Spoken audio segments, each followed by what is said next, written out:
Hello everyone tuning in to Nightfall Myths. Before we begin, let me know in the comments where you're listening from and what time it is in your corner of the world. Don't forget to subscribe to Nightfall Myths so you never miss another legendary story. Now, prepare yourselves for an odyssey of fire and fate.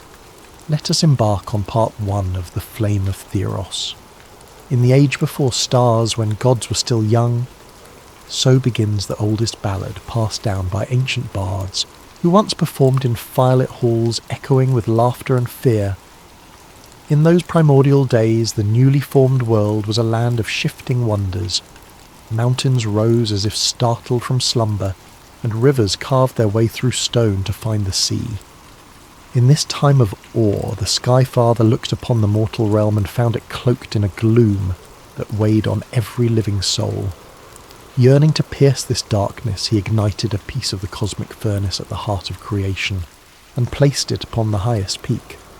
So was born the Flame of Theros. Older than memory, more potent than any flickering torch, the flame shimmered in unsettling hues of gold, crimson and sapphire, as if it contained the entire spectrum of the cosmos. Legends claim that anyone who touched it would receive divine knowledge. But such a gift was not granted lightly, for the flame was as much a trial as it was a blessing. It was said that only one mortal soul in each age could truly seek its fire. Those who approached without that sacred calling found themselves scorched, hollowed out, and transformed into statues of glimmering glass. Through these centuries, stories of heroes, villains, and fools alike circulated, each tale a testament to the flame's awe-inspiring power. For many generations, mortals pondered why the Skyfather had chosen to set such a demanding test. Was it a reward to the humble, a lure for the ambitious, or a punishment for the prideful? Depending on the teller, the Flame of Theros was either a beacon of salvation or a herald of doom. Mothers warned reckless children not to dream too grandly, while wandering minstrels sang songs of souls who dared to climb Mount Kereth in search of the fire, only to vanish in a final agonized flash. Kings and queens, hearing of the flame's promise, often dispatched their bravest knights, yet those warriors returned as silent shards, reflecting the sorrow of their unworthiness. Still, the legend endured that once in every age, one mortal could withstand the flame's trial. Such a seeker would inherit not just knowledge, but also the power to shape destiny for good or ill. This possibility ignited countless aspirations. Many saw the flame as a path to immortality, others saw it as a portal to ultimate rule. Yet the curse that shadowed the gift remained. Hubris would be burned away, as would any ambition that placed personal gain above the greater balance. In this precarious dance between divine insight and mortal folly, few dared to tread. Within the realm's annals stood testimonies of a handful who did survive.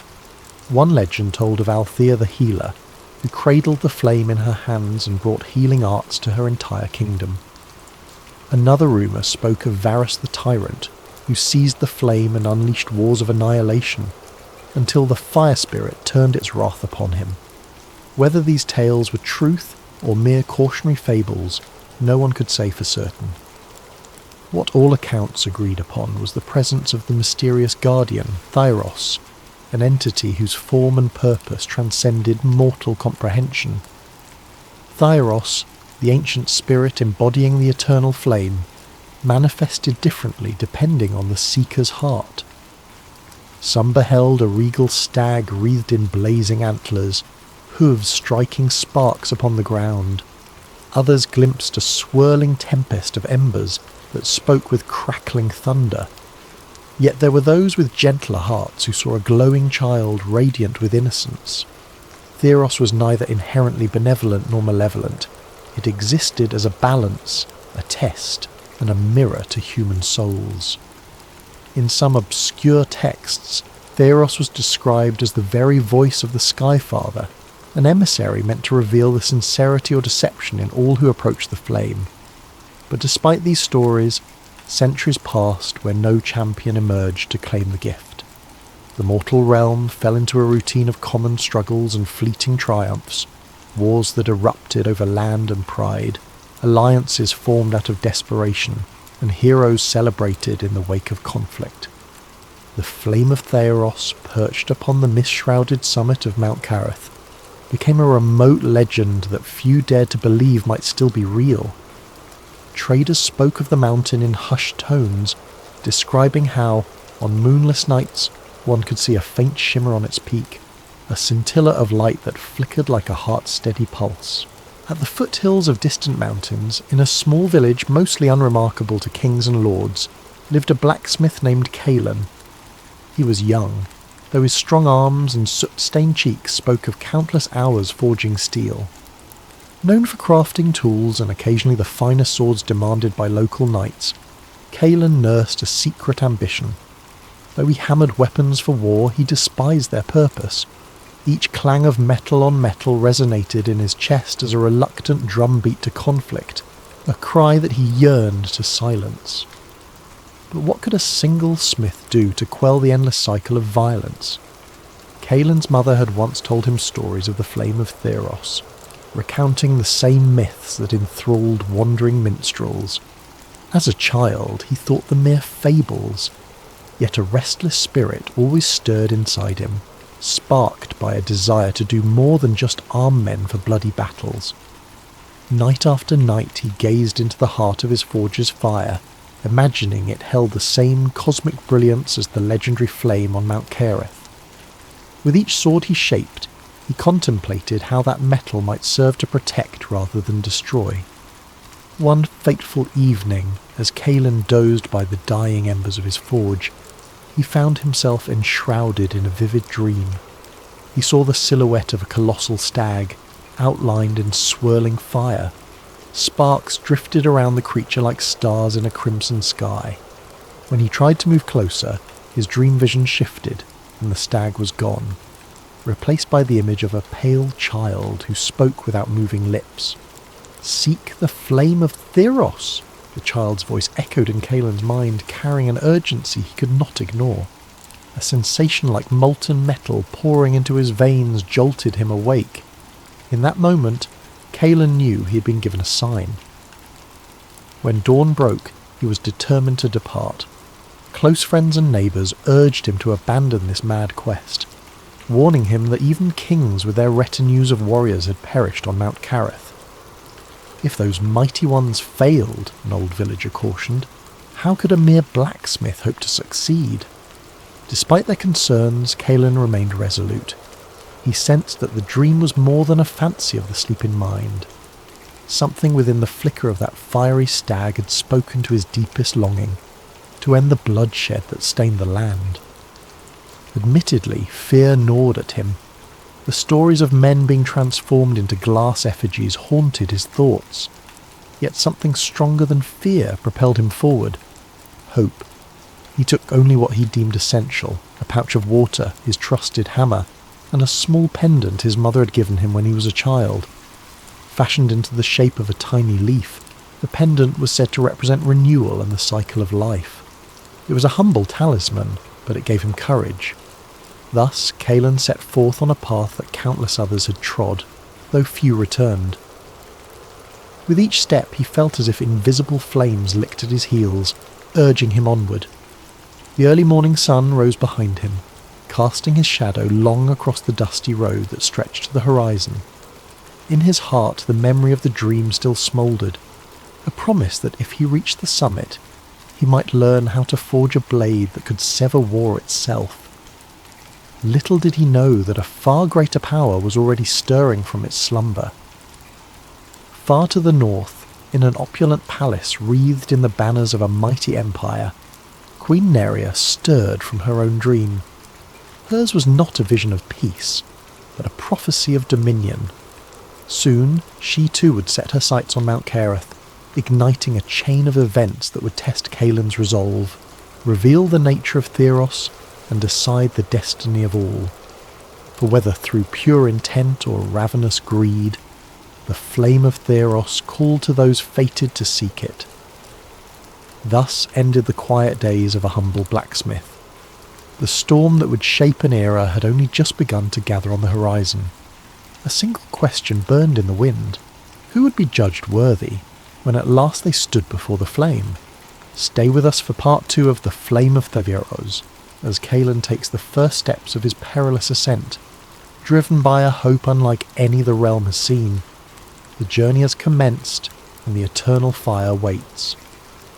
Kaelin's boots struck the well-trodden road with a steady rhythm as he ventured away from the only home he had ever known. Though he was no knight, no famed adventurer, he carried within him an unshakable resolve. A battered cloak was draped across his shoulders, fluttering in the cool breeze of early morning, and his blacksmith's hammer hung at his belt, a comforting weight. Word of his quest had spread quickly among the villagers, and their voices echoed in his memory. Warnings, concerns, and a handful of hushed blessings. On the second day of his journey, Kaelin encountered a travelling merchant pushing a creaky cart. The merchant, an elderly man with eyes as sharp as a falcon's, paused when he saw Kaelin's determined expression. "You have the look of a man with a cause," the merchant observed, tapping a curved staff on the ground. Kaelin simply nodded and admitted he sought Mount Careth.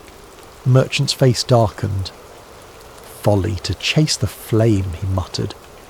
"I've seen the glass husks of the proud, but if your heart is set, there's little I can say."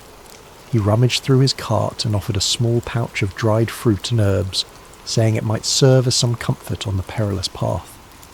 Kaelin, grateful, took it and continued on his way. As the days wore on, he began to sense a shifting in the air itself. Subtle changes announced that the land of a legend drew closer. The wind carried whispers like half-forgotten songs, and the horizon was tinged with a luminous haze at dawn and dusk. On the 5th day, Kaelin beheld the first view of Mount Careth, a colossal peak rising like an ancient sentinel. Its summit was cloaked in swirling clouds that glowed strangely even under the midday sun. Whether those clouds harboured lightning or magical forces was unclear, but Kaelin felt certain that the flame of Theros lay somewhere beyond them.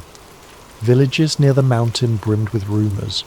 Some locals insisted that they had seen phantom lights dancing atop the peaks, while others told stories of monstrous guardians. But the name that recurred was Theros, spoken in hushed tones. "Theros hunts those who come with ill intent," a grizzled hunter claimed while sharpening his arrows. "Mark my words, if you make it to the mountain's heart, you'll face a spirit that sees into your soul." Kaelin thanked the hunter for his advice, though unease tugged at the edges of his mind. He recalled the vision from his dream, how the fiery stag's eyes seemed to pierce him with gentle but unyielding scrutiny. At last, after 2 weeks of steady travel, Kaelin arrived at the base of Mount Careth. Snow dusted the higher elevations, while thick fir trees clustered near the foothills, their branches laden with frost even in the mild season. A narrow path led upward through craggy outcroppings and dense underbrush. The first step felt monumental, an echo of every folk tale about intrepid heroes or foolish wanderers who dared climb these slopes. Wind rattled the needles on the firs, producing a sound like whispers urging him to turn back. But he moved forward, each step a quiet statement of will. Before long, the ascending trail opened into a wide valley known as the Echoing Wind. According to rumour, this was the place that tested one's resolve through intangible voices. As Kaelin ventured into this valley, the wind intensified, howling between jagged rocks. It was not long before he heard it, faint at first, then growing more distinct, as if countless voices called his name. They were the voices of people he knew, family, friends, even the blacksmiths he had trained under. Some voices pleaded for his return, some mocked his quest, and others wept in sorrow. He paused, heart hammering. The swirling gale carried these echoes all around, and it was almost impossible to discern direction. Fear clawed at Kaelin's chest. The urge to flee was overwhelming. The illusions whispered of imminent danger. painting visions in his mind of him failing, burned to nothing by the merciless flame. But he recalled the dream, the unwavering eyes of that fiery stag, and the vow he had made to himself, to end the cycle of bloodshed. Mustering his courage, he continued through the storm of voices. He spoke aloud. "I walk this path by choice. My heart is set on forging peace." Though the howling did not cease, a subtle shift occurred. The voices lost their stranglehold on his mind. Step by step, Kaelin emerged from the valley. Though the wind still carried whispers, they no longer held sway over him. Beyond the echoing wind stood a breathtaking sight, the lake of still glass, its surface reflecting the sky like a flawless mirror. An otherworldly hush settled here. Even the wind seemed reluctant to stir the waters. Kaelin approached the shore carefully. Legends describe this lake as a gateway to self-reflection, quite literally, if rumours of mysterious visions were true. As he knelt by the water's edge to fill his flask, he noticed his reflection wavering in the ripples. But something was off. Instead of seeing himself as he was, a tired traveller, face smudged by dust and wear, he beheld a figure clad in ornate robes, crowned and wielding a sword of flame. This mirrored Kaelin gazed back at him with an air of haughty pride. With a chill, he realised the reflection was a vision of arrogance, a future self who might claim the flame for dominion rather than peace. Shock made him stumble backward. The surface of the lake shimmered, revealing flickering images, armies bowing, kingdoms trembling at his feet, a world shaped by Kaelin's single will. The illusions promised him glory and reverence. If only he would seize power. For a moment, temptation coiled in his chest like a serpent. What if he could truly end war by ruling all? The voice in his mind, sweet and insidious, suggested that peace might be easier to enforce if he became an absolute monarch. But Kaelin recalled his true purpose, to end conflict without resorting to tyranny. With steady breath, he placed his hand against the water. "I deny this vision," he said. "I do not seek to rule, I seek to protect." The reflection blurred and then reverted to his true image, a simple blacksmith, with determination rather than arrogance burning in his eyes. The lake of still glass fell silent once more, and Kaelin sensed that he had passed a second trial, yet he knew not what other perils lay ahead. He skirted the lake, continuing to climb the winding mountain paths. The air grew thinner, and the temperature dropped, but a strange warmth flickered in his chest. It was as if the recollection of his dream fueled him, lending strength to limbs that should have been exhausted. Late in the afternoon he reached a small clearing where twisted pines grew out of bare rock. Here he would rest for the night. Evening fell swiftly, and Kaelin gathered wood to build a modest fire. He reflected on the trials he had endured, the echoing wind that preyed on fear, and the lake of still glass that laid bare latent pride. Both were illusions of the mind, yet they felt hauntingly real. He wondered if the final test would be more tangible, more dangerous.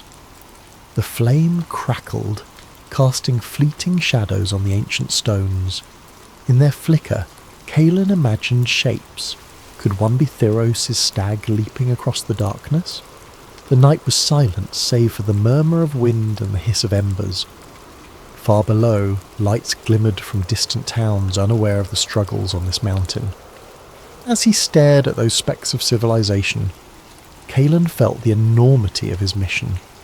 He was just one man against ancient forces, but perhaps that was exactly why he might succeed. Prideful armies and mighty kings had tried and failed. Maybe humility offered a path they never saw. With this thought in mind, he let sleep take him, trusting that the morning sun would reveal the way forward. Little did he know that an imperial convoy had already begun to chart a route up the mountain. Queen Neria herself was en route, carried by a palanquin adorned with gold filigree, her retinue bristling with steel. She had no intention of bowing before illusions. Where Kaelin walked gently, she would march with unwavering resolve, intent on bending the flame to her will. Before the week was out, Kaelin and Neria's paths would intersect in a confrontation that would decide the fate of the flame of Theros and all those living under its cosmic glow. In the dawn's first light, Kaelin awoke to the crisp air and the crunch of frost underfoot. He stamped his feet to restore circulation, quickly gathered his sparse belongings, and resumed the ascent. The path narrowed further, revealing ragged cliffs and icy ledges, all leading toward the summit where the flame of Theros awaited. His breath condensed in the cold mountain air, and he was acutely aware that each step took him closer to the flame, but also deeper into the heart of its trials. Late that morning he arrived at a plateau strewn with blackened rocks. The ground bore scorch marks, as though a great inferno had once raged here. A faint odour of ash clung to the thin air, making Kaelin's stomach tighten with apprehension. He had been forewarned of the final elemental guardian known as the Beast Without Fire, a living mass of smoke and cinders, rumoured to drain the warmth from living beings. Many a legend told of warriors who had thrown themselves at this beast's mercy, only to be reduced to brittle husks. Still, the path to the summit ran through its lair. Kaelin steeled himself, hammer in hand, fully aware that brute force might not suffice. A rumble shuddered through the rocks, and from the blackened ground rose a shape that at first appeared amorphous. Billowing clouds of smoke twisted and coiled, gradually coalescing into a hulking creature with hollow, ember-like eyes. The Beast Without Fire exhaled a gust of choking fumes, as if challenging Kaelin to approach. For a moment Kaelin hesitated. Could he truly face such a monstrous apparition, armed with little more than courage and a smith's hammer? The beast lunged, swiping a smoky claw that left a trail of cinders in its wake. Kaelin dodged to the side, heart pounding. He swung his hammer in a desperate arc, and though it passed through the creature's swirling form, the blow had little effect. The creature roared, a hollow, echoing sound, and advanced again. It became clear that typical combat was useless. The creature was not solid enough to be struck down by mere steel. Recalling the trials he had already overcome, Kaelin reasoned that each challenge tested an aspect of his spirit. The echoing wind tested his courage to press on despite fear. The lake of still glass tested his humility in the face of temptation. Now, confronting the Beast Without Fire, perhaps he needed to demonstrate something else. The willingness to surrender, to sacrifice. Clutching the pendant around his neck, he knelt. The action felt natural, as though guided by an unseen hand. He laid his hammer on the ground, arms extended, showing no aggression. The Beast Without Fire paused, smoky limbs hovering in mid-attack. Its ember eyes flickered uncertainly. Kaelin bowed his head. "I do not come to conquer," he said softly, "but to learn. I surrender my pride and my weapons." Tension crackled in the air as the beast loomed above him. For what felt like an eternity, neither moved. Then slowly the swirling smoke receded. The beast's form became smaller, as if shrinking into itself. Finally, with a final swirl of ash, it dissipated entirely, leaving only a scattering of faintly glowing embers upon the blackened ground. Kaelin exhaled a shaky breath, realizing he had passed the third trial. He retrieved his hammer, but did not hoist it in triumph. Instead, he felt a profound sense of gratitude. Every step of this pilgrimage had demanded he relinquish some fragment of vanity or fear. The trials were not about defeating foes in battle, but about purifying the intent that burned in his soul. With the Beast Without Fire vanquished, the path to the summit lay open. He pressed on, the air growing colder as the day wore on, though a warmth smouldered in his chest. Before nightfall, Kaelin reached a narrow ridge that edged along a sheer cliff. From this vantage point he glimpsed the peak of Mount Kareth, an expanse of rock and ice crowned by a pulsating glow. Although distant, it cast dancing hues against the sky, a silent testament that the flame of Theros indeed burned beyond mortal comprehension. Yet as he inched along the precarious path, Kaelin's eyes were drawn to a glimmer of torchlight far below. A line of soldiers ascended a different route, their armour catching the dying sunlight. At the head of this procession, carried in a luxurious palanquin, was Queen Nerea. She wore robes of black and gold, her hair braided with gemstones. Even at this distance, Kaelin sensed her aura of commanding authority. Seeing her host, he felt a pang of alarm.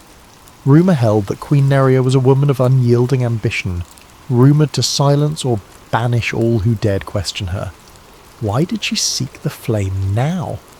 The answer was as clear as any: the pursuit of power, or perhaps the ability to shape prophecy to her will. A chill ran through Kaelin, not just from the cold wind, but from the possibility that the Queen's arrival might spell peril for the realms below. With urgency igniting his steps, Kaelin navigated the final stretch of the ridge. He slipped once on loose gravel, nearly tumbling over the edge, but caught himself against a boulder. Panting, he pressed on, determined to reach the summit before night claimed the sky. Eventually, the path levelled out into a wide plateau strewn with pale stones that glowed faintly. An unnatural hush reigned, as though the world itself held its breath in the presence of something sacred. At the far side of the plateau stood a towering arch of black rock, through which Kaelin could see the flicker of brilliant light. Kaelin stepped under the arch, and there it was, the flame of Theros. Set in a natural basin of smooth stone, the flame soared several feet high, dancing in colours no mortal forge could replicate, shifting from deep crimson at the base to radiant azure at its apex. The surrounding air shimmered, bending reality like a mirage in the desert. Gazing upon the flame felt like peering into creation's very heart. A wave of awe and reverence washed over Kaelin, and he found himself momentarily breathless. He glanced around for any sign of Theros, the mysterious spirit said to judge all who approached. Yet the only immediate sign of movement was the flame itself, gracefully swaying as though acknowledging Kaelin's presence. With tentative steps, he moved closer. Heat emanated outward, but it was not the scorching burn of an ordinary blaze. Instead, it felt strangely inviting, like standing in a warm hearth on a winter's night. Still he was wary, for many had been reduced to glass in its presence. An unexpected voice, soft as a whisper yet resonant as thunder, spoke behind him. "Do you truly know what you seek?" Kaelin spun around to see a figure enveloped in an ethereal radiance. At first it resembled a child wreathed in luminous flickers, but its features were indistinct, shifting like molten metal. "Theros," Kaelin breathed. He sank to one knee out of reverence, though he sensed that such formality might be needless. The entity circled him, embers trailing in the air. "I see your journey has tested more than your strength," Theros said. The voice chimed with multiple tones, like a chorus merged into one. "Speak plainly. For what reason have you come?" Kaelin's thoughts tumbled, but he mustered the honesty he had guarded so carefully throughout this quest. "My hands have shaped weapons that wrought pain," he said. "I come seeking the power to forge a sword that can protect without slaughter, to end war, if such a thing is possible." A moment's silence passed, and then the spirit took on a new shape, a regal stag with a coat of living flame. Towering above Kaelin, it stepped nearer, lowering its enormous antlers. Kaelin saw entire galaxies of sparks flicked within the stag's burning eyes. "Many have craved this flame for dominion," Theros spoke in a deep, sonorous tone. "Others for immortality. Few seek it to heal." The stag's eyes narrowed. "Words alone cannot hide your deeper self. Remain as you are, humble and unafraid of truth, or you will be undone." Before Kaelin could respond, the archway behind him erupted in a clamour of boots and shouts. Queen Nerea had arrived, flanked by soldiers bearing torches and gleaming spears. Their light was insignificant compared to the radiant blaze in the basin. The queen dismounted from her palanquin, stepping onto the plateau with the confident stride of someone who believed the entire world bent to her will. She surveyed the scene, Kaelin kneeling near the eternal flame, and Theros in the form of a towering stag. Her lips curved into a measured smile. "I see I am not the first to arrive," she said, voice echoing in the still air. "No matter. Step aside, blacksmith, if you value your life." Neria's gaze flicked toward the flame, her eyes glittering with the hunger of ambition. "I have come for this power. The prophecy is mine to shape." Kaelin rose. "My queen," he began, voice trembling with a mix of fear and indignation. "This flame is not to be taken by force. It answers to purity of intent, not claims of authority." Her laughter rang hollow, as cold as the winds that scoured the upper peaks. "Purity?" She raised a hand, and her guards formed a tight semicircle. "Purity is a child's delusion. Power is what rules this world, and fate yields to the one who wields the strongest arm." The stag's fiery gaze flicked between Kaelin and the queen. The plateau seemed charged with energy, a tension that was seconds away from erupting. Theros' voice rumbled like distant thunder. "Know you stand on sacred ground, mortal queen. Approach with reverence, or be consumed." Yet in Neria's eyes, reverence was absent, only triumph laced with a spark of defiance. Even as Kaelin struggled to find words that might dissuade her, he realised they would fall on ears deafened by ambition. The final test was about to unfold, and there would be no easy outcome. The flame flickered higher, as if bracing for the turmoil about to be unleashed in its domain. A hushed stillness clung to the plateau, as if even the wind held its breath. Both Kaelin and Queen Nerea faced the living flame, while Theros, manifested as a colossal burning stag, stood watchful between them. In the circle of soldiers surrounding the scene, tension rolled like thunderheads. One false move and violence would descend upon this sacred ground. With a deliberate step forward, the queen raised her chin. "Spirit of the eternal flame," she called, addressing Theros directly. "I stand before you as Queen Nerea, ruler of the Four Realms. My lineage is of kings and conquerors. I demand your power to shape destiny itself." Her voice resounded with unshakable authority, but a faint tremor lay beneath, perhaps from the raw energy emanating from the flame. Theros turned its fierce gaze upon her, embers swirling in its eyes. "You demand what is not yours to command," it replied in a voice that reverberated through the air. "Such arrogance has been tested before." Even the stag's stance conveyed an ancient weariness, as if it had witnessed countless such confrontations. You come to the flame with pride blazing in your heart. Beware, the flame is no mere tool. Kaelin's pulse hammered as he watched the queen's expression darken. "We shall see who masters whom," she spat, beckoning one of her sorcerers forward. A cloaked figure approached, staff in hand, chanting words from a language older than kingdoms. The staff's tip glowed with a sickly green light, and an arcane force crackled across the plateau, colliding with the flame's radiant aura. It was an audacious attempt to bind or channel the flame's power. Theros roared, a sound both animalistic and cosmic. Waves of heat pulsed outward. The soldiers recoiled, shields raised, while Neria's sorcerer staggered under the surge of raw energy. The green glow sputtered, threatening to extinguish. "Fool!" thundered Theros, stamping its flaming hooves. "No mortal magic can subdue the cosmic spark of creation." Sparks ignited the air in violent bursts.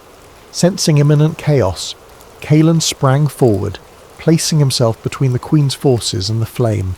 "Stop this!" he pleaded, hammer trembling in his grasp. "The flame of Theros cannot be conquered by force. It is a gift, not a prize.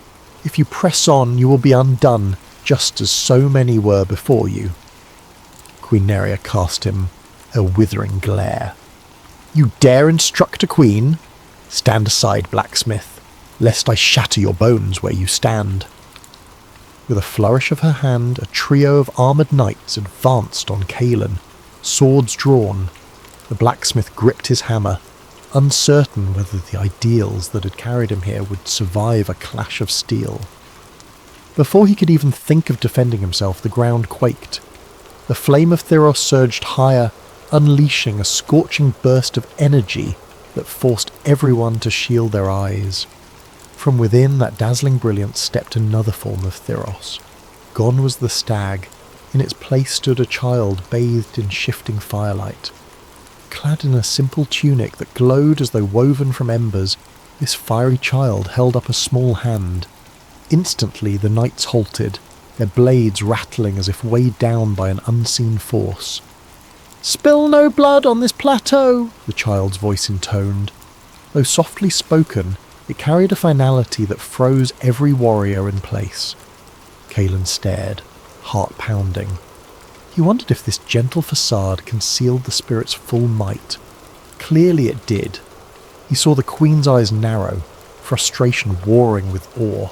Whatever she had expected to face atop this mountain, it was not an entity that could shift form so freely. The flaming child turned to Kaelin, gaze solemn. "You came in humility. Sit now in the presence of one who craves dominion. Share your truth." As it spoke, sparks drifted around its small figure, dancing like fireflies against the evening sky. Taking a breath to steady himself, Kaelin lowered his hammer. He felt the combined weight of centuries pressing down on him, the hopes of those who had yearned for an end to war, the warnings of elders who spoke of glassy husks. Still, he stood firm. "I have no desire to reign," he said, voice unwavering. "I only wish to forge a blade that can protect without furthering the cycle of bloodshed. Let me be worthy of this flame so I can bring peace to my people." Silence descended. Queen Neria's features hardened, as though she could barely contain her disgust at the notion of relinquishing power. She stepped forward again. "You are a simple-minded dreamer, blacksmith. Peace is shaped by conquest, by forcing chaos to submit. If the gods themselves wish to stand in my path, let them tremble." She extended her hand toward the flame, eyes ablaze with fervour. In that instant, Theros' childlike face reflected immeasurable sorrow. The flames around the basin pulsed with white-hot intensity, as if they had recognised something irredeemable in the queen's heart. Even Kaelin could sense an unimaginable tension crackling in the air. Time itself seemed to slow. The queen's outstretched fingers neared the flame, and every soldier watched in rapt horror, uncertain whether she would triumph or be destroyed. With a desperate cry, Kaelin lunged forward, aiming to pull the queen back from the brink. He managed to seize her wrist an instant before it could plunge into the writhing blaze. The contact seared Kaelin's flesh, and he yelped in pain, but he refused to let go. "You don't understand," he rasped. "This is no mortal fire." Queen Neria wrenched her arm free. In that split second, the flame flickered wildly, as if revealing a fragment of her soul to all present. In the roiling light, Kaelin glimpsed a vision of a young girl, Neria in her youth, cowering in a cold palace where older kings belittled her, scoffing that a queen could never hold the same power as a king. He saw her vow to seize control, to never again stand helpless. Then the vision dissipated, replaced by the adult queen's blazing ambition. "Enough of this!" she shouted, her voice cracking. The queen thrust both hands into the flame. The plateau erupted in a blinding flare of colour. Soldiers cried out, stumbling backward as wave after wave of oppressive heat washed over them. Even Kaelin had to shield his eyes, though the pain in his burned wrist paled compared to the sudden scorching radiance. He fully expected Neria to be incinerated, transformed to glass like so many before her. But for a heartbeat, she remained. Bathed in swirling fire, the queen's features contorted with triumph and agony in equal measure. As if defying all reason, she held her place, mouth twisted into a silent scream.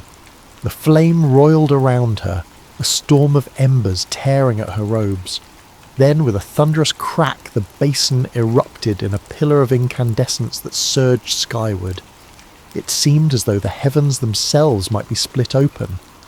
When the light dimmed, Neria stood gasping, her eyes alight with an otherworldly fire. Sparks still clung to her hair, and an unholy glow pulsated beneath her skin, as if she had ingested pure lightning. She raised her hands and laughed, a harsh, broken sound. "I have taken it! The flame is mine!" Yet even as she proclaimed her victory, fractures appeared along her arms, hairline fissures glowing like molten lines under porcelain. Her eyes widened in alarm. "No," she breathed, shaking her head in denial. "I am no mere husk. I am queen." Slowly, relentlessly, the cracks spread, tracing her body in webs of luminous lines. Heat radiated from her like a furnace out of control.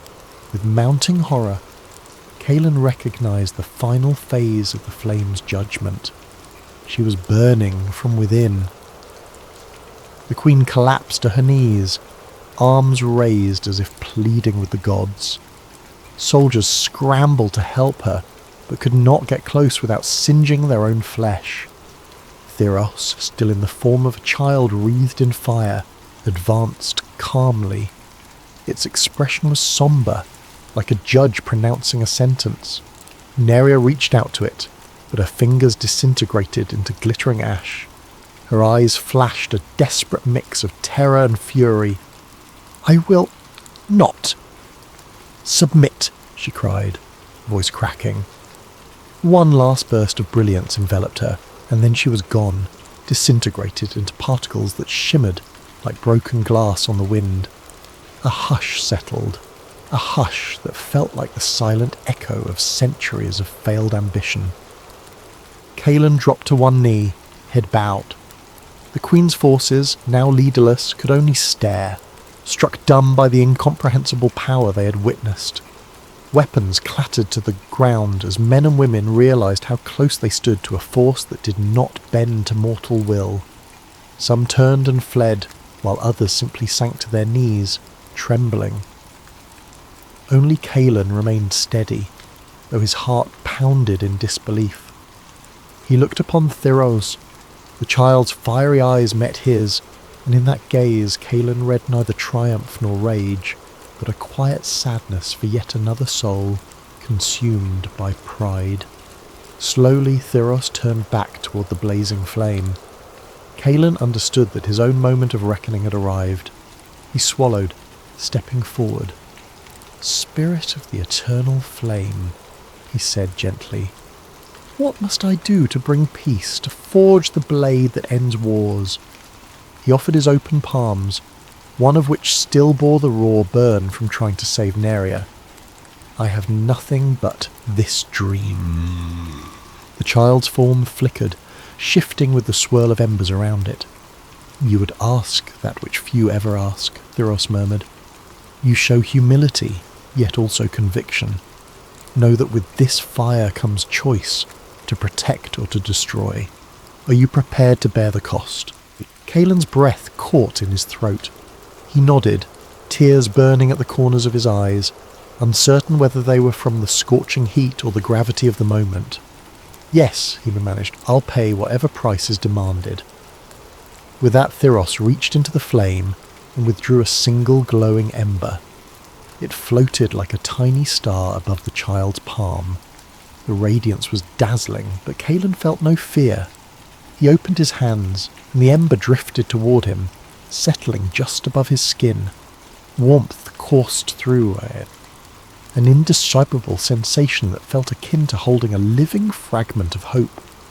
Queen Neria's grand ambition had ended in ashes, yet here he stood, entrusted with a spark of the same blazing power.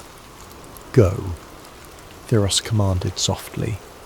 "Use this gift wisely. Remember, the fire does not discriminate. It will reflect what lies within your heart." The plateau fell silent. Soldiers still stood in shock. gazes locked on Kaelin as he carefully cradled the ember. He bowed to Therese, who offered no further words, only a nod that spoke volumes. Then Kaelin, with tears drying on his cheeks, turned and walked away from the basin. Behind him, the eternal flame still burned, unchanging and undiminished as it had for eons. The queen was gone, her ambition immolated by the very power she sought to enslave. The mountain winds carried the faint echoes of her final cry, yet in Kaelin's hands lay the possibility of a different future, a future shaped not by fear, but by the courage to do what was right, no matter the personal cost. Kaelin descended Mount Carith with the glowing ember snugly contained within a leather pouch close to his chest. Though the route was treacherous, he felt guided by an unseen force, as if the mountain itself recognised he carried its sacred secret. The trials he had passed seemed distant memories, overshadowed now by the enormity of the gift and the burden he bore. Yet each time he touched the pouch, he sensed a pulse, like a tiny heartbeat, reassuring him that there was still work to be done. Weeks turned into months as Kaelin made his way back home. Word of Queen Neria's disappearance rippled through the realms, igniting rumours and speculation. Some proclaimed she had been carried off by vengeful spirits. Others whispered that she had ascended to godhood. Kaelin knew the truth. She had been undone by her own hunger for power. In the Queen's stead, her armies fractured, and the throne passed to uncertain heirs. The domain she once held in an iron grip was now a patchwork of trembling territories and rebellious factions. Chaos threatened to surge through the land like a rising tide. Arriving in his home village, Kaelin found comfort in familiar faces. Yet he sensed he was no longer the same blacksmith who had departed months ago. Townsfolk noticed the subtle change in him, his posture straighter, his eyes steadier. Some asked if he had truly found the legendary flame. In response, he only smiled gently and said, "I have found a path and a duty." Behind closed doors in his modest workshop, he revealed the ember to his old mentor. The elder blacksmith bowed his head, awestruck by the living glow that seemed to pulsate with cosmic significance. Kaelin wasted no time. He built a new forge, one capable of withstanding intense heat beyond normal fires. Its structure was reinforced with rare metals and lined with special stones rumoured to harness the energy of the earth. Upon completing it, he fed the glowing ember into its heart. The forge flared to life with an otherworldly brilliance, bathing the workshop in shifting hues of gold and sapphire. Outside, villagers paused in their daily tasks, gazing in wonder at the strange radiance emanating from Kaelin's humble abode. At last, the time came to forge the blade he had long dreamed of. Gathering the finest ore from the local mines, an ore known for its purity and resilience, Kaelin placed the raw metal in the mystical forge. As the ember's energy coalesced around the material, he used his blacksmith's hammer, the same one he had carried up the mountain, to strike the metal with rhythmic precision. Each blow sent sparks dancing into the air, illuminating the workshop with fleeting constellations of light. Sweat beaded on Kaelin's brow, but it was not simply from physical exertion. It felt as though he was channeling the life force of the flame of Theros into every stroke. Night after night, he toiled. The metal responded like no alloy Kaelin had ever worked with, taking shape as if guided by its own purpose. The forging process became a meditative dance, his hammer meeting the blade in perfect unity.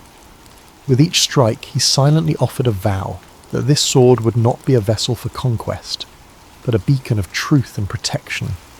Exhaustion tugged at him, yet the ember's warmth fueled his resolve.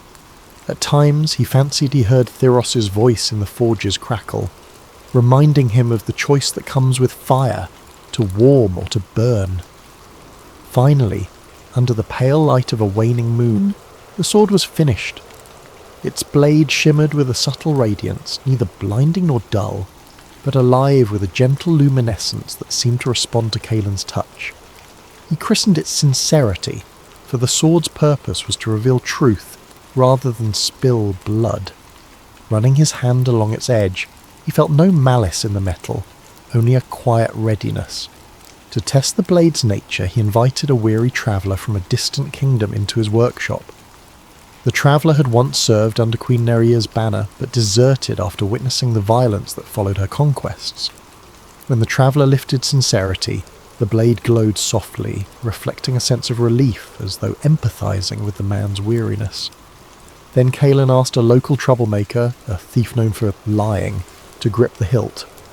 In the thief's grasp, the blade turned cold and dull, refusing to shine.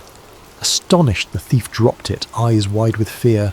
Word spread quickly. Kaelin's sword could pierce through deceit itself. It didn't take long for the newly crowned regent of Neria's former kingdom, a young prince wrestling with civic unrest, to send for Kaelin. The blacksmith journeyed to the royal court, accompanied by the elder blacksmith who had taught him everything. There he demonstrated sincerity before lords, knights, and courtiers. Some grew uneasy under its glow, while others gazed in awe. Sensing that this blade could serve as a linchpin for restoring order, the regent proposed a grand alliance. Let sincerity be the symbol that bound warring factions to truth. Representatives from neighbouring realms travelled to witness the sword. Treaties were drafted, sealed not by wax but by the solemn ritual of each signatory touching the blade. Liars could not hold it. Would-be tyrants could not bear its shining presence. As the months went on, something extraordinary happened. Where once warlords vied for power, negotiations took hold. Skirmishes were settled by oaths made while holding sincerity. Disputes that would have led to bloodshed were now resolved by a simple test of integrity. Kaelin travelled widely, carrying his sword and forging peace. He saw battered towns rebuilt, fields replanted, and families reunited. Time after time, the sword's quiet glow exposed lies, forcing leaders to confront their own duplicity. Peace, long elusive, began to take root. In distant lands, minstrels sang of the blacksmith who had ascended Mount Careth and returned with a blade that could reveal the soul's truth. They called him the Keeper of Sincerity, a title Kaelin accepted only reluctantly. He never forgot the trials he faced, the valley of tormenting whispers, the lake of mirrored pride, and the beast of smoke that demanded surrender. Nor did he forget Queen Neria's tragic end. Every time he held the sword, he was reminded that power corrupts when harnessed without humility. Decades passed, and Kaelin aged, his once powerful arms growing lean. Yet his spirit remained as steadfast as when he first gazed into his forge. With peace flourishing across the land, Kaelin felt his purpose nearly fulfilled. He eventually returned to the foot of Mount Careth, accompanied by a handful of trusted companions who believed the journey might reveal a new chapter for the realm. They climbed partway up the mountain, carrying sincerity with reverence. Near the echoing wind, Kaelin paused, recalling the haunting voices that had once threatened to break his resolve. There, beneath the watchful peaks, he planted the sword firmly in a cairn of stones. "Let this blade remain here for those who truly need it," Kaelin declared. "May it stand as a testament to the cost of greed and the reward of humility." Though they urged him to keep it, he insisted on leaving sincerity behind. The realm had known peace for many years. The sword's radiance deserved to guide those who might face future darkness. After placing the blade, Kaelin pressed a calloused palm to the hilt one final time. A soft glow radiated from the sword as if offering him its silent gratitude. With that, he and his companions descended the mountain. Legends say the sword stayed there, sometimes shining at night to signal travellers lost in storms, guiding them to safety and truth. Others claim that in times of great turmoil, the blade vanishes from its resting place, reappearing in the hands of a new champion. Such are the mysteries left by those touched by Theros' flame. And what of the eternal flame itself? High atop Mount Careth, it still burns, untouched by wind or time. Theros remains guardian, awaiting the next soul brave enough, or humble enough, to seek its power, sometimes on the darkest nights villagers say you can see a faint spark at the summit, reminding the world that true wisdom comes not from bending fire to one's will, but from letting its light reveal what lies hidden within. In the twilight of his life, Caelan settled once more in his home village, forging simpler items, horseshoes, ploughshares, cooking pots. Children gathered around his hearth to hear his stories of the flame, the trials, and the forging of sincerity. Wide-eyed and curious, they hung on every word, and he taught them that the greatest power in the realm was not raw strength or cunning, but the quiet courage to confront one's own weaknesses. When Caelan finally passed away, villagers lit a small pyre in his honour, a humble fire, nothing like the one atop Mount Careth. Yet as the embers drifted upward, some swore they saw a fiery stag prancing in the sparks, a silent blessing from Thyros, for the man who had sought not to rule, but to heal. The stories say that peace reigned for a generation after Caelan's time, carried by the memory of sincerity's glow. Every so often, a rumour arises of someone forging a blade that cannot lie, or of a traveller glimpsing a flicker of cosmic fire in the mountains, but these remain whispers, weaving into the tapestry of legend. For in every age one will rise, not to rule, but to listen, to walk the trials of humility, and to embrace the burden of true power. The flame of Thyros endures, waiting for the next seeker with a pure heart, ready to grant wisdom and test the sincerity of mortal souls.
Within this myth, you'll meet immortals who guard the flame, watch a mortal undertake a harrowing journey into hidden realms, and see how an act of pride or kindness can shape the cosmos.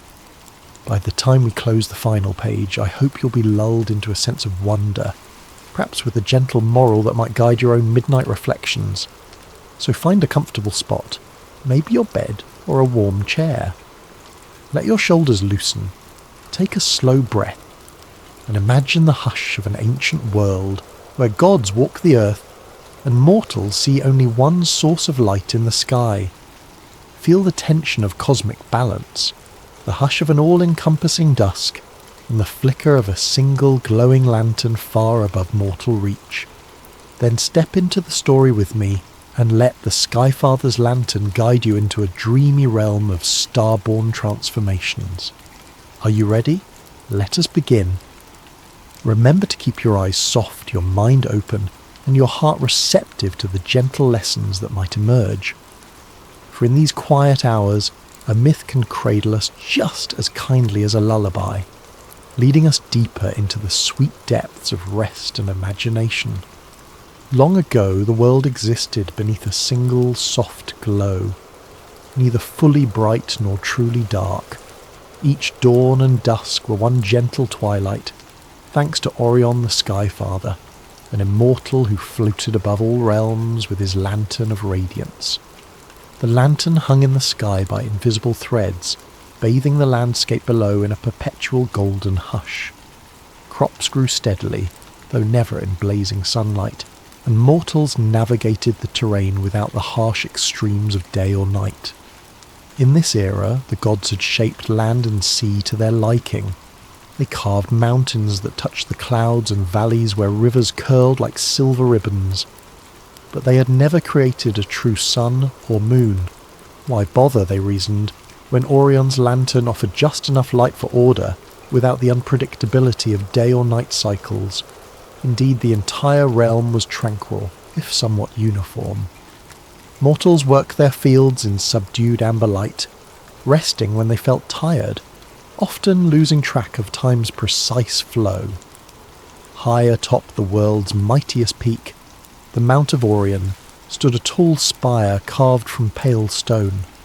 At its summit was a small dais upon which the lantern hovered, glowing with a gentle brilliance that never wavered or dimmed. Each evening the gods would gather to admire the uninterrupted hush of the world, praising Orion for sustaining a perfect equilibrium. Mortals have no reason for rebellion or fear, they said. All is as we intended. Though war rarely troubled the land, and famine was almost unknown, mortals gradually lost curiosity. The absence of day or night left them without the sense of seasons, or the impetus for exploring beyond their enclaves. Why wander if the light never changes, if the sky remains the same mild gold? They lived in a comfortable stasis, rarely challenging boundaries or discovering new arts. In short, a blanket of complacency draped over them. Among the immortals, some whispered mild dissatisfaction. A lesser deity of craft sighed, "Without the sun, how shall colour and shadow truly dance?" Another deity of music wondered, what if darkness too is needed to make mortals appreciate the ephemeral? Yet these concerns were overshadowed by the majority who cherished the stable hush. Orion, serene in his conviction, believed he had given the world the greatest gift, constant, unwavering illumination. But in a small village at the foot of a cypress-studded hill, an unusual child was born. Caliros, whose eyes glowed faintly with a silvery sheen, reminiscent of the moon that did not yet exist. No one understood why his eyes shone so, as no mortal possessed luminous features. Some in the village murmured fearfully about a child marked by the gods, while others insisted it was merely a trick of the ever-present lantern light. Caliros grew up an orphan, his parents lost in a flood that struck years back. He tended sheep alone, quietly and diligently. Many mortals in this age might accept their fate passively, but Caliros's luminous eyes saw the world's subtle changes, like how the grass near the village outskirts was tinged with deeper colour, or how the sky sometimes shimmered with a faint hue that no one else seemed to notice. Curiosity budded within him, but to whom could he turn? The village elders offered no new knowledge, only repeating that Orion's lantern was all the world needed. Late at night, though night was but a gentle dimming of the lantern, Caleros would climb the cypress hill to gaze upward, attempting to peer beyond the glow. Once he imagined a great expanse beyond Orion's domain, an emptiness in the sky that might hold wonders unseen. The mild twilight revealed no hints, though. He tried shading his eyes with a piece of slate, but saw only a deeper amber. Nonetheless, he remained convinced that something lay beyond the single light. In time, rumours of Kaliros reached the gods. They heard of a boy with strange eyes, too curious for his own good. Some gods scoffed. What threat could a single mortal pose to their placid dominion? Others grew uneasy, recalling that cosmic shifts often began with a mere question in the mortal realm.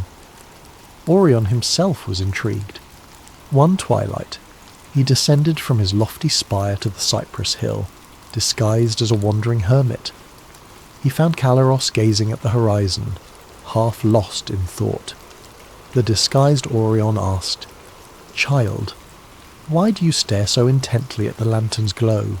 Is it not enough that it blesses us with constant light?"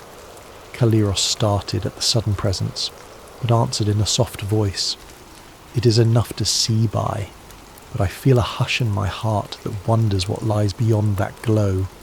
Why is there but one flame to guide all creation?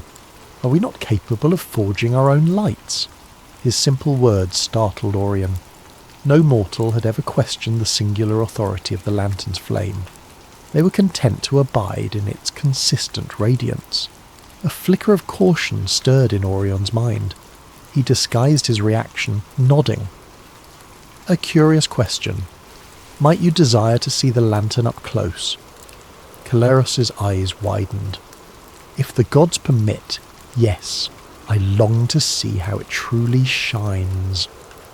So the disguised Orion led him toward the mountaintop, winding up rocky paths. The boy's eyes, lit by that subtle moonglow, easily navigated the faint shadows under cypress branches. At the summit the lantern floated, a vessel of translucent gold swirling with an eternal flame. Kaliros trembled at its majesty. Orion, still in mortal guise, observed the boy's fascination, torn between wonder at the mortal's boldness and the risk that such curiosity might unleash unforeseen consequences. They parted ways with Orion offering only cryptic words. Sometimes the flame that illuminates also blinds. Kaliros returned to his village, brimming with thoughts. Meanwhile, Orion ascended the spire again, pondering the significance of this unusual mortal who dared to wonder if the single flame was indeed the limit of cosmic light. In that hush of a starless world, the seeds of change had been planted, for a mortal had glimpsed the seat of divine power and had not been cowed. Rather, he harboured deeper questions. Soon enough, these questions would ripple across both mortal hearts and the realm of immortals, igniting a chain of events that might unravel the twilight stasis. And in the end, the very nature of the sky would shift from the hush of a single lantern to a grand tapestry of stars, sun and moon, though at a cost none yet dared to guess. The morning after his visit to the mountaintop, Kaliros woke early with a vibrant sense of purpose. His brief look upon the Skyfather's lantern continued to echo in his mind, stirring not just curiosity but a yearning for something greater, like a half-remembered dream of distant lights. Tending his sheep felt mundane compared to the cosmic hush he'd witnessed. Yet the village recognised no difference. They lived their routine under that single unchanging gleam. Kaliros, however, now knew the lantern was no mere glow in the sky. It was an object, anchored by divine choice. And if it was an object, perhaps it could be studied, or even replicated. He tried to share these revelations with a few neighbours, only to meet polite dismissal. "That's the gods' domain," they would say. "Mortals have no place meddling." Some even chided him for questioning the perfect arrangement. "Life is good, the fields yield enough. Why upset the balance?" they asked. This complacency pained Kaliros, but he swallowed his frustration. Meanwhile, from the vantage of the gods, rumours spread that Orion had invited the mortal boy to see the lantern. Several immortals stirred in dissatisfaction. They warned Orion that mortals, once shown a taste of divine secrets, often crave more. Orion, proud of his unbroken record of cosmic stability, brushed off their concerns. He believed in controlling the flame from the vantage of calm oversight, The boy was no threat. "He's but an orphan shepherd," Orion said. "His curiosity, if anything, might remind us to watch for mortal wonder." Still, Orion kept a subtle eye on Caleros, sometimes sending small breezes to swirl around the boy, or shaping cypress branches to rustle with hidden watchers. The mortal child felt occasionally watched, but pressed on with his daily tasks. He practiced a simple pastime, making mini lanterns from clay and cloth, trying to see if any captured the flicker of magical light. Of course, none held more than a mundane glow from a mild flame. He realised the god's flame was different, some cosmic essence laced into it. One twilight, as he herded sheep by the forest edge, a stirring in the undergrowth startled him. Out stepped a minor goddess, a messenger of Orion, named Thessa. She wore a cloak of swirling blue threads, eyes shimmering with faint starlight. Though no real stars existed yet, her eyes seemed to reflect some unborn cosmic tapestry. Thessa approached gently. "Caleros, you've glimpsed the lantern, and lived to dream of it," she said softly. "Orion's watchers note your restlessness. They wonder if your thirst for knowledge might overshadow your place." Caleros knelt, confusion swirling. "I mean no harm. I just feel there must be more to light than a single source." Thessa studied him a moment, then offered him a small token, a silver fragment shaped like a curved mirror. "Keep this close," she whispered. "It may reflect truths you cannot see alone. But heed the god's caution. Pride in mortal hearts can spark chaos, especially when they toy with cosmic power." Then she melted into the shadows, leaving Caleros with an object that glinted like a half-formed question. In the days that followed, Caleros discovered that if he angled the silver fragment just so, focusing the lantern's overhead glow, it produced intense, he said, beams, like miniature rays that could ignite dry twigs or cause flowers to bloom faster. This miniature demonstration of harnessed light thrilled him, yet he recalled Thessa's words about pride. He tried not to let it go to his head. Still, a part of him yearned to present these findings to Orion, to prove mortals, too, could steward the flame responsibly if only given a chance. Fate soon intervened. Orion appeared at the village outskirts in broad twilight, though seldom did gods descend so openly. Many villagers trembled, scurrying to kneel. Orion, radiant in a mantle of gold threads, summoned Caleros forth.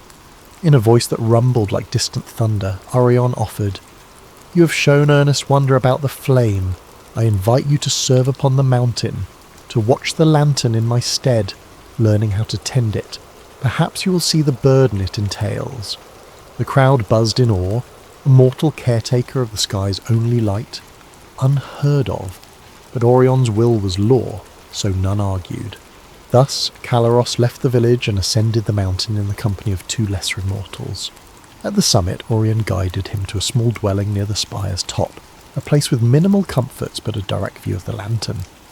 "Here," said Orion, "you shall keep the vigil, ensuring no stray gale or mortal attempt disturbs the flame. You will see how it demands constant watch." Caleros bowed, gratitude and trepidation swirling. He'd fantasized about drawing near the lantern's flame again, but the reality of official guardianship weighed on him. If he failed or disrespected the gods, the consequences might be dire. And so, each day as the world lingered in twilight, Caleros performed small rituals. He polished the spire's stone so that dust wouldn't drift into the lantern's aura. He gently inspected the invisible tethers that anchored it in place. He learned to recite chants that harmonized with the lantern's hum, though the meaning was unclear. Orion would occasionally appear, nodding in approval or offering mild corrections. Meanwhile, other immortals rarely approached, uncertain how to treat a mortal in such a divine role. Though the boy's tasks were humble, each duty gave him intimate insight into the lantern's nature, how its flame pulsed with a cosmic heartbeat, how a faint swirl of prismatic colour always danced at its core. He realised it was more than just a simple light. It was the central flame that balanced creation, bridging mortal and immortal realms. Yet behind the scene his curiosity only grew. He wondered, if the Sky Father's lantern so thoroughly shaped existence, what if mortals could share that flame, distributing smaller sparks across the world, giving each region a piece of that luminous magic? Would it not lighten Arin's burden? Might it awaken new creations, new forms of life or expression? One dusk, he worked up courage to pose a mild version of these questions to Orion. "Great Orin," he said, "the flame is magnificent. But does it not weigh heavily on you to hold it alone? Could it be that mortals or other gods might help carry the load if only given part of the flame?" Orion's expression darkened, as though a thundercloud passed behind his eyes. "The flame is singular. If spread among lesser beings, chaos might reign. It is best kept concentrated." The finality in his tone left no room for debate. Caleros bowed, outwardly obedient, but inside a quiet ember of dissatisfaction smouldered. He saw no reason mortals should remain in near-pitch subservience, reliant on a single cosmic lantern they had no say in. Wasn't there a possibility of synergy in multiple lights? The boy's moonlit eyes lingered on the dancing flame. One day, he silently vowed, he would test the question, a vow that soon would catapult him into a chain of events altering the very sky above. As the months rolled on, Caleros continued his watchful service at the summit.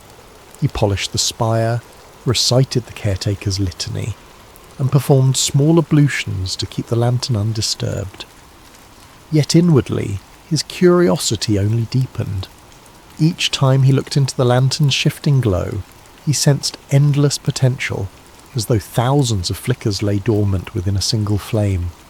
He recalled the silver mirror fragment gifted by Thessa, which he kept hidden. On rare nights, he used it to focus a small beam from the lantern onto a stone, marvelling how it slightly melted the surface or caused shimmering patterns. One evening, the hush of twilight settled across the land as usual. Orion had left the spire for a realm beyond mortal sight, trusting Caleros to maintain the vigil. The lantern hovered a few feet from Caleros's outstretched hands, serene in its cosmic glow. Suddenly, a wave of restlessness overcame him. Why must the sky remain so singularly lit? Why no sun, no stars, no moon? Could the realm not flourish under a tapestry of lights? Caleros found himself voicing these thoughts aloud, though no mortal or immortal stood near. If this flame is for the world, does the world not deserve to share it? Must one deity alone preside over such power? He trembled at his own boldness, yet the question lingered in the silent air. In that moment, without fully realizing, he reached out. His fingertips brushed the lantern's surface, an action strictly forbidden.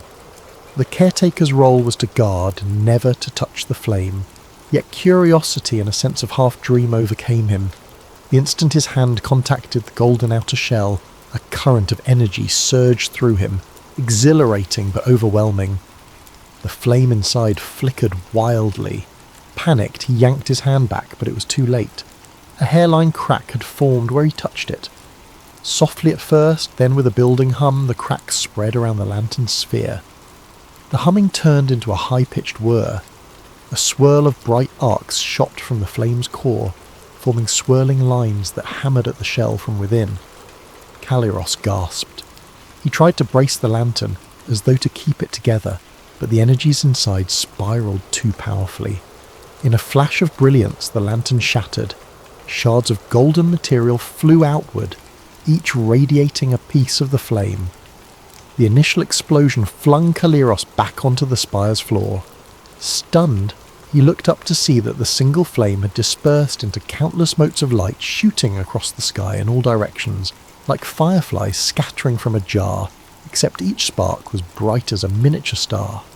Indeed, that was exactly what they became, flickers of cosmic fire suspended far above the land. In mere heartbeats, the horizon transformed.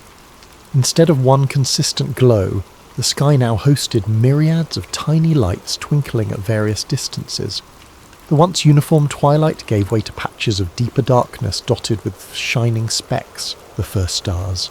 Simultaneously, a blazing orb soared from the shattered flames, swirling into a massive ball of fire that soared across the horizon, forming what would become the sun. Another portion spun away, forming a gentler orb that glowed pale silver. The moon. The world's sky was no longer a single luminescent hush, but a realm where day and night, stars and moon, would cycle. For a moment, Caleros was both awestruck and horrified by the beauty he had unleashed. The land below, freed from the constant amber hue, reeled in partial darkness, or found itself suddenly washed in bright sunlight as the new sun soared overhead. Mortals cried out in alarm or wonder. The gods, feeling a cosmic shift in their domain, roared with shock, but the immediate effect on Orion was dire. The consolidation of his power was in that single lantern, and with it shattered, his essence flickered. He rushed back to the spire to find Caleros sprawled on the stone floor, the remnants of the broken lantern around him. Orion's face twisted in a mix of fury and dread. "What have you done?" he thundered, voice shaking the mountain top. "You have undone the sky's perfect balance, splintering the flame across the cosmos." Caleros, trembling, tried to speak. I only touched it for a moment. I wanted to see if mortals could share..."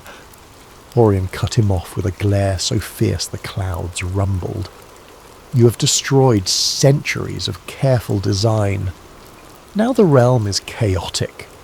Day cycles will blind some. Nights will become blackness, dotted with distant sparks no one asked for." He pounded his staff upon the spire's floor, cracks forming. The truth was that many mortals across the land exulted in the new lights. The sun's bright warmth gave plants a new vigour. The nights of scattered stars and a silver moon enthralled them. But Orion saw only that his single dominion was lost. The shattering had left him weakened, his cosmic flame no longer consolidated. Some portion of him felt relief that the world might flourish in new ways, but pride overshadowed that. In a swirl of divine wrath, Orion pronounced punishment upon Caleros. "Mortal child, you have stolen what was not yours to hold, fracturing the cosmic order. For this, you are cast down from the spire, stripped of any caretaker's role. May the mortals you champion see you scorned, and let your name be a cautionary tale." Thunder boomed. A swirl of golden wind encased Caleros, hurling him off the summit. He crashed down the mountainside, battered and bruised by rocky ledges. With trembling limbs, he finally tumbled to the foothills, losing consciousness among scrubby bushes. Overhead, the newly formed sun circled, bright and unyielding, while the fresh mosaic of still lingered behind the daylight's veil. Gods across the pantheon scrambled, uncertain how to handle this new cycle. Some recognized the potential for growth, but Orion's fury overshadowed all else. Storms brewed, seas churned. The world teetered in confusion, adjusting to sunrises and sunsets for the first time. Crops that had grown steadily in constant twilight now faced scorching midday heat or dark nights. It was a revolution in daily life. As the day turned to the first real night, men and women across the realm looked up at the swirling tapestry of countless sparks. Awe filled them. It was mesmerizing. But as they prayed or worshipped, the gods responded with silence or thunderstorms, uncertain whether to bless or curse this shift. Orion retreated to the battered spire, trying to gather remnants of his energy to form a stable seat of power. The flame was gone, scattered into stars, sun, moon. He was left a fraction of his prior might. Caleros lay unconscious in a small grove at the mountain's base. Gentle breezes rustled the leaves overhead. A faint star-shaped glow hovered in his palm, some leftover spark from the lantern that refused to abandon him. In the next days, he would awaken to find himself alone, exiled from the mountain, yet burdened with a new sense of responsibility. The world's cycle had changed forever, but the god's wrath was not sated. Trials awaited the boy who shattered the sky, father's prize lantern. When Caleros regained consciousness, the world felt simultaneously familiar and alien. The sky was not the uniform amber he'd always known. It had brightened into a robust morning sun that made him squint, and when twilight fell, a tapestry of stars glimmered overhead along with a silver moon. Birds in the region seemed confused, some chirping at odd hours. Villagers from the foothills noticed the new daily cycle. Some marvelled at the warmth of direct sunlight, while others complained about the abrupt darkness at night. Agriculture, sleep patterns, and worship all began shifting in response to these previously unknown rhythms. Though battered and bruised, Caleros managed to stand. He realised he was near a small orchard at the mountain's base. Stumbling into the orchard, he found an old orchard keeper who recognised him hastily from the caretaker's gossip. The orchard keeper offered him water and a place to rest, though confusion lit the man's eyes. "Aren't you the caretaker boy? What happened on the summit?" Caleros stammered a partial explanation that the lantern had shattered, releasing new cosmic lights. The orchard keeper was awestruck, uncertain how to respond. He gently patted Caleros's shoulder, urging him to stay hidden. Rumours said Orion was furious and had commanded the lesser gods to find the mortal who upended creation. Over the next days, Caleros gathered his strength. He also discovered an unsettling phenomenon. Each night, storms or quakes rattled parts of the realm, as if the gods unleashed their anger, or tried to recapture the lost flame. Harvests, previously stable and a constant mild glow, now faced scorching midday or complete nighttime. Some soils withered faster, while others grew abundantly in real sunlight. The realm was in flux, and the gods' influence felt uncertain. People debated whether this was a curse or a new blessing. Despite the swirl of changes, Caleros sensed the burden of guilt. He had unleashed a cosmic shift no mortal had the right to attempt, apparently harming Orion. Yet part of him believed the outcome was not wholly negative. Mortals seemed more alive, forced to adapt, forging new ways to measure time. He saw children delight in the glimmer of stars overhead, and farmers discovering new planting cycles. The realm might eventually flourish under this cyclical day and night, but the gods' wrath was real. If they found him, they might demand retribution. Then, in a dreamlike vision, Thessa, the minor goddess who once warned him, appeared by his bedside. She whispered of Orion's fading power. The flame that was once concentrated in the lantern is scattered across stars, sun and moon. Orion can't unify it alone. The realm is shifting into an uncharted future, but the gods are not so easily forgiven. They blame you for the chaos and want you punished.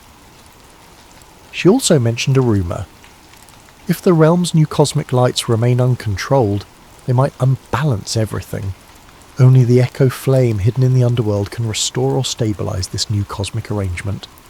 Go find it or face the gods' endless wrath. Then she vanished, leaving Caleros shaken awake. The echo flame, an ember from the first fire that shaped matter, older even than Orion's lantern. Legends whispered it resided deep in the underworld, guarded by secrets and illusions. If Caleros could retrieve it, perhaps he could appease Orion, or harness it to calm the violent cosmic shifts. This quest seemed impossible for a mortal boy, but given that the gods now hunted him, going underground might be safer than wandering the surface. He resolved to attempt it, hoping that success might lead to peace, or at least a measure of forgiveness. From the orchard keeper, Caleros acquired a simple cloak and a staff. He used the silver mirror fragment as a guiding token, noticing that in certain angles it glowed faintly, pointing him southeast, perhaps indicating the route to the underworld's hidden entrance. Setting out at dawn, he travelled discreetly across fields and hills, avoiding villages rife with rumours or watchers. Days turned into nights, each cycle a new revelation of the sky's wonders. The sun rose with brilliance. The nights displayed swirling constellations of starlights that once lay trapped in Orion's lantern. Caleros felt awe at how many soared overhead. Thousands upon view, and thousands.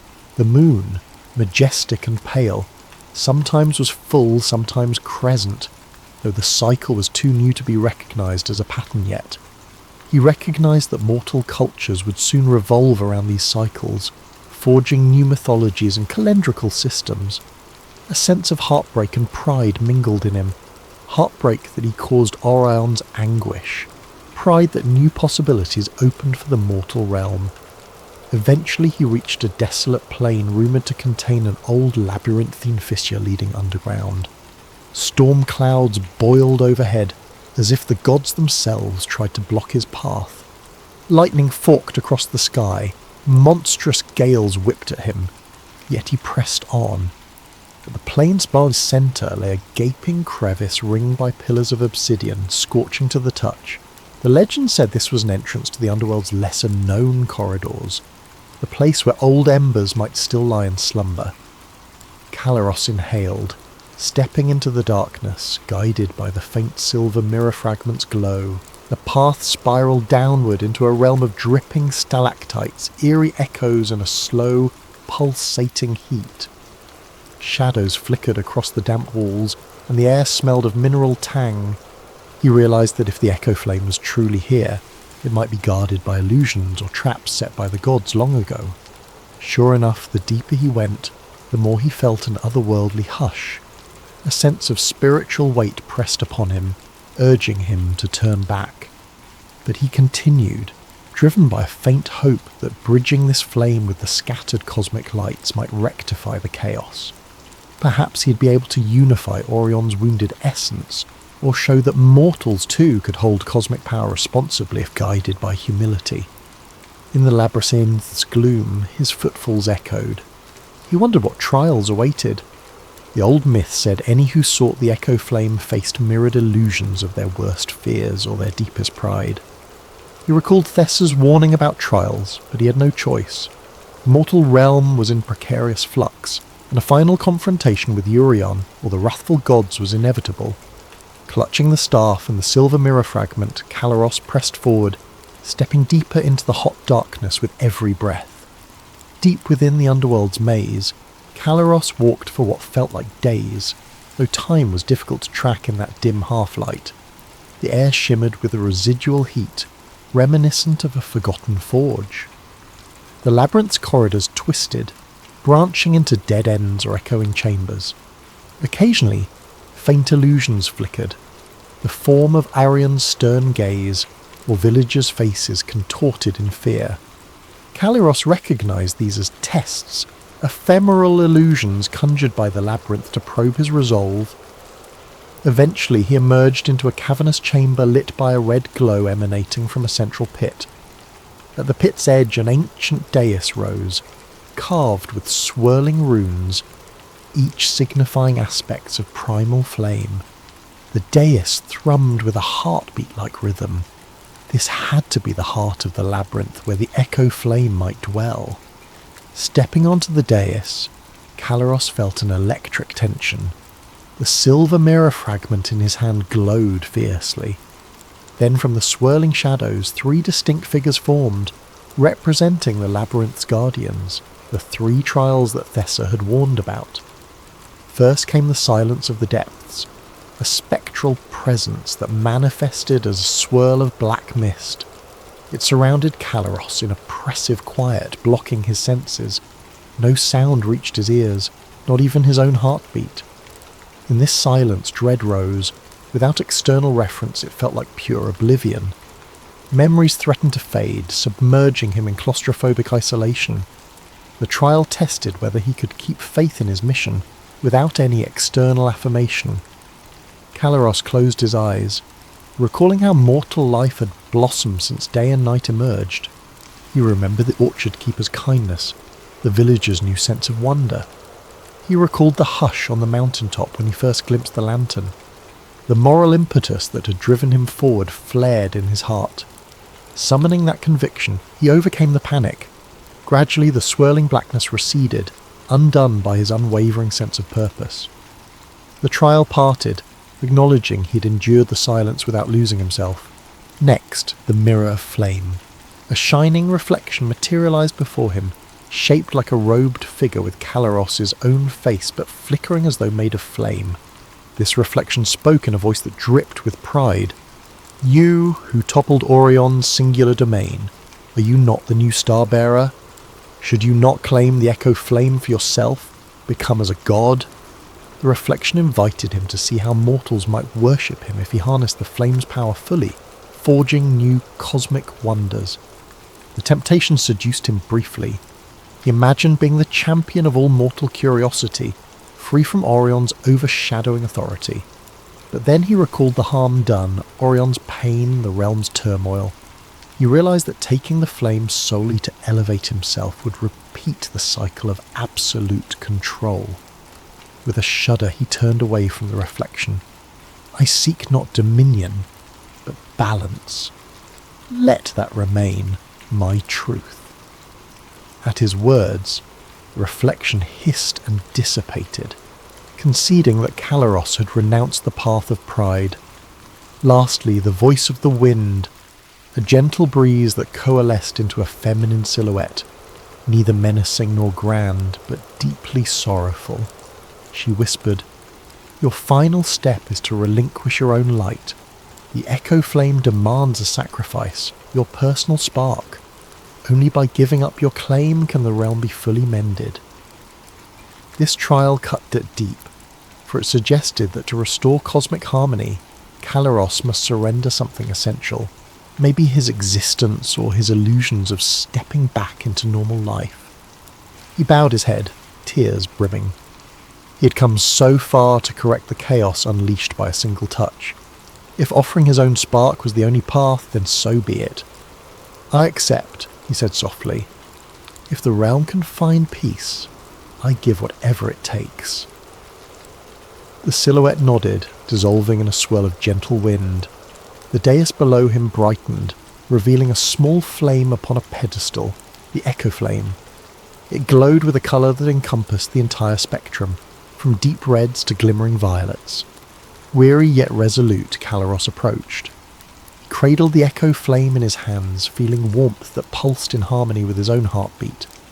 Then he turned to ascend, guided by a new path that opened in the labyrinth's wall. Like the realm recognised he had passed the trials. Emerging back into the mortal world, he discovered the sky in greater turmoil. Strange weather battered the land, the sun swirling with their irregular flares, the moon shifting phases unpredictably. Orion's attempt to forcibly reorder the cosmos was clashing with the new star-laden night. Mortals cowered in fear, uncertain how to cope with these cosmic flails.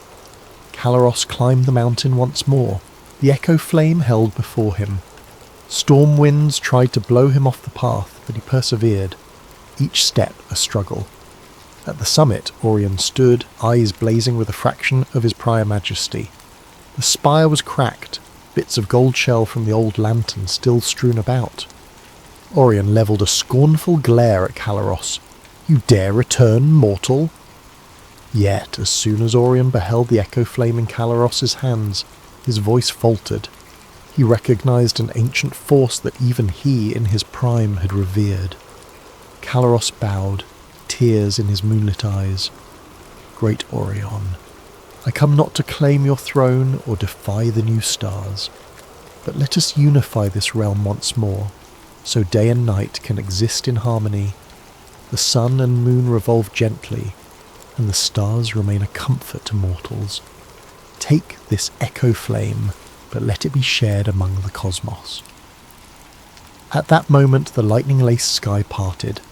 Orion, touched by the mortal's humility, realised that perhaps this new cosmic order was not a curse, but a chance for deeper wonders. With trembling hands, Orion reached to accept the echo flame. As he did, a final swirl of cosmic energy enveloped them both. The sun and moon steadied, the storms died. The star-filled night returned, but now with a sense of balanced cycle. In that swirl of light, the echo flame bridged mortal and immortal, forging a stable path for day, night, sun, moon, and countless stars to remain. Calaros felt his own essence unravel, as though the final trial demanded its due. He glimpsed Orion's sorrowful expression, even as the deity's power was restored, not to dominion over a single lantern, but to a gentler guardianship of the cosmic tapestry. Moments later, the swirling brightness faded. Orion stood alone on the spire, the echo flame integrated into the cosmic cycle. Where Caleros had knelt, only a faint swirl of stardust remained, drifting upward. Far overhead, a new constellation formed, a humble figure holding a lantern. Mortals who looked up recognised the shape as Caleros, the boy with moonlit eyes, forever remembered as the one who dared to question the single flame and in doing so, gave them the gift of sun, moon and stars. In the land below, life gradually adapted to the sunrise's warmth, the gentle respite of moonlit nights and the shining tapestry of stars overhead. Orion no longer kept an iron hold on the flame's power, letting the cosmic lights remain as the realm's new normal. Immortals recognised that mortal curiosity had sparked evolution in the sky, and though regret lingered for the cost paid, quiet respect for mortal potential took root. So ends the tale of Caleros. For ages after, storytellers recounted how an orphaned shepherd's single question shattered an age of monotony, forging the first dawn and the nights of countless stars. The moral is whispered in every hush of twilight, that curiosity tempered by humility can reshape even divine decrees, and that the greatest lights in the sky may come from the smallest spark of mortal wonder.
Welcome, dear listeners and seekers of late-night tales, to Nightfall Myths, where stories of myth, mystery and magic merge with the soft hush of midnight. Whether you're joining us from a bustling city or a quiet village, I'd love to know where you're tuning in from and what time it is in your corner of the world. Feel free to drop a comment below. It's always fascinating how stories can unite us across time zones, oceans and continents. And while you're here, don't forget to subscribe to Nightfall Myths.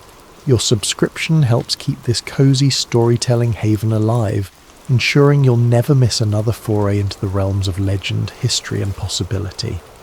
Tonight's tale is called The Serpent's Gift, a mythological fantasy that delves into the tragic yet awe-inspiring life of Asclepius, the mortal son of Apollo. Raised by the wise centaur Chiron, Asclepius becomes the greatest healer in all of Greece, his skills bridging the gap between mortals and gods. But when he dares to resurrect the dead, he challenges the divine laws upheld by Zeus and Hades. What follows is a clash of compassion versus cosmic order, a story that questions how far mercy should reach when it teeters on the boundary of fate. Settle in, perhaps with a warm drink or a soft lamp glowing, and let the rhythmic cadence of these words guide you. We'll follow Asclepius through 5 acts, each exploring a distinct phase of his journey, from the miraculous gift of healing to the fateful moment he defies the gods themselves. May it inspire reflection and wonder, and if you drift off before the end, worry not. This space is meant for gentle rest as much as it is for an epic telling. Without further ado, let us begin. In a quiet glade of Thessaly, beneath the dappled sunlight filtering through ancient oaks, a mortal cry pierced the hush of dawn. The infant was born in extraordinary circumstances, tethered by fate to 2 worlds, that of gods and that of men. His mother, the Princess Coronis, lay still beneath Apollo's watchful eye. She had erred, betraying the god who loved her, and in her final moments she bore him a child. Heartbroken yet determined, Apollo snatched the infant from the funeral pyre, rescuing him from mortal flames. Thus was Asclepius saved from a cruel destiny at birth. Apollo, though torn by grief, saw in the child a spark of promise. The god entrusted him to the wise centaur Chiron, revered by heroes across Greece. Chiron dwelt in the foothills of Mount Pelion, where the pine forests whispered with old magic. There, Asclepius grew in strength and mind, absorbing every lesson with tireless curiosity. From the moment he could toddle, he was drawn to living creatures, wounded birds, limping hares, even serpents with broken scales. Chiron watched with quiet pride as the boy cradled a small fawn, coaxing it back to health with salves and gentle words. No wound seemed beyond Asclepius's compassion. His gift for healing was evident, an uncanny knack for mixing herbs, bandaging cuts, and soothing pain with a mere touch. Chiron taught him more than simple remedies. He spoke of the cosmos, of the golden chain linking gods and men, of the necessity of balance in all things. Medicine is a sacred art, the centaur would say, but it must be guided by wisdom. The mortal body is ephemeral, and even the best cures cannot halt the march of time. Respect the boundary that the fates have woven. Yet Asclepius's thirst for knowledge was boundless. By his teenage years he had mastered advanced treatments once known only to gods and famed herbalists. Word spread through Thessaly of Chiron's adopted son, the prodigy who could set bones with a glance and brew potions for deadly fevers. Pilgrims came from neighbouring regions, each hoping for a miracle. Asclepius welcomed them with humility, seldom asking for reward. During those blossoming years, a quiet question took root in his heart. If I can cure all manner of diseases, why must men still die? He had watched an old villager slip away despite his best efforts. He'd seen a child succumb to a wasting sickness no mortal herb could reverse. His compassion warred with the reality that death inevitably claimed all. The tension simmered in his soul. One day, under a blazing noon sun, Apollo visited his son. The god arrived in a shimmer of golden radiance. Asclepius bowed, though his father bid him rise. They spoke not as father and child, but as teacher and student, each proud in their own domain. "Apollo," Asclepius ventured, "why must mortality be so frail? If the gods can heal, can they not grant immortality?" Apollo's voice carried a tender edge. "We are bound by laws older than Olympus, my child. Even gods cannot shatter the tapestry of fate. Our blessings have limits. Life is precious precisely because it is finite. Asclepius pressed his lips into a line. He understood the words, yet felt their emptiness. His father's love was evident, but so was the boundary that kept them apart. In that moment, Asclepius realized that though half divine by blood, he remained mortal in the end. Soon after, Chiron took Asclepius on a journey across Greece. They visited plague-stricken towns and kingdoms ravaged by war. The young healer tested his skill using salves to treat battlefield injuries, incantations to quell fevers. Each success fed his conviction that no malady lay outside his grasp. People hailed him as a saviour, crowding around with pleas for healing. Some, in tears, kissed his hands and prayed to him as though he were a minor god. It was on this journey that Asclepius encountered a gravely ill noblewoman. Her breathing was shallow, her limbs trembling with fever. Despite the best potions and incantations, she slipped beyond the threshold of life, exhaling her final breath in a quiet hush. Despair clung to the onlookers, yet something in Asclepius refused to accept it. With unwavering focus, he pressed his palms to her chest and recited a half-remembered rite, gleaned from old papyri that had once whispered of energies bridging life and death. Under his trembling hands, the woman's eyes fluttered open. She gasped, heart lurching back to life. A stunned hush fell. Chiron observed from the corner of the makeshift ward, his ancient eyes fearful yet amazed. The woman looked upon Asclepius with reverent awe. The crowd fell to their knees. A rumour sparked that Asclepius could undo death itself. He, meanwhile, felt only exhaustion and the curious sense he'd grazed a forbidden realm. Though outwardly triumphant, a weight settled in his heart. What if he was meddling in powers not meant for mortal hands? When the tale spread to the ears of the local priesthood, a quiet alarm stirred. "This is no mortal healing, then," they whispered. "If it is true, it defies the natural order. The gods alone govern death. He must be favoured or cursed." From that day onward, a faint shadow of destiny trailed Asclepius. He continued curing the sick with unwavering empathy, but now the question of life's boundary occupied his every thought. In the hush of night, as he prepared potions under the moonlight, he recalled the nobleman's revival, a surge of raw energy that threatened to tear something in the very fabric of existence. The memory made him tremble, uncertain whether he'd committed a holy act or an abomination. So began Asclepius's path to greatness and calamity.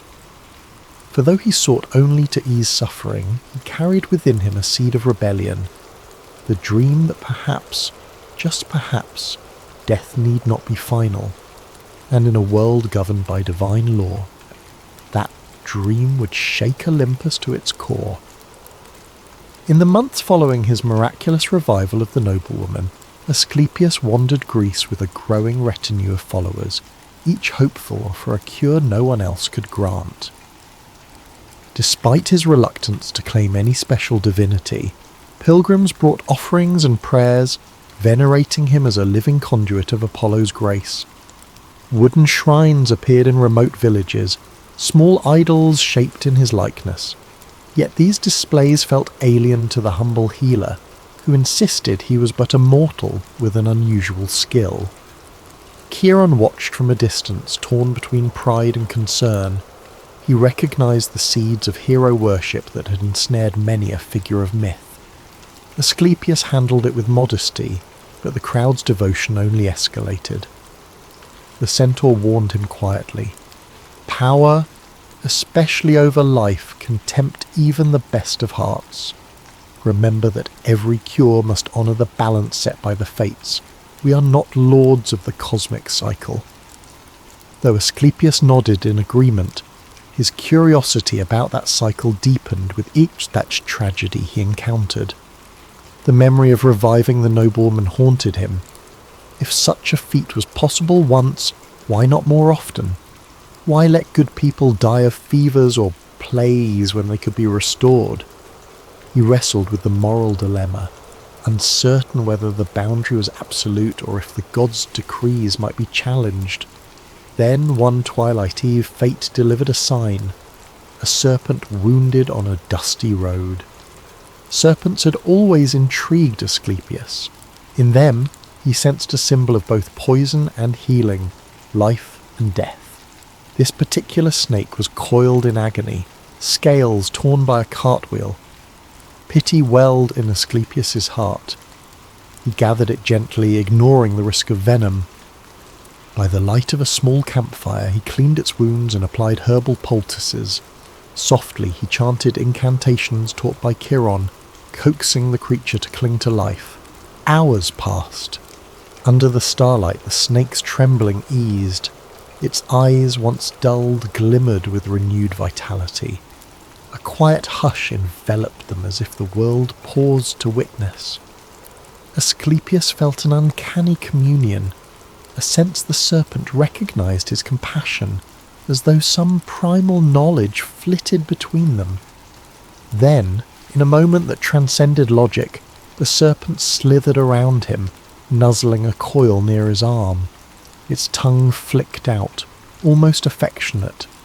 Asclepius felt a rush of warmth, like an invisible blessing. In that instant, an unfamiliar voice whispered in his mind. No language, yet he understood. The serpent imparted knowledge beyond mortal ken, visions of archaic rites and hidden doorways to the underworld. Asclepius's breath caught. He saw images of dark caverns, spectral shapes crossing a black river, luminous threads connecting souls to bodies. Among them were subtle keys to reversing the final step of death. It was as though the serpent's nature, its cyclical shedding of skin, its renewal, stood as a metaphor for returning life to the lifeless. Shaken, Asclepius blinked, and the mental bridge closed. The serpent retreated into the shadows. Then, with a gentle flick of its tail, it glided off into the night, its wounds fully healed. Left behind was Asclepius, heart pounding at the revelation swirling in his mind. It felt like he'd glimpsed a cosmic secret. Whether it was a gift or a curse, he couldn't say. Over the following weeks, the knowledge lingered, half-formed in his thoughts. Occasionally, in a dream or a moment of quiet reflection, he caught fragments of the serpent's insight, chants that might bind a soul to flesh, herbal concoctions that stirred dormant energies, sequences of divine runes that parted the veil. He tested them gently on animals, noticing subtle hints that once limp creatures recovered more vigorously than normal. A hush of awe pervaded him. Was he nearing the threshold of the actual resurrection? But fear accompanied his excitement. He recalled the words of Apollo. Even gods cannot shatter the tapestry of fate. He pictured the underworld guarded by Hades, that stern lord who would not tolerate his realm being robbed. The risk was immense, yet compassion drove Asclepius onward. If a mother of young children fell mortally ill, or if a valiant hero died unfairly, was it not righteous to restore them? Who benefited from an unbending rule that left innocence in the cold grip of death? One moonlit night, he confided in Chiron. Softly he revealed glimpses of the serpent's revelation. The centaur's face darkened with alarm. "My son, that is the most forbidden path. The boundary between life and death underpins the entire cosmos. Even Olympus respects it. If you cross it, you beckon the wrath of Hades, and perhaps even Zeus." Asclepius lowered his gaze. Are we to watch good people die when we hold the key to saving them? Is that truly justice? Chiron's eyes glistened with sympathy. "Justice is not always soft, child. The cycle of life and death has held since time immemorial. Tread carefully." Still, Asclepius's soul churned. He recalled grieving families, the heartbreak in mothers' eyes.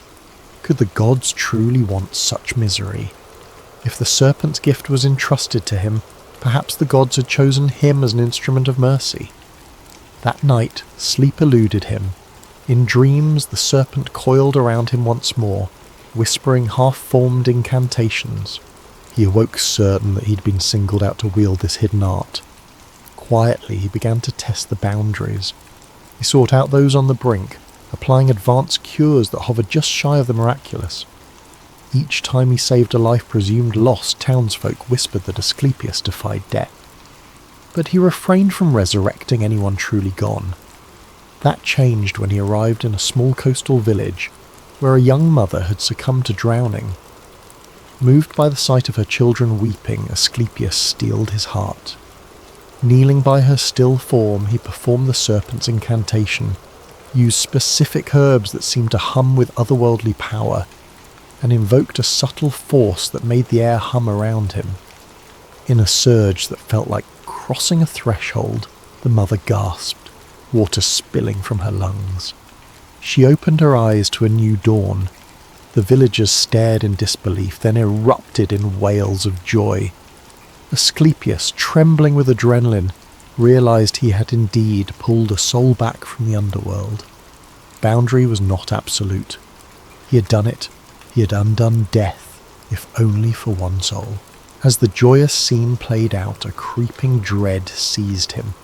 He sensed invisible eyes upon him, as though the gods took sudden notice.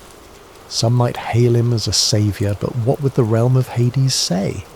Fate itself might recoil from such defiance.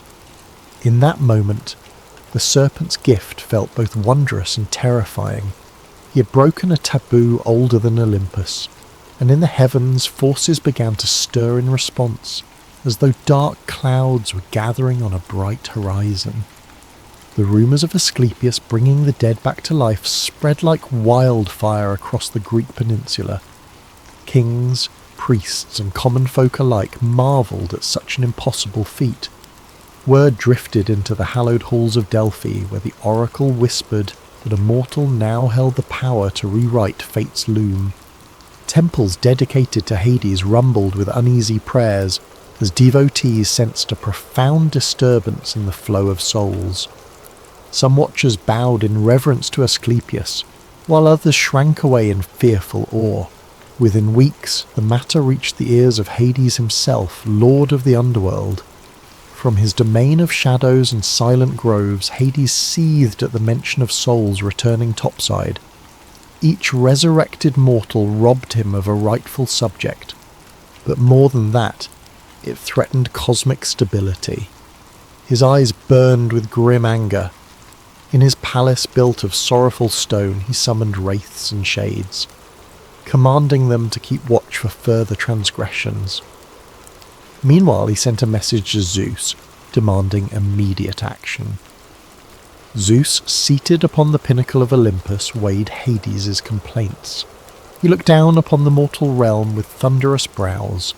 For centuries, mortal heroes had tested divine boundaries, yet none had so flagrantly overturned the cycle of life and death.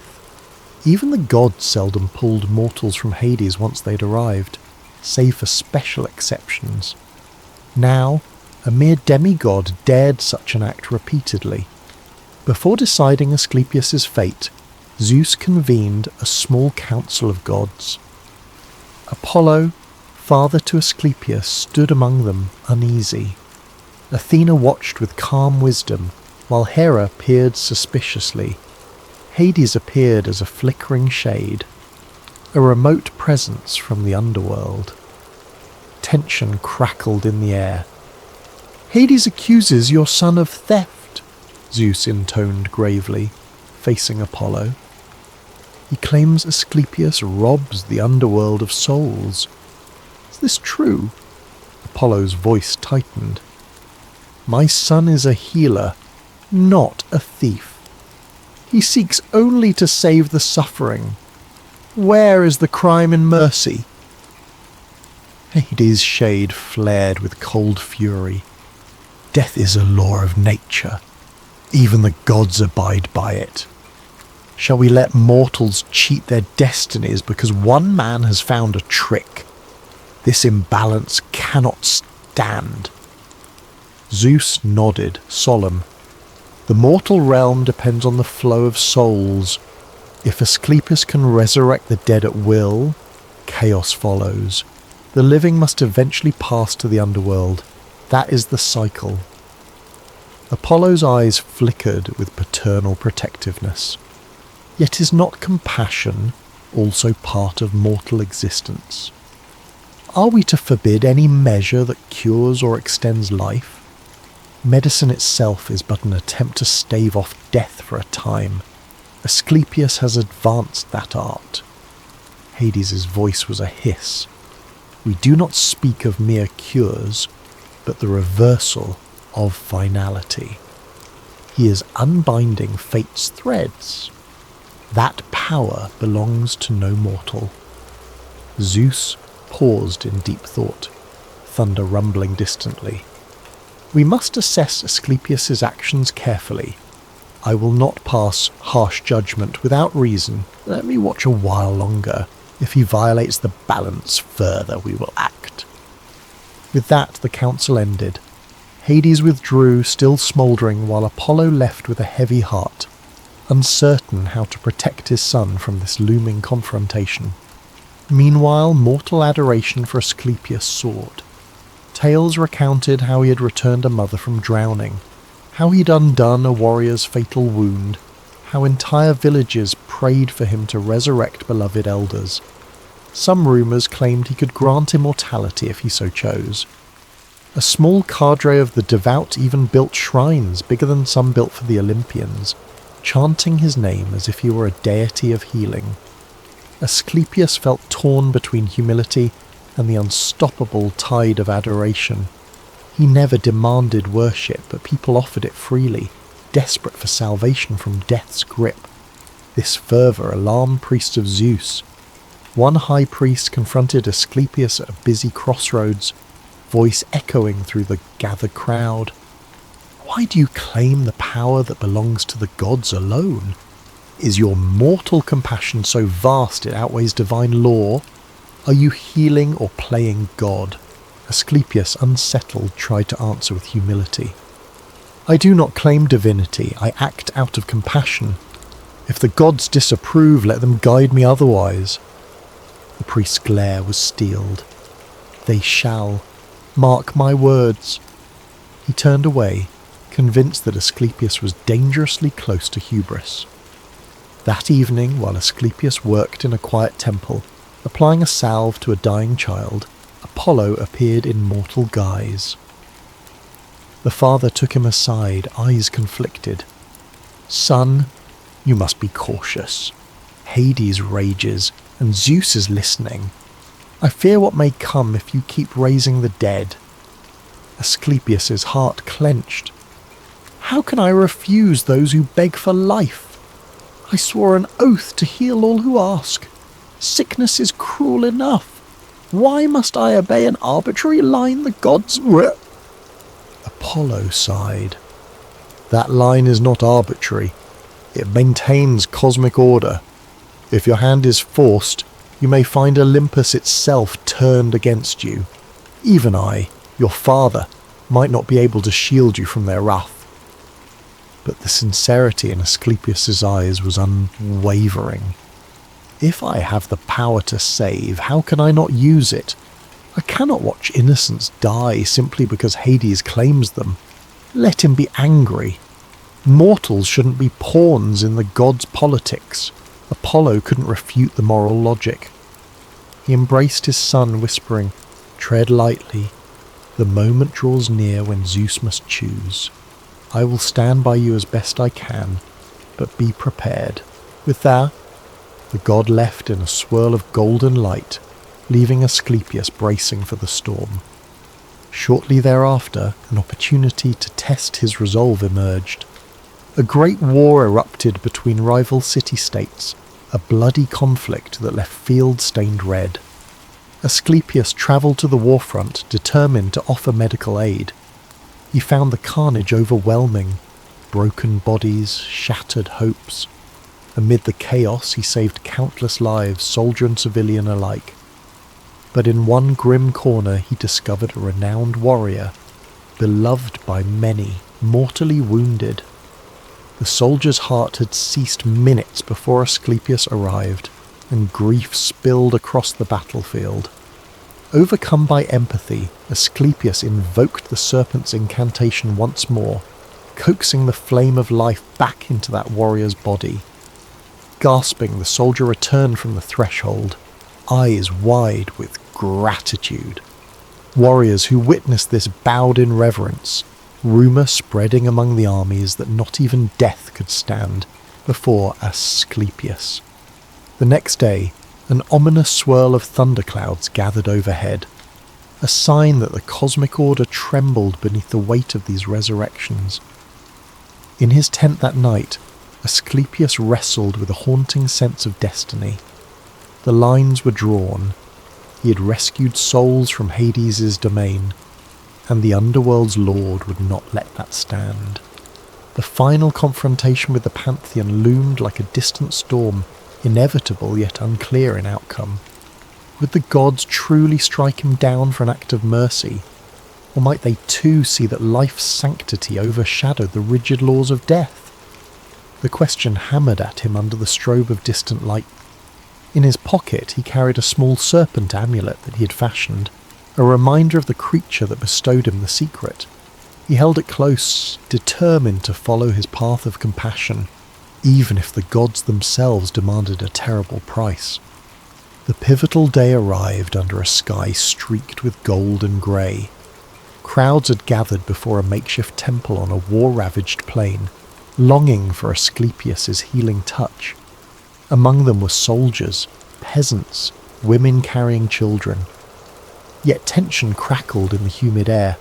Some in the crowd murmured that divine retribution would descend for meddling with the boundary of death.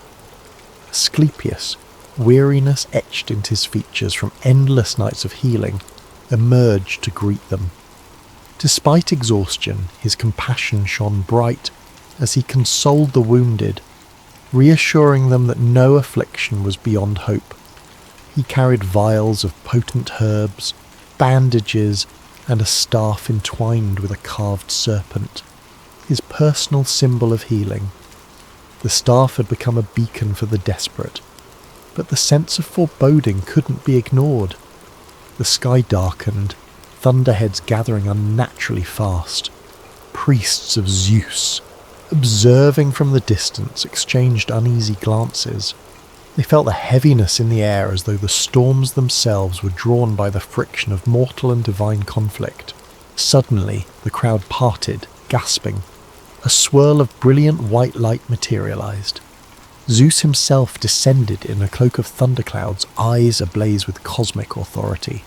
Lightning crackled around his form, illuminating the assembly. In that crackling hush, onlookers fell to their knees in awe and dread. Asclepius's heart pounded.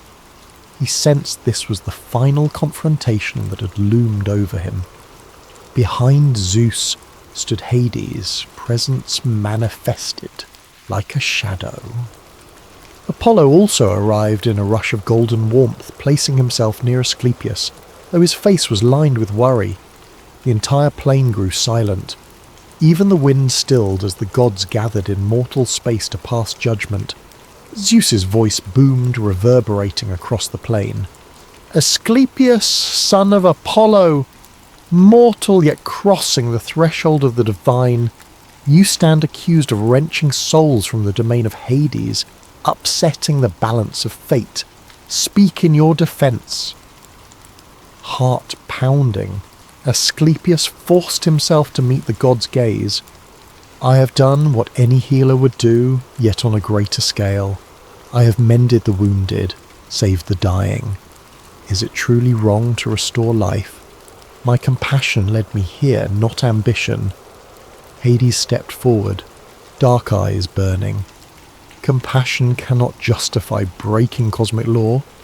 The dead belong in my realm. Each resurrection you perform is a theft of what was decreed by the Moirai. Death is an immutable boundary." Apollo interjected. voice laced with paternal pride and worry. Father Zeus, he does not do this for gain or glory. He heals from the purest heart. Let us not punish that which is good. But Zeus's gaze was cold. This surpasses mere healing. You have undone fate's final chord. If mortals can cheat death, the underworld empties and the cycle collapses. Our rule is built on balance. Even immortals tread carefully around the boundary of life and death. Asclepius bowed his head, trembling. I meant no harm to the order. I saw only suffering. If the gods have it in their power to rescue some from tragedy, why is it forbidden for me? A hush followed. Some in the crowd wept, uncertain whether to plead for mercy or stand in silent witness. Hades' expression remained resolute, unwavering in condemnation.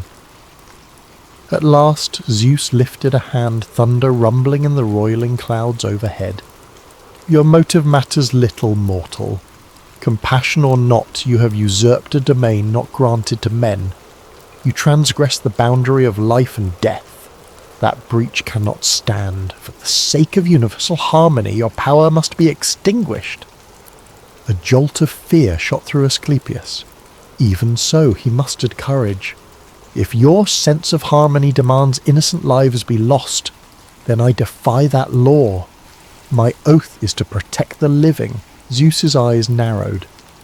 A proud statement. But we see only hubris. No mortal is above the cosmic design. The god raised a hand wreathed in lightning. A hush of finality settled on the plain. Apollo, desperate, stepped forward. Father, wait. If you must punish him, take away his gift. Don't kill him. He is my son. But Hades interjected, voice frigid. Anything less than final retribution leaves the door open. He has the knowledge now. He will not cease. The underworld is threatened. Zeus hesitated, torn between Apollo's plea and Hades' demand. Then, steeled by the imperative of cosmic order, he said, Apollo, your love is known, but we cannot half punish this offence. Asclepius has become a threat to all. I have no choice. A thunderbolt coalesced in his palm, sizzling with raw power. Apollo cried out, No! And reached for his son. Asclepius gazed at his father with sorrow, but acceptance glimmered in his eyes. He realized there was no escape from the wrath of the king of gods. Then, with a flash of blinding brilliance, Zeus hurled the bolt. It struck Asclepius with unstoppable force. A shockwave tore across the plain, toppling onlookers, scorching the earth. Asclepius collapsed lifeless, his mortal frame unable to withstand the divine onslaught. A wail of anguish rose from the crowd. Apollo sank to his knees, tears burning with the brilliance of the sun, while Hades watched impassively, his domain's equilibrium restored. In that moment of heartbreak, Apollo's grief ignited into fury. In a mad rage, he soared to the Cyclopes' forge, those who had crafted Zeus's thunderbolts, and unleashed vengeance upon them, slaying them for forging the weapon that killed his son. The aftermath sent tremors through Olympus. Even the gods who had not spoken felt a deep pang of regret. None had desired the mortal's death, but the laws stood above personal sentiment. As the dust settled and clouds parted, only silence lingered. On the ground lay Asclepius, a mortal undone by divine power, the world robbed of a healer who had glimpsed the key to immortality. In the heavens, Zeus stood pensive. A sense of tragedy weighed on him. Yes, the cosmic balance was safe, but at a terrible cost. Thunder rolled softly, as if mourning. The crowd dispersed, some cursing the gods for their cruelty, others lamenting that mortal men cannot surpass the boundaries set by immortals. In the hush of twilight, A single serpent spot slithered onto the scorched earth beside Asclepius's body, coiling around the staff he had carried. Its green eyes gleamed, reflecting a sorrowful wisdom. Then it vanished into the shadows. That day, the mortal realm learned that even the greatest compassion can meet a brutal end when it challenges the immutable law. Death, it seemed, was truly sacrosanct. Yet the echo of Asclepius's healing art would not vanish so easily. His staff, entwined with the serpent's memory, remained a symbol of the healing craft he had perfected, a testament that mercy, though punished, could never be fully silenced. A hushed stillness fell over Greece in the days following Asclepius's demise. Temples that once exulted in the presence of the mortal physician now draped themselves in black, offering solemn prayers for the man whose compassion had threatened the cosmic order. Some cursed the gods for their harshness, while others lamented the unstoppable nature of fate. Asclepius's followers scattered, hearts heavy with grief. Rumours flickered that the hero's body had vanished, seized by Apollo before mortal hands could bury it. Amid the swirling sorrow, Apollo wandered, overcome by guilt and rage. He had lost his beloved child to the unyielding strictures of Olympus. In a fit of wrath, he had slain the Cyclopes, a dire act that tested even Zeus's patience. Yet the father's anguish was tempered by a glimmer of paternal love, a desperate wish that Asclepius's goodness should not fade into oblivion. Moved by this, Zeus, in a rare gesture of remorse, chose to honour the mortal's legacy. He ascended to the night sky and placed Asclepius's spirit among the constellations, forming Ophiuchus, the serpent-bearer, a cluster of stars depicting a man grasping a snake. From that vantage, Asclepius would forever watch over mortals, a silent guardian of the healing arts. It was a small concession, but it ensured that the memory of his compassion would echo for eternity. Below, the mortal realm felt his absence keenly. Wars continued, plague still struck, and death remained the final boundary that none dared cross again. Yet Asclepius's knowledge had not been wholly erased. He left behind a legacy in the form of children, Hygeia, Panacea and others, each embodying aspects of his healing philosophy. Hygeia championed cleanliness and prevention of disease, while Panacea symbolized the pursuit of universal remedy. They spread the flame of compassion their father had ignited, though they heeded the cautionary tale of his downfall, avoiding any attempt to resurrect the dead. In the decades that followed, priests built shrines to Asclepius, ironically turning him into a minor deity of healing. Pilgrims travelled far to these sanctuaries, seeking cures for ailments. Many reported miraculous recoveries, attributing them to the gentle spirit of Asclepius, who even in death refused to abandon his calling. The rod and serpent he carried became a symbol revered by physicians. Over generations, this rod of Asclepius endured as the universal mark of medicine, a testament to the man who had once bridged mortal life and divine secrets. Across the underworld, Hades took measured satisfaction that order prevailed. Souls arrived as they always had, no longer plucked from his domain by a mortal hand. Yet a subtle tension lingered. On quiet nights, one might sense the underworld's gloom reflecting the faint regret that a champion of life had been struck down. For though Hades enforced the law, he was not incapable of admiration for the bravery that defied him. Chiron, the wise centaur, mourned disaster in solitude. No pupil had ever matched Asclepius's potential or heart. Still, he took solace that the memory of his student inspired others to deeper compassion and skill. The centaur told travellers who sought him that Asclepius was never truly gone. Look at the stars. Ophiuchus stands among them, shining. So long as men hold hope for the sick, his spirit remains. When mortals gazed upon Ophiuchus, they wove new myths. They said the constellation pictured a man gently restraining a serpent, the creature that once gifted him the knowledge of resurrection. This star figure served as a reminder that the line between life and death is slender, and that healing is a divine craft in mortal hands. Some nights the constellation glowed bright enough to be mistaken for a sign from the gods, urging the living to care for one another as Asclepius had done. Apollo, restless with heartbreak, spent time wandering the mortal realm incognito. He listened to hushed stories in taverns and villages of how Asclepius had resurrected a mother or saved a child. He heard them speak of his son not with fear, but with gratitude and awe. Over time, Apollo found a measure of peace, seeing that Asclepius's gift hadn't been wiped away by a single thunderbolt. Instead, it took root in the hearts of medics, midwives, herbalists, and all who believed in the power of healing. If the immortals demanded a sacrifice to preserve cosmic law, at least mortal compassion continued to glow, unstoppable. Legends say that on certain nights, in the hush of starlight, one can hear a faint stirring near Asclepius's ancient altars, a serpent's whisper, carrying fragments of that forbidden incantation. None dare attempt it fully, for fear of incurring the same punishment. But the mere hint that resurrection was once possible keeps the flame of wonder alive in human imagination. Perhaps one day, in a moment of dire need, someone might gather the courage to pick up where Asclepius left off.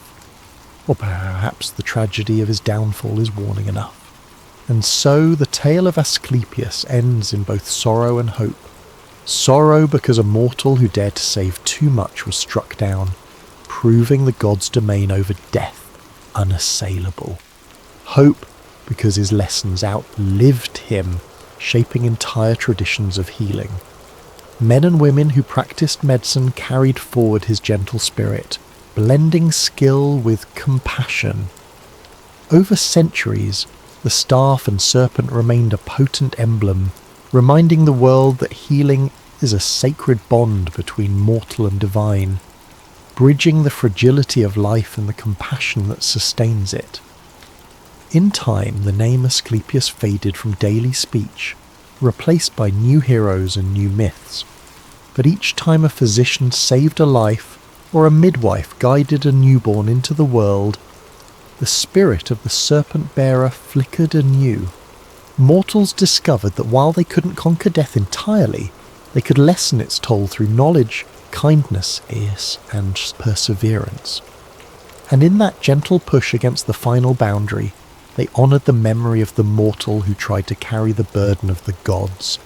So ends the serpent's gift, a story of a man whose love for life led him into direct conflict with the pantheon. May it inspire reflection on the delicate balance we hold between compassion and cosmic design. And if you find yourself looking to the night sky, perhaps you'll see Ophiuchus shining overhead, a silent testament that sometimes in reaching beyond mortal limits, we discover a legacy that outlives even the wrath of the heavens.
Welcome travellers of myth and shadow to Nightfall Myths, your home for stories that emerge from the deepest corners of ancient lore. Before we begin, I'd love to know, where are you listening from and what time is it as you dive into this story? Let me know in the comments below. Some of you might be in the quiet pre-dawn hours, with the moon still glowing overhead. Others may find themselves under a blazing afternoon sun, or perhaps winding down in the peaceful hush of evening. Regardless of your place or time, we gather here to embark on a journey, one that blends the grandeur of Greek mythology with a tale often overlooked by mortals and gods alike. Tonight's story explores the life of Echidna, known in legend as the Mother of Monsters. This half-divine, half-serpent being has lingered in the background of countless myths, overshadowed by the heroic deeds of mortal champions and the quarrels of mighty gods. Yet behind every famed monster, from the multi-headed Hydra to the fire-breathing Chimera, lurks Echidna's imprint. She is a mother who once walked the boundaries between divinity and monstrosity, between nature and chaos. Her tragedy, her love, and her quiet fury shaped the legendary beasts that tested heroes across the ages. We'll venture through 5 parts of this tale, revealing the delicate threads that wove Echidna's fate. Born in the depths, rejected by friend and foe alike, she found companionship in Typhon, a storm god of unrivaled chaos. Their union birthed creatures of daunting power, children who would stand against the arrogance of both gods and humans. We will watch as Olympus wages war on these beings, seeking to crush them beneath the thunderbolts of Zeus and the cunning strategies of Hera. We will stand with Echidna in her final refuge, witness her curse on those who wronged her, and reflect on a legacy that endures long after she fades into myth. Before we begin, please subscribe to Nightfall Myths if you haven't already. Our world of myths and legends continues to grow, haunted by old gods, heroic mortals, and the monstrous children of hearts cast aside. Now, steel your spirit and hold your breath as we descend into a forgotten age, where darkness and wonder intertwine in the shape of a serpent's coils. At the far edges of the primeval sea, where the sky seemed to fold into limitless ocean, Ceto, the ancient sea goddess, laboured in the throes of a strange birth. The moon floated high above, pale and glowing, while gentle waves rolled under its enchanted light. In the hush of that evening, overshadowed by the cosmic hush of time's earliest epochs, a shrill, near-silent wail heralded the arrival of a being unlike any other. From the foam and brine, Echidna emerged, a newborn with the upper body of a young woman and the lower form of a powerful serpent. Her hair hung in damp tendrils around a face too fair for mortal comfort, yet her eyes flickered with an otherworldly gleam. She bore the faint aura of godhood inherited from her parents, Ceto and the primordial deity Forces, but her form was so strange and unsettling that even her parents shuddered. Without ceremony or tenderness, Ceto and Forces glimpsed this half-serpent child and felt an unfamiliar wave of revulsion and fear. They were ancient powers, used to shaping seas and birthing sea beasts. Yet the magnitude of their creation, the fusion of a divine maiden and a serpentine tail, brought them a nameless dread. Refusing to raise the abomination, they retreated into the ocean depths, leaving the newborn shrieking on the ragged shore. Thus began Echidna's existence, a half-goddess left to fend for herself. In those first fragile days, she drifted along the rocky shore, sustaining herself on raw fish and water, her serpent tail coiled around seaweed, her childlike cries echoing in the lonely coves. Sometimes curious sea nymphs or lesser spirits would approach. At the sight of her monstrous form, they recoiled, whispering curses or pitying laments. Neither mortal nor fully divine, Echidna was an outcast from the moment she drew breath. As the moons passed, she discovered a small grotto carved into the cliffside. Inside lay a quiet hollow, shielded from storms and the eyes of intruders. There she learned to remain silent, creeping into the tide pools after sundown to catch fish with her swift, sinuous coils. In the faint reflection of starlight, she stared at her own face in the water. Her features were fair, her eyes large and curious, yet always that serpent's tail reminded her of her cursed hearth. In an age before most mortals had fully risen from primitive huts, the earth was dominated by gods who shaped the world with whim and thunder. And these gods, from the lofty peaks of Olympus to the undersea palaces of Poseidon, often told tales of new creatures emerging in the realms. Word of a monstrous half-maiden reached them, though details were scarce. Some believed she was just another sea monster. Others claimed she was an omen of darker times, but no one extended a hand in compassion. The Pantheon's eyes glanced her way only long enough to judge her unworthy. Yet within that lonely existence, Echidna found small comforts. She discovered the sweet calls of birds nesting among the cliffs, forging a strange friendship with a bold gull that regularly perched on her stony ledge. When the gull landed, she offered it scraps of fish. In return, the bird's companionship eased the silence. She'd hum lullabies to herself, half remembered from a cosmic lull in her earliest moments, or perhaps from the faint remnants of divine memory inherited through Ceto. Season after season she grew in size and understanding. Her serpentine tail lengthened, muscles coiling beneath mottled scales. Her human torso matured, arms growing strong from climbing sea-wet rocks and hauling up catches from the ocean. Though she'd never known true parental love, an ember of curiosity and gentleness kindled in her heart. She had no illusions about her acceptance by gods or mortals. Any time she glimpsed a passing human boat she hid, for she knew that in the mortal mind a monstrous shape was reason enough to brand her as a beast. In her isolation, visions visited her dreams, shadows of an ancient world older than the Olympians. She dreamt of swirling cosmic waters, of Gaia the Earth Mother forging land from the primal chaos.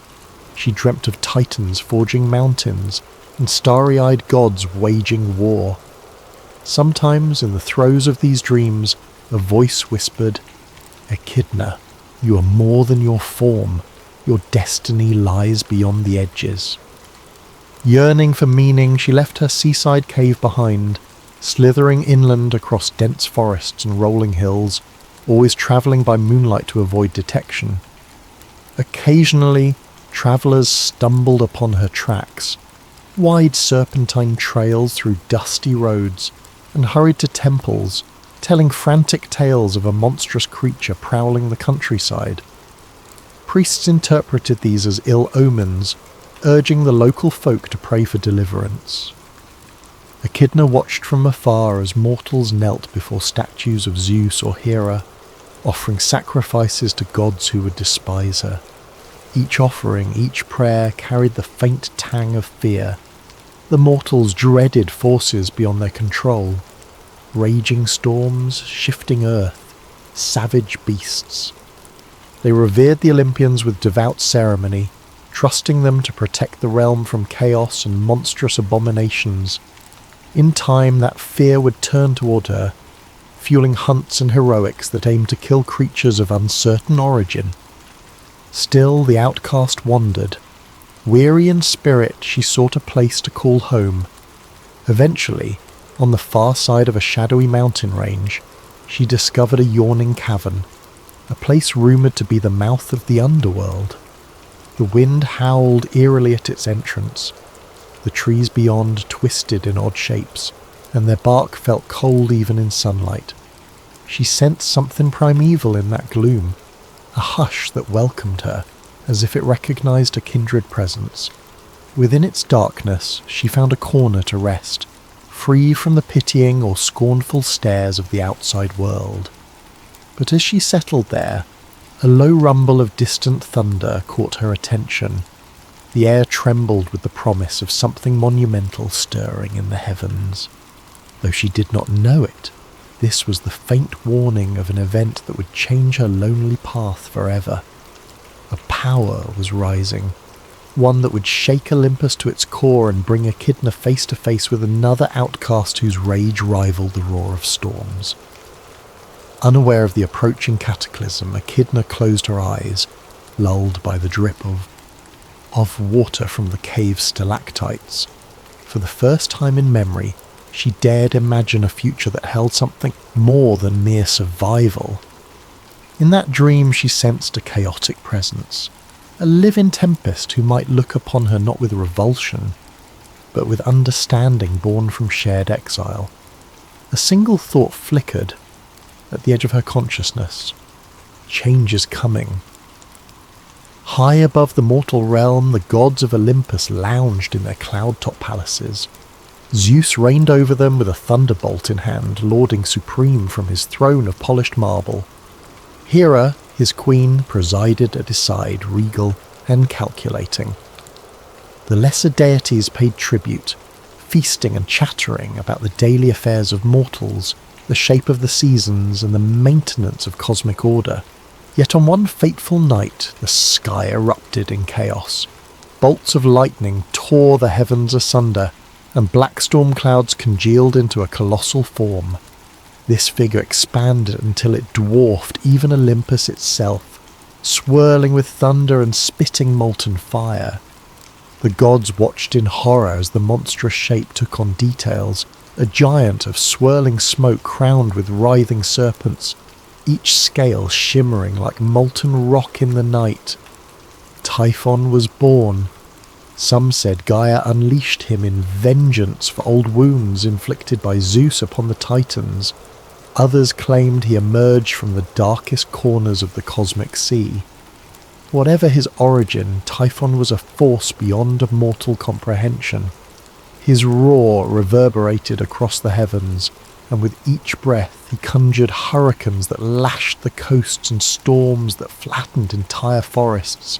The Olympians scrambled to defend their sacred peak. Zeus hurled lightning, forging arcs of pure energy that ripped through the air. Poseidon summoned tidal waves, while Athena and Ares led armies of divine spirits. Yet Typhon swatted aside their assaults as though dismissing pesky gnats. Mountain peaks crumbled under his fists. Lakes boiled at the mere brush of his passing. For a moment it seemed that the Olympus, so proud, so unassailable, would fall in a single night to this living tempest. In the midst of that cataclysm, a distant echo reached the remote cave where Echidna dwelled. The ground shook beneath her coils, sending tremors down every tunnel. Alarmed, she crawled to the mouth of the cavern. The horizon glowed a furious red. Thunderheads towered in the distance, swirling like an angry vortex. Curiosity warred with caution within her. The terror of encountering gods or mortals again pulled her back, yet an undeniable call lured her forward. Something in those distant flashes spoke of kindred fury. She slithered across the land, guided by the flicker of stormlight. Rivers overflowed their banks, fields lay flattened. Along the way she hid when travellers screamed about the monstrous war in the heavens, describing Typhon's unstoppable rampage. Echidna found herself gripped by a strange mixture of awe and sympathy. Could there truly be another being hated by Olympus as much as she was? At last she came upon the rim of a valley bathed in smoky gloom. In the centre stood Typhon, his colossal form racked by lightning. He roared into the sky, eyes full of cosmic hatred. Wounded gods circled overhead, battered but determined. Echidna gazed in wonder. Here was a living storm, so powerful it made the earth tremble at each step. Yet beneath the rage she sensed a heartbreak, an ache that mirrored her own longing for a place in a world that shunned him. Hiding behind a crag, she watched the tides of battle swirl. Zeus let loose a final barrage of lightning that smashed into Typhon's chest, driving the monster to one knee. Fire exploded from the giant's wounds, scorching entire acres of farmland. Realizing the war might reach its peak, the Olympians rushed forward in a final attempt to seal Typhon beneath the earth, summoning cosmic chains hammered out by Hephaestus. But Typhon unleashed one last deafening cry that sundered the sky. A violent wind gale hurled the gods back, scattering them. In the confusion, the monster retreated, battered yet undefeated, flooding the valleys and toppling mountains in his path. As the night wore on, Typhon's monstrous shape reduced in size, becoming something akin to a towering titan, still immense but no longer overshadowing the horizon. He fled far from Olympus's vengeful eyes, collapsing near a hidden gorge that cut through primeval forests. There Typhon rested, his breath laboured, arcs of lightning dancing along his scorched flesh. By happenstance, or perhaps fate, Echidna found him. Summoning courage, she approached, coiling her serpentine tail around fallen branches. At her approach, Typhon's arm snarled, expecting an enemy.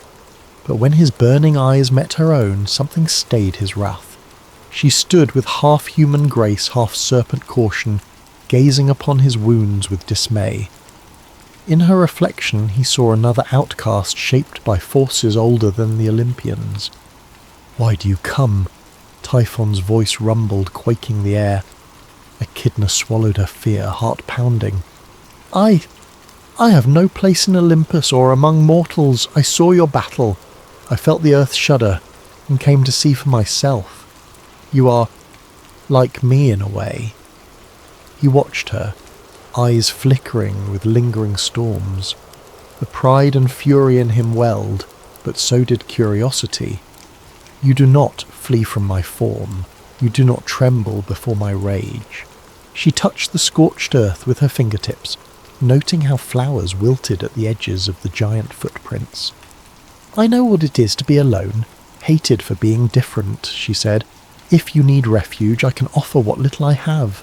Typhon let out a harsh exhale that rattled the branches overhead. "The gods have wounded me. I must heal. Then I will tear them from their lofty thrones." A hint of shared resentment flitted through Echidna's gaze. She recalled the pitying stares of nymphs, the scorn of mortals, the silent condemnation of the pantheon. But deeper than that anger lay a pang of empathy. "Come with me," she said softly, turning her back to lead him.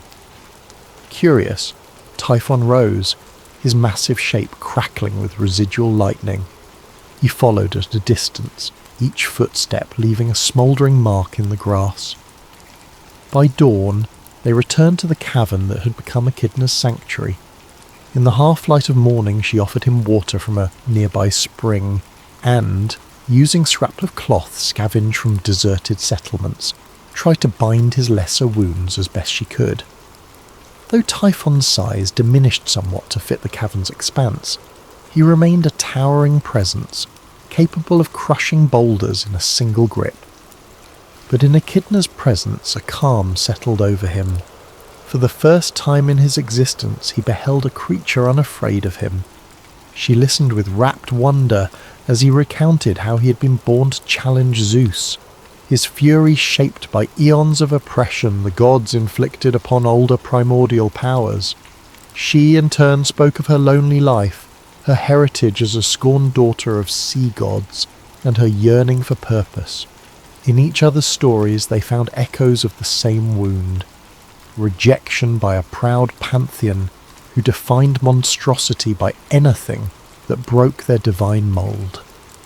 As days bled into weeks, a bond grew between them, one forged through mutual scars and a shared defiance. Typhon's destructive wrath found a gentler channel in the serenity of her presence, while Echidna's solitude softened beneath the warmth of his protective nature. Eventually that bond grew into something deeper, a love that defied mortal and divine law alike. The battered shape of Typhon, once an unstoppable storm, learned to cradle Echidna in his gargantuan arms without harming her. her serpentine form coiled around his body in a gesture of trust. In hushed moments, they whispered hopes and fears, a dream of forging their own corner of the world, a place where neither Olympian nor mortal could scorn their union. Yet in the hush of those nights, an idea took root.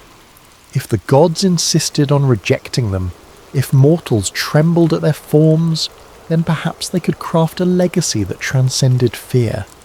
They would create beings of their own, creatures that would stand apart from the pantheon's illusions of control. Children not born to kneel at the altars of Olympus, but to roam the realms with their own fierce independence. In the flickering torchlight of their hidden grotto, Echidna found her heart awakening to the possibility that she, the spurned half-serpent, might become a mother to new wonders. And Typhon, unstoppable storm incarnate, might serve as father to children who would one day shape the legends whispered by mortals around their fires. So it was decided. A cosmic vow passed between them, sealed in that cavern's silent darkness. Out of the seeds of their loneliness and anger, a monstrous brood would be born, beasts destined to test the gods themselves. The hush before a storm can be suffocating, and so it felt in the shadowy realm where Echidna and Typhon prepared for a new chapter of life. Safe from prying eyes, they fused their essences, weaving raw primal magic into living forms. One by one, eggs were laid in the cavern's depths, vast leathery shells that pulsed with uncanny life. The first to hatch was Hydra, a serpentine behemoth with multiple heads. Each head hissed in unison, exhaling poisonous breath that sizzled against the rocky floor. Next came Chimera, part lion, part goat, part dragon, its flaming breath capable of melting iron. Cerberus, a massive three-headed hound with eyes burning like embers, followed, bounding about with a fearsome, playful growl. Then Orthrus, the two-headed hound, smaller yet no less formidable. In time, other creatures emerged. The Sphinx, wise yet deadly, and additional spawn whose descriptions would haunt mortal imagination for centuries. Echidna watched these hatchlings with awe and maternal pride. She taught Hydra to feed on venomous reptiles, forging its resilience. She soothed the snarling Cerberus, who waged playful wars with Orthrus, each determined to prove its primal strength.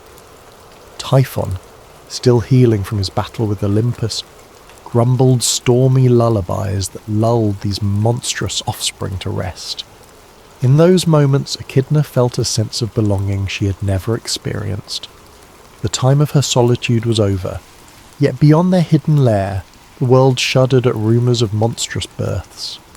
Shepherds vanished along remote mountain passes, scorched hoofprints and enormous serpentine trails littered the land, leading villagers to quake before altars in search of divine intervention. Tales of multi-headed beasts and monstrous hounds soon reached the ears of Zeus and Hera. Infuriated at the idea of Typhon regenerating and fathering new threats, the Olympians convened in urgent council. Hera in particular seethed at the notion of these abominations thriving beyond her control. "These are no mere beasts," she warned. "They are the spawn of Typhon, hatched from an unholy union.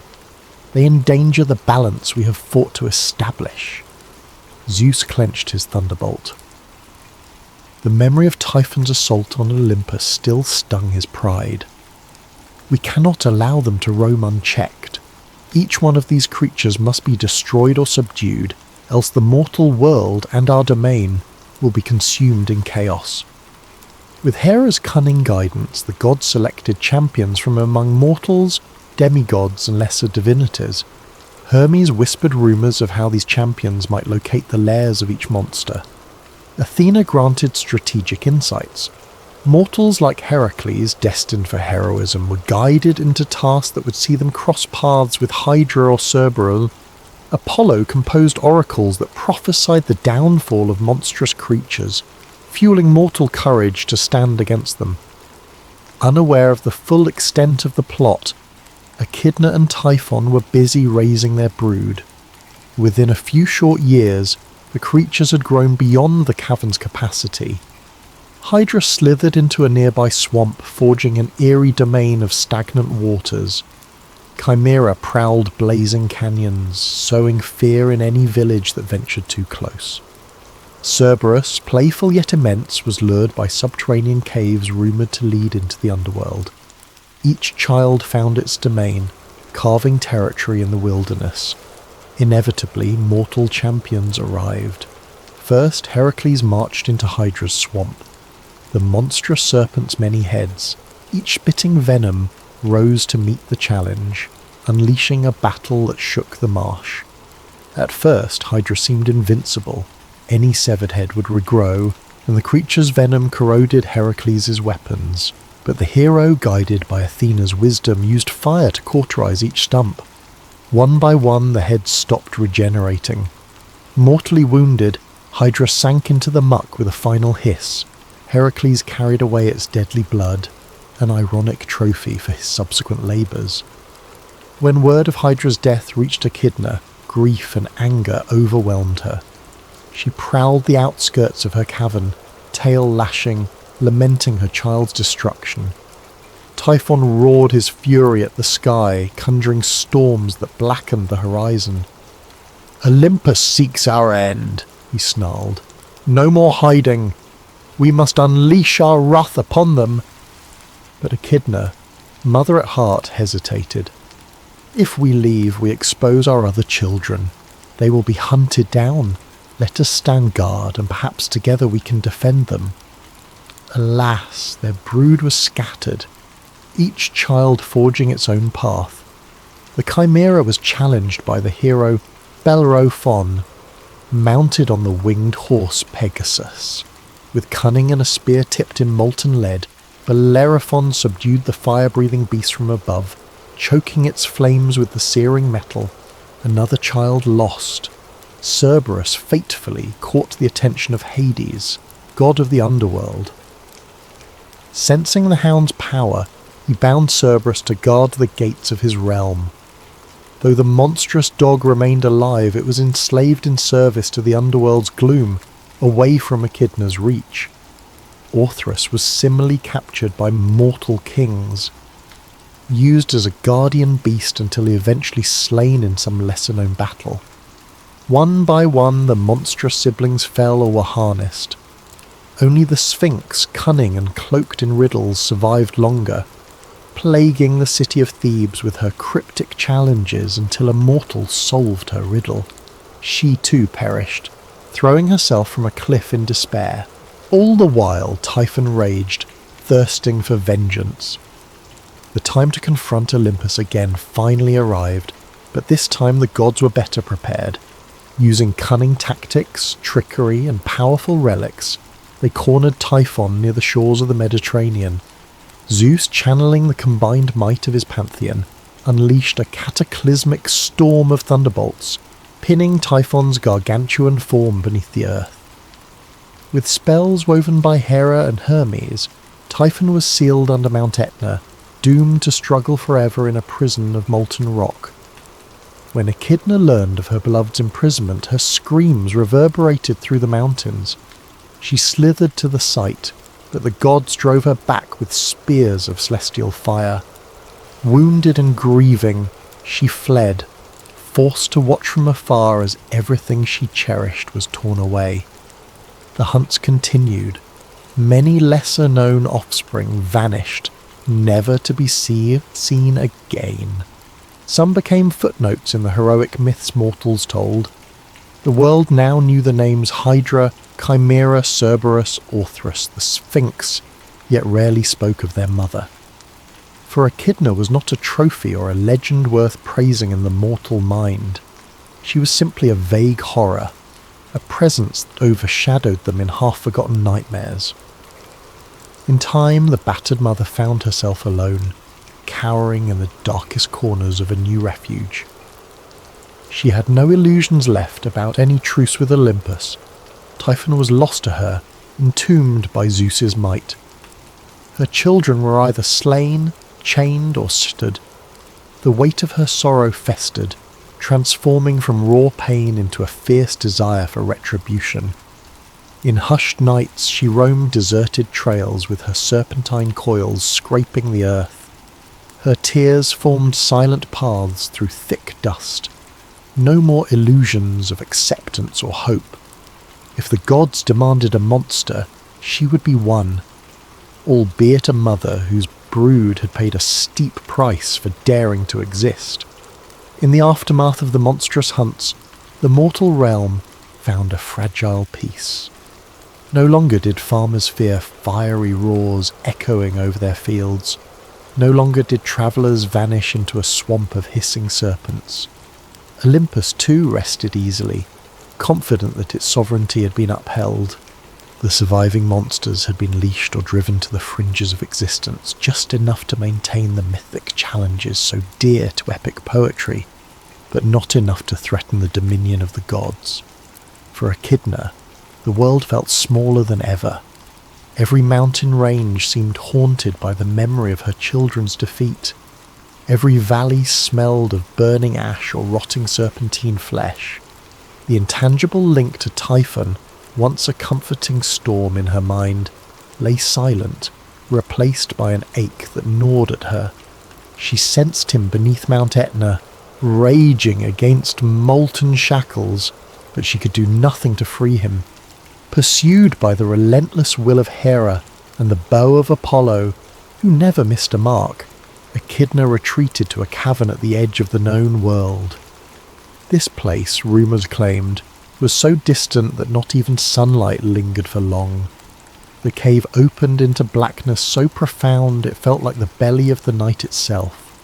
Strange fungi glowed along the walls, casting pale luminance over jagged rocks. Ancient bones littered the floor, as though some prehistoric creature had once laired here and died in tormented slumber. Exhausted and wounded, both in flesh and spirit, Echidna ventured deeper, half hoping the cave might swallow her whole. She craved rest, or perhaps an end to her suffering. Memories flashed behind her eyes. Heracles slaying Hydra, Bellerophon striking down Chimera, Hades binding Cerberus. Each recollection tore at her heart. Crouched by an underground pool, she gazed upon her own reflection. She saw not a vile monster, but a mother twisted by sorrow. Her once lustrous hair matted, her scales chipped from desperate flights. Even her divine lineage offered no solace. The gods would never grant her a seat among their ranks. Lost in despair, she did not at first hear the quiet footfalls echoing through the corridors. A sudden glimmer of torchlight made her raise her head, eyes narrowing. Strangers were approaching, likely mortals seeking trophies, or minor gods eager to claim her demise. Fear and fury flared. If they wanted a monster, they would find one. She coiled her powerful tail beneath her, preparing to strike. Torchlight flickered against the walls as the intruders drew near. There were two, a tall archer with keen eyes and a lithe figure bearing a torch.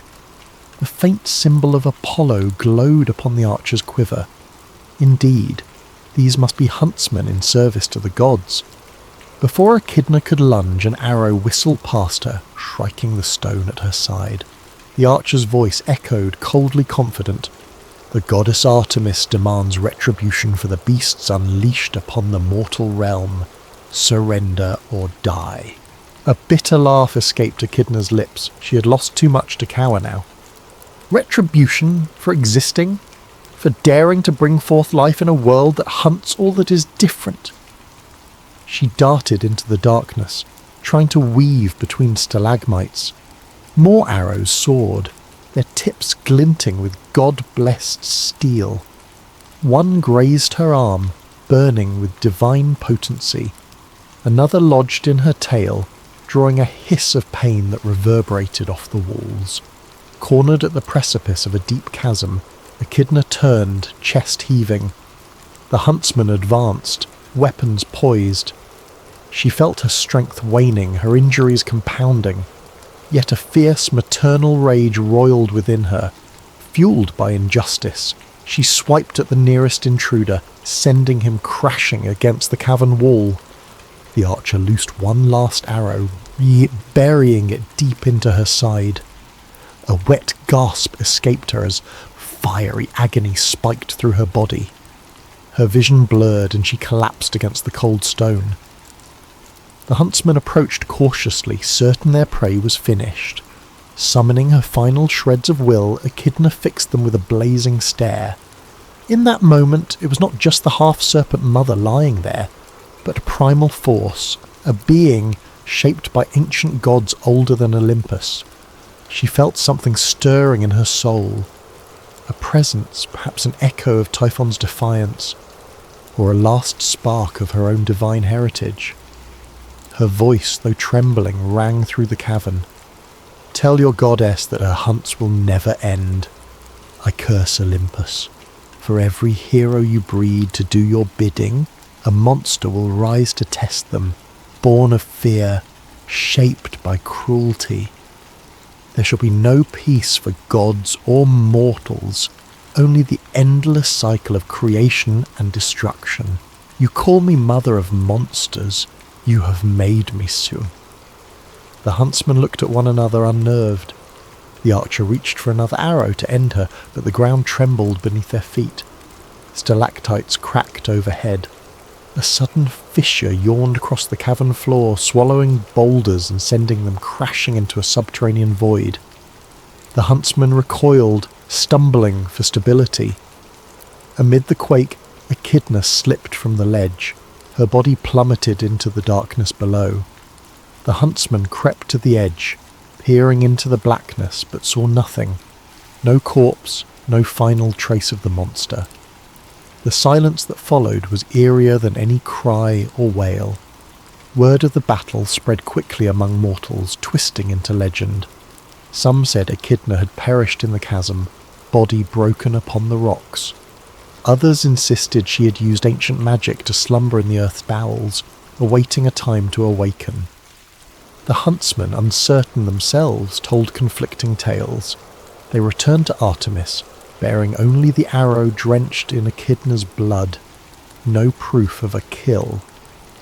Olympus, for its part, celebrated.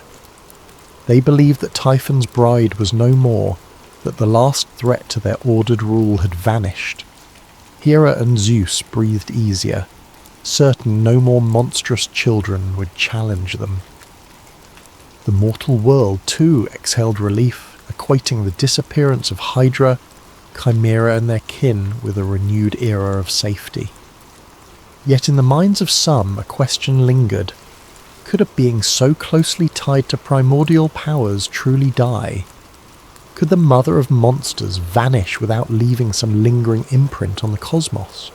Travellers along remote pathways occasionally spoke of serpentine shadows in the moonlight, or of distant roars that seemed to echo from deep beneath the earth.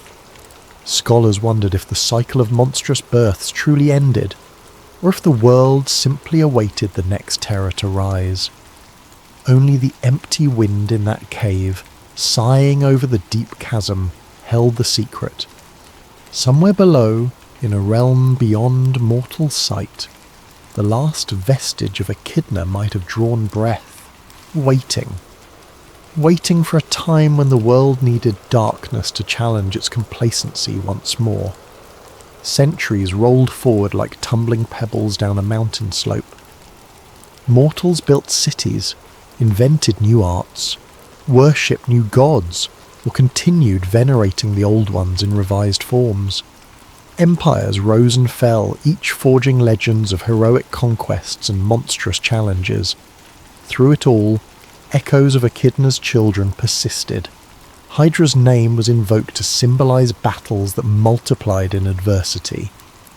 Chimera became the byword for impossible hybrids. Cerberus guarded the underworld in countless mortal imaginations, yet the figure of Echidna receded into a half-forgotten memory. Where her children emblazoned the tapestry of myth, she lingered in footnotes or obscure lines in older scrolls. Even among scholars who delved into ancient mythology, details of her existence seemed contradictory. Some called her a cursed sea spawn. Others named her a monstrous titaness.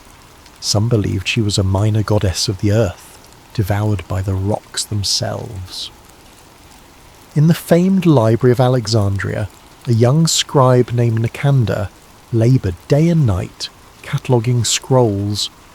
He possessed an insatiable curiosity for lost lore, particularly stories of the Titanomachy and the subsequent war of gods and monsters. One day, while rummaging through a forgotten vault, he found a dust-caked cylinder sealed with an archaic wax sigil. Inside, he discovered a fragile scroll containing an account titled Echidna, Mother of the Lost Brood. Nicander carefully unrolled it in a secluded corner. The text, penned in ancient Greek, recounted the birth of Echidna, her union with the Typhon, and the monstrous children that tested the might of gods and heroes.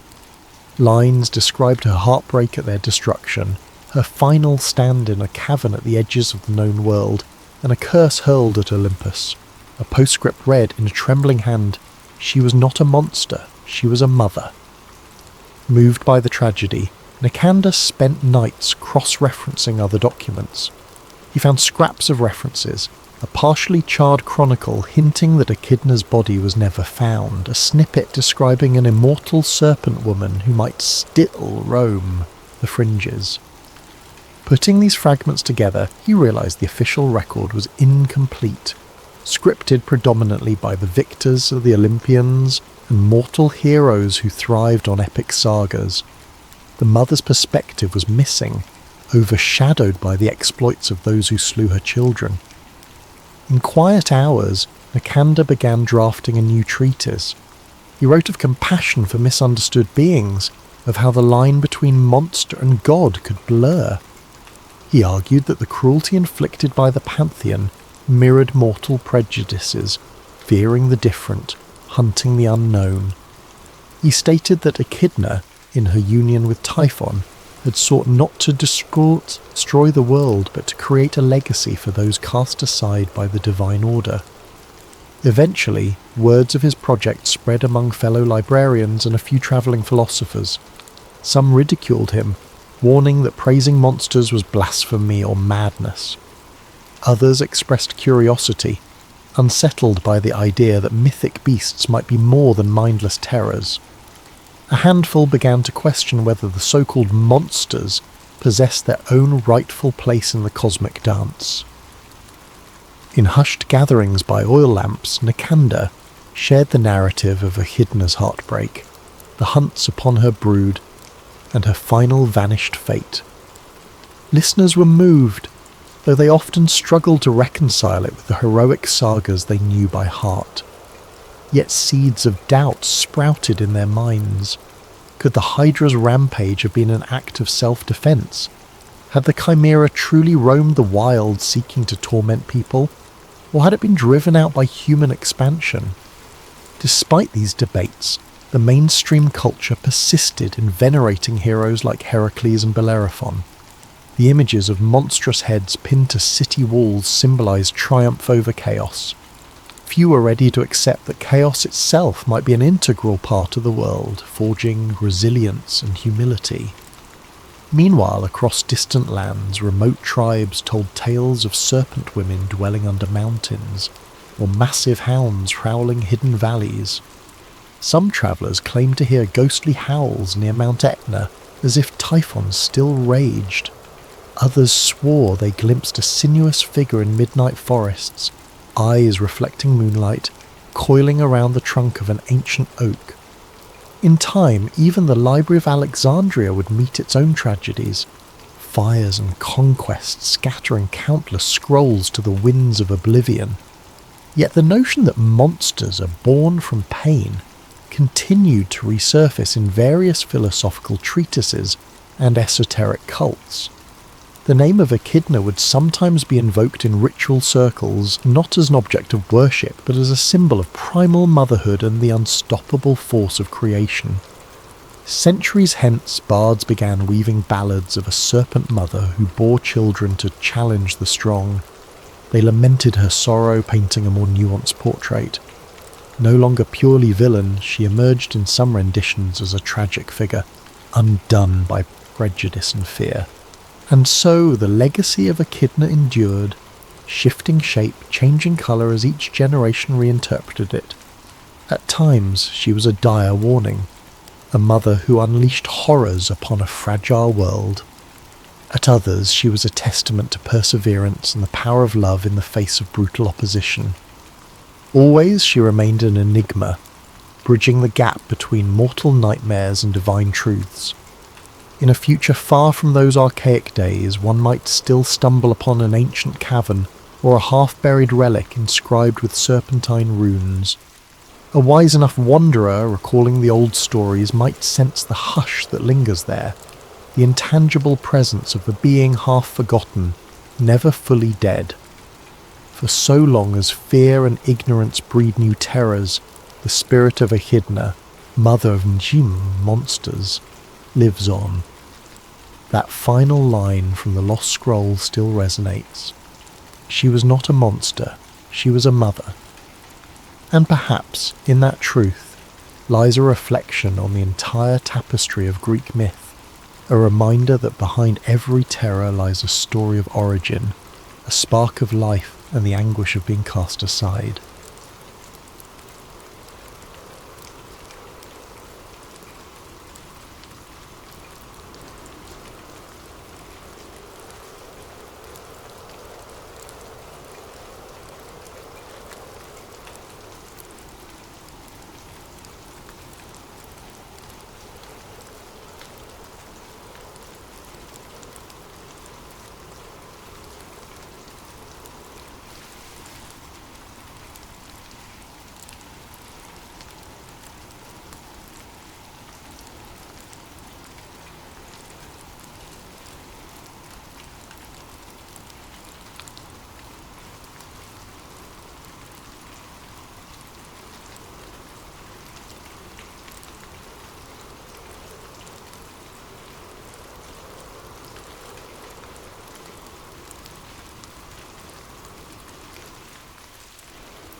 And if you find yourself captivated by legends, fables, and the echoes of ancient voices in the hush of twilight, I encourage you to subscribe to Nightfall Myths.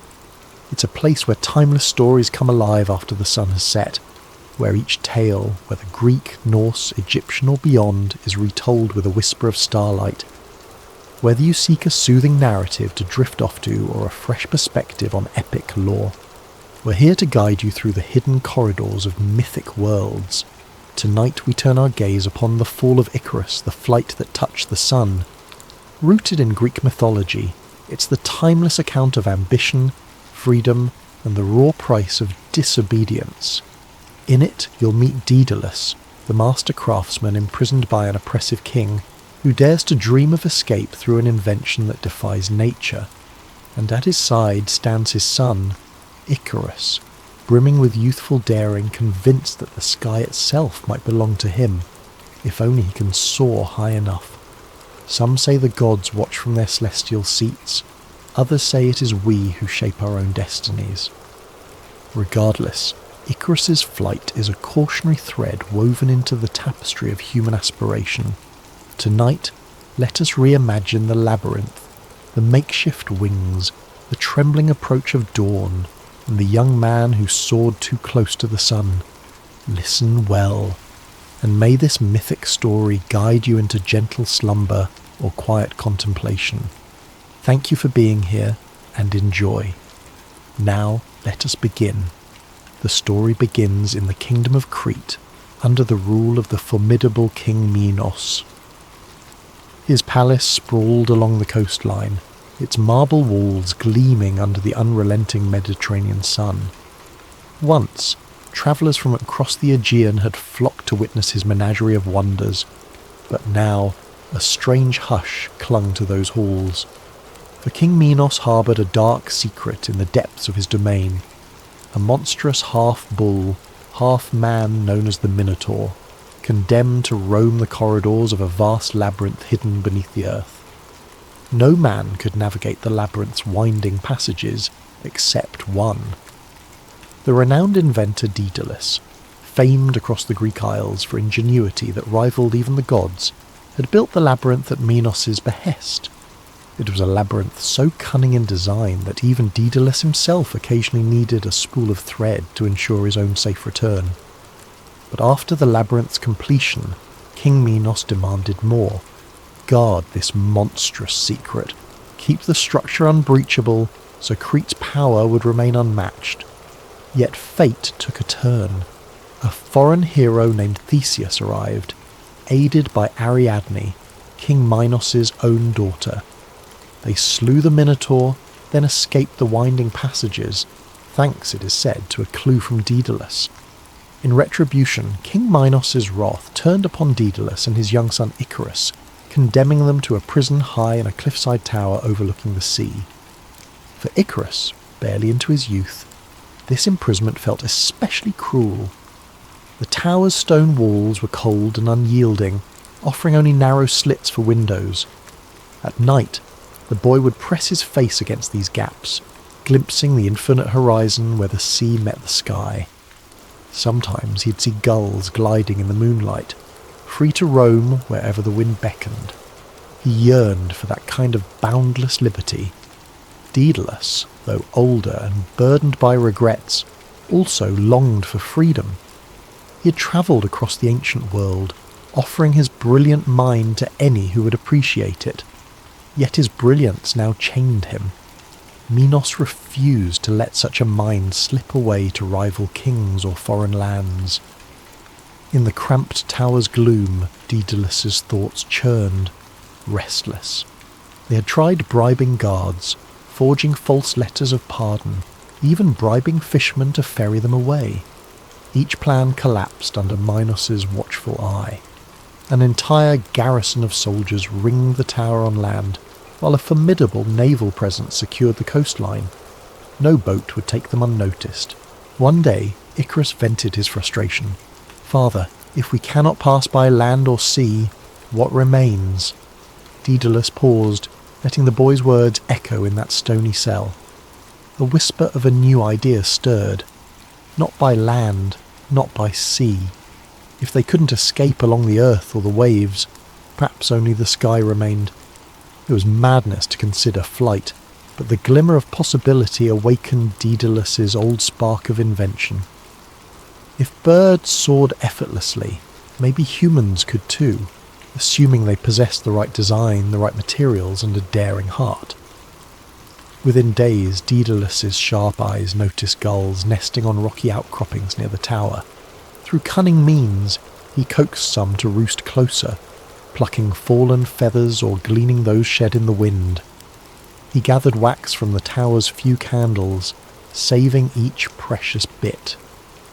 Icarus watched, enthralled, as his father studied the curvature of bird wings, the hollow nature of feathers that offered lift. Day by day, a plan took shape in Daedalus's mind, to craft wings for them both, harnessing the wind's power as the gulls did. The guards, complacent in their vigilance, never suspected that a prisoner might dream of flight. To them, Daedalus's rummaging in the tower courtyard was random tinkering, the idle fussing of an inventor who'd lost his workshop. They had no notion how feathers and wax could be combined into something lethal or rebellious. The beginnings of their escape plan lay hidden in plain sight. At night, father and son whispered by moonlight, their hearts pounding with excitement. Daedalus would describe how he'd shape wooden frames to mimic a bird's wingspan, then fasten rows of feathers with wax. He'd ruffle Icarus's hair and remind him, "We must be patient, gather more feathers, test the smaller prototypes." Icarus would grin, imagining himself gliding above the tower spires, over the labyrinth that once imprisoned them all. But a quiet dread also gnawed at Daedalus.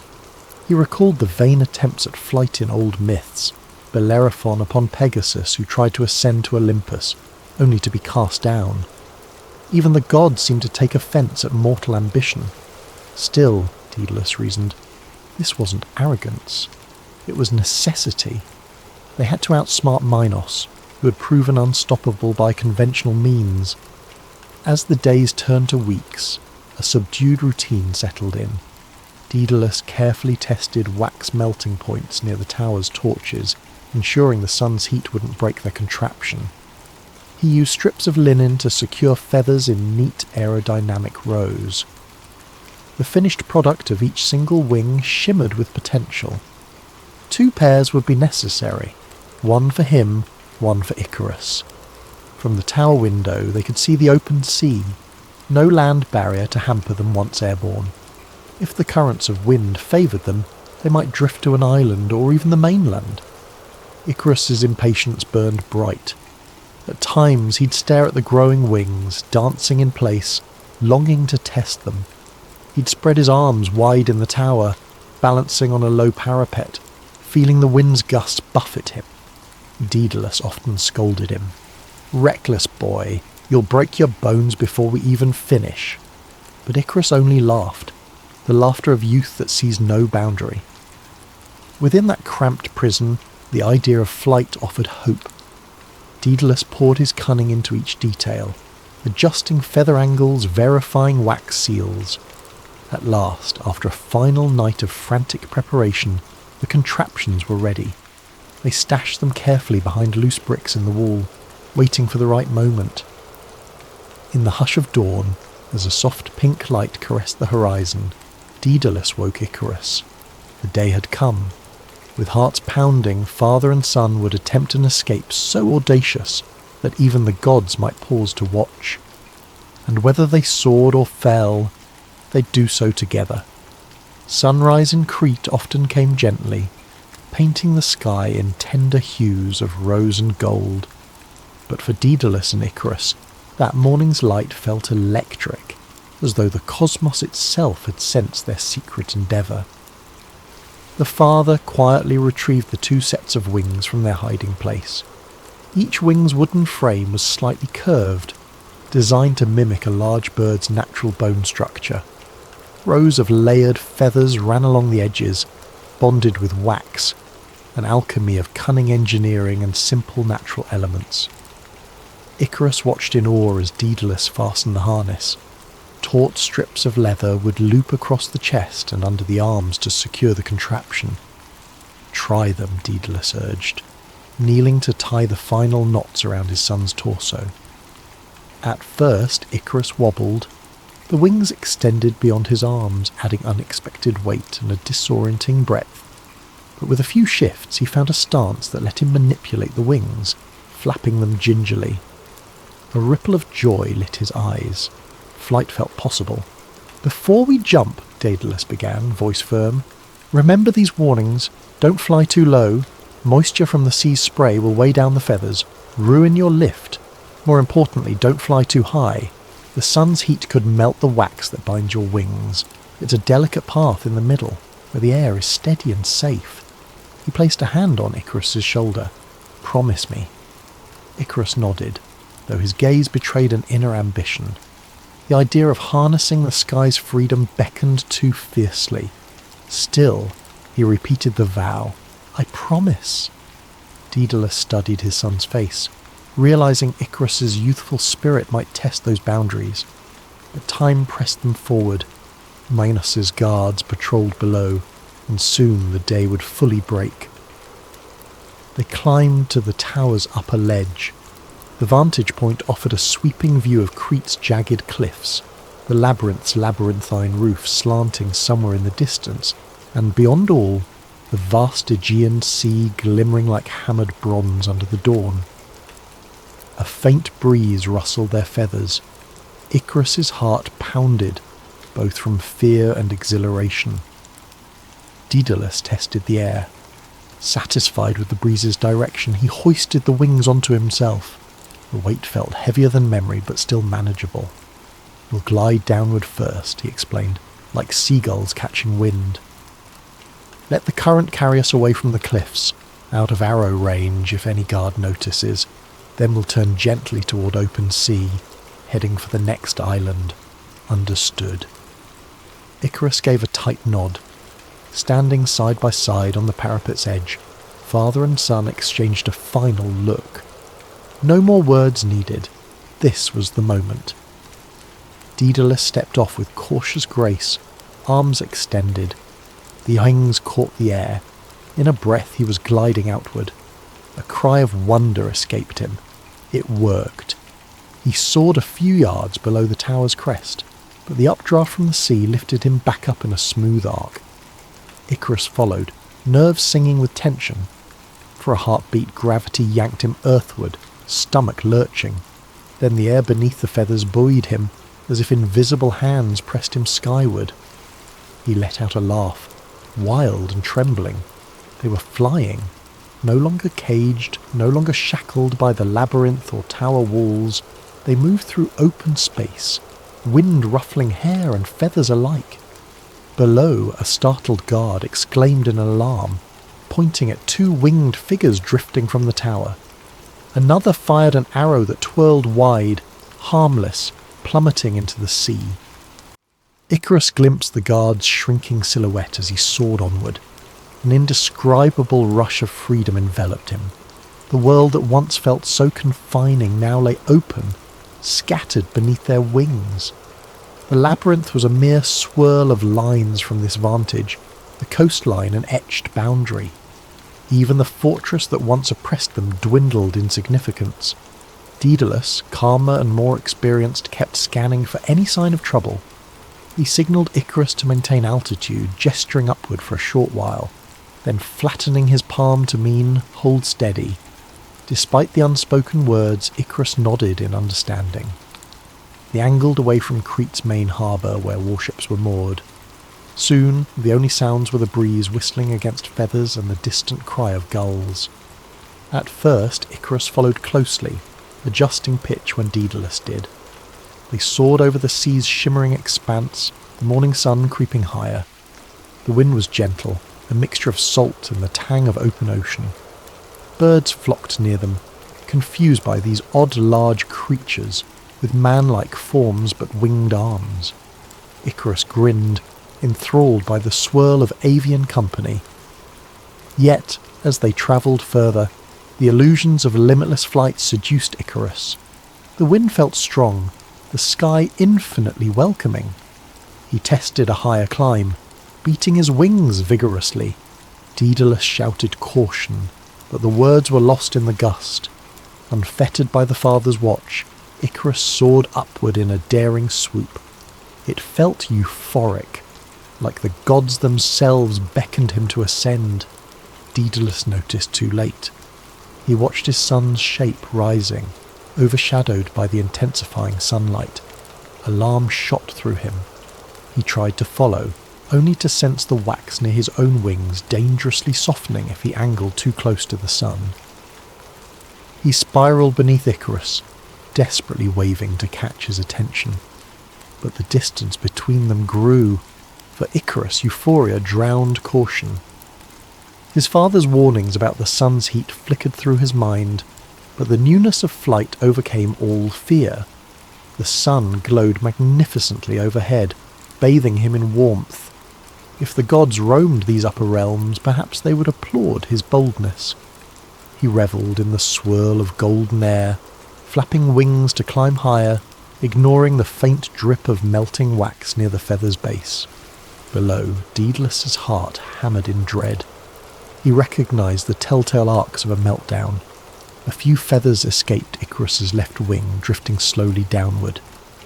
Daedalus shouted, voice ragged, "Icarus, descend! The wax!" The younger man turned his head, too high to hear. Another tuft of feathers drifted away, trailing behind him like falling snow. In that fateful instant, Icarus glimpsed the first real sign of doom, the inner edge of his wings warping. Wax dripped along the wooden frame. The upper layers peeled loose, fluttering in the bright air. An icy knot twisted in his gut.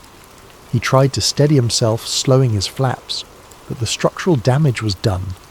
Panic consumed him. The wings, once so buoyant, began unravelling. He jerked downward, grappling for stable flight. The battered wings responded unevenly, half broken. A final wave of heat from the sun overcame them. In a split heartbeat, the entire left wing's feathers sheared off, leaving a skeletal frame. Without the symmetrical lift, Icarus tumbled. His screams sliced the air. Daedalus, powerless, watched as the bright figure of his son spiraled away from the heavens, arms flailing. The leftover feathers scattered around him like a broken halo. Then, with a distant crash that resonated across the water, Icarus struck the sea surface. The sound was lost among the waves, swallowed by the endless blue. Daedalus hovered, torn by anguish. He circled desperately, calling out for Icarus, but there was no sign of his son's form. The waters stilled, murmuring in a hush that offered no comfort. High above, the sun shone with indifferent brilliance, as though it had never felt a mortal's wings near its domain. The impetus of flight had carried them both far from Crete's immediate coastline, so when Icarus fell, it was into a broad expanse of open water. For Daedalus, the next few moments blurred in a storm of emotion. Fear, heartbreak, a desperate wish that he could reverse time. His wings, though intact, trembled with his sobs as he circled lower, searching in vain for any trace of Icarus in the rolling waves. But the sea, in its vastness, offered little mercy. No floating feathers, no bobbing figure. If Icarus had survived the impact, the undertow might have pulled him under. If the waves were calm, perhaps Daedalus could land and search. But the ocean was choppy, restless, as if unsettled by the sorrow unfolding above. Each crest shimmered with mocking sunlight, each trough a deep valley of indifference. Eventually Daedalus recognized the futility of scanning the sea's surface from above. Heart shattered, he had to survive, to carry the memory of his son, to make sense of this tragedy. So with trembling determination, he angled his own wings toward distant land. He knew from memory of a place called Sicily, rumoured to be friendly or at least indifferent to King Minos's power. If he could make it that far, perhaps he'd find a chance to build a monument or utter a prayer for Icarus's soul. He flew, tears drying in the wind on his cheeks. The once thrilling sensation of flight now felt like a hollow parody of freedom. Each flap of the feathers reminded him of Icarus's glee, how the boy had soared too high, enthralled by the very dream Daedalus had wrought. Did I create the means of my son's demise? He asked himself. Guilt gnawed at him. The paternal warnings hadn't saved Icarus from himself, or from the inexorable laws of the sun's heat upon wax. The flight across open sea tested Daedalus's stamina. At times the sun threatened to soften his own wax, so he descended just enough to let sea winds cool the wings, mindful not to dip so low that sea spray might drench them. In the quiet intervals, memories of Icarus's laughter battered him. He recalled how, as a child, Icarus would climb the tallest tree in Athens, bragging he could see the entire city. Even then, his boy had been fixated on heights. Maybe this was always his fate. Hours passed, or perhaps an eternity, before Daedalus spied an unfamiliar shoreline. Jagged rocks rose from green hills, a shape different from Crete's dryness. With caution, he circled in, spotting a small beach that looked deserted. He summoned the last reserves of strength in his arms to maneuver a gentle landing. Thudding onto the sand, he half stumbled, the wings flailing. Finally, he sank to his knees, letting the contraption droop behind him. Salt-laden breezes ruffled his tunic as he unstrapped the harness. The weight fell away, leaving him trembling. Overhead, gulls squawked, perhaps scolding this land-bound intruder. Daedalus collapsed onto the sand, pressing his forehead against the ground. The dampness of his tears mingled with the brine. He expected no comfort from the gods. He felt only emptiness. Eventually, hunger and thirst prodded him to action. He ventured inland, discovering a modest fishing village. The locals, wide-eyed, marvelled at his wings, still partly strapped to his shoulders. But they took pity on this exhausted, ragged figure. With gestures and basic Greek, he conveyed he needed water, rest. They offered him both, plus an open-air hut on the outskirts. Daedalus rarely spoke. They asked polite questions about the contraption, calling it godlike. He offered minimal answers, merely thanking them for their kindness. If they recognised him as the famed inventor from Crete, they didn't press it.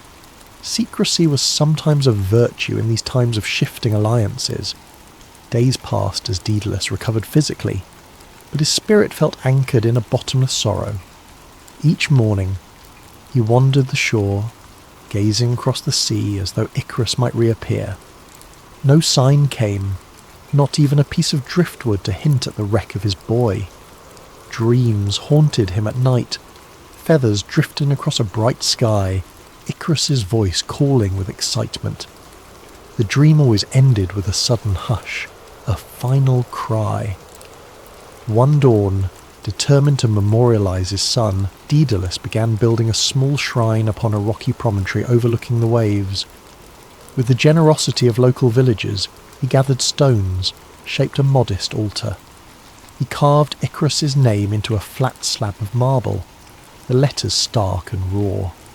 He placed his own wings atop it. The wings were battered from travel, some feathers missing, but they remained a testament to the invention that had offered both father and son a glimpse of the impossible, and then snatched it away. As he worked, passers-by asked about the significance. Daedalus, choking back tears, explained quietly that it was for a lost child who flew beyond mortal bounds. Some recognised the sorrow in his voice and offered condolences. Others shared legends of youths who tested the gods and fell from grace. Compassion blossomed among them for this stranger's grief. With the shrine complete, Daedalus spent hours kneeling there, murmuring apologies to Icarus and the wind. He thought of all the times he'd built contraptions for kings, believed in the brilliance of technology over caution. The knowledge that an invention could be turned to destructive ends had plagued him before, but never so personally. Now he truly understood the burden of creation. The memory of Icarus's rapture mid-flight cut him both ways. The boy's joyous ascendancy was what made him free, but it also spelled doom. Eventually, Daedalus resolved to continue living, if only to share Icarus's story, ensuring the lesson reached other generations. He realised that flight itself wasn't the tragedy. The tragedy lay in ignoring the balance between aspiration and humility. Perhaps that balance was what the gods demanded, some boundary mortals shouldn't cross. Or maybe it was simply the harsh consequence of physics, uncaring. Either way, Daedalus concluded that the story of Icarus must be told, so that others might glean caution from it. Thus, in a final act of sorrowful devotion, Daedalus lit a small lamp at the altar each dusk. Its flame flickered in the ocean breeze, signifying a hope that Icarus's spirit soared free, far from mortal pain. On those evenings, villagers sometimes saw the glow from afar, wondering about the inventor who communed with his lost child under the starlit sky. The name Icarus, gradually spread among them, whispered in reverent hush. Another myth, another cautionary tale to pass along by the fireside. Days in Sicily wore on, turning into weeks, then months. For Daedalus, the passage of time felt surreal. Each morning brought him a step further from the events in Crete, yet the grief remained as fresh as a wound. He tried to busy himself with small tasks, repairing fishermen's nets, forging better plough blades for local farmers. Word of his skill spread, and soon villagers came from nearby provinces seeking the master craftsman, who, rumour said, once rivaled the gods in ingenuity. He accepted these tasks with humility. No grand inventions, no labyrinths that might entrap beasts or heroes, just simple pragmatic solutions to help daily life. Perhaps he intended it as penance for all the complexities he had once built, culminating in that fatal flight. Sometimes a local child would appear at his workshop, wide-eyed, asking if he could make them wings. Daedalus would only smile gently, saying that wings belong to birds, and that humans must tread carefully if they ever dream of the sky. At twilight he returned to the altar near the sea. The battered wings lay on the stone, their feathers bleaching under the sun's glare. Salt air eroded the wax and wooden frames, as if nature sought to reclaim these defiant objects. The lamp's flame flickered each evening, a silent vigil for a sun lost to the ocean's depths. Occasionally a tearful hush overcame Daedalus as he relived the final glimpses of Icarus's spiral into the waves. But with time, he discovered that those tears allowed him to grieve. The villagers gave him space, sensing this was a sorrow that demanded gentle solitude. One midday, an emissary from a Sicilian noble approached Daedalus, requesting a grand structure, some luxurious palace or fortress. The noble had heard of the famed inventor's arrival on their shores. "We pay handsomely," the emissary said, voice brimming with expectations of wonder. Daedalus politely declined, explaining he no longer constructed monuments to ambition. The messenger, puzzled, relayed the refusal back to the noble, but no sum could stir Daedalus from his vow, never again to craft something that might cost a life or overshadow the humility humans should bear. Rumours drifted from Crete that King Minos still raged, seeking Daedalus's whereabouts. The cunning king apparently planned an expedition to find and recapture his wayward inventor. Daedalus sometimes worried about Minos's long reach, but the Sicilian locals displayed loyalty. They'd warn him if foreign ships landed, hide him if needed. Though once an outsider, he had quietly earned their respect, if not love, through acts of kindness and the quiet sincerity of his grief. One late afternoon, a small vessel indeed docked on the far side of the island. Word spread quickly that the men aboard asked after an architect of cunning contraptions. Daedalus's heart pounded. He retreated to the hilltop shrine with the battered wings, prepared to flee inland if necessary. But as sunset came, a rider galloped up the path to deliver surprising news. The men had left almost as soon as they arrived, claiming to have been misinformed. Perhaps they recognized the futility of capturing him in this supportive community. Or perhaps the circle of the labyrinth's illusions was broken, Minos's grip loosening. Either way, Daedalus felt a wave of relief. He lingered at the altar, hands trembling. "Icarus," he whispered, glancing at the horizon. "I remain. The king's power did not claim me, nor your spirit." He gazed at the setting sun, tears edging his eyes. Despite the agony, a kernel of pride glowed within him. By all accounts, his son had soared in a way no mortal had before. Though the cost was unspeakable, it was a moment of pure, unbridled triumph, and the gods themselves had borne witness.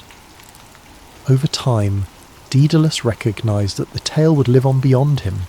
Sailors whispered of the boy who flew, the father who wept, and the ocean that devoured him. Poets from distant isles started weaving songs of Icarus's flight into their verses, cautioning listeners about the perils of hubris. Though these retellings likely twisted details, Daedalus accepted it as part of the myth's power. the essence of the story, reach not beyond mortal limits, would endure, a beacon of tragedy and wonder. Yet, in Daedalus's private reflections, the moral was more nuanced. He saw Icarus's yearning for the skies as both reckless and beautifully human. They had, for a few precious minutes, achieved the impossible. If only the sun's heat hadn't lured Icarus upward, if only the wax had been stronger. In that line of thought, Daedalus recognised a universal truth. Humans push boundaries, often blindly.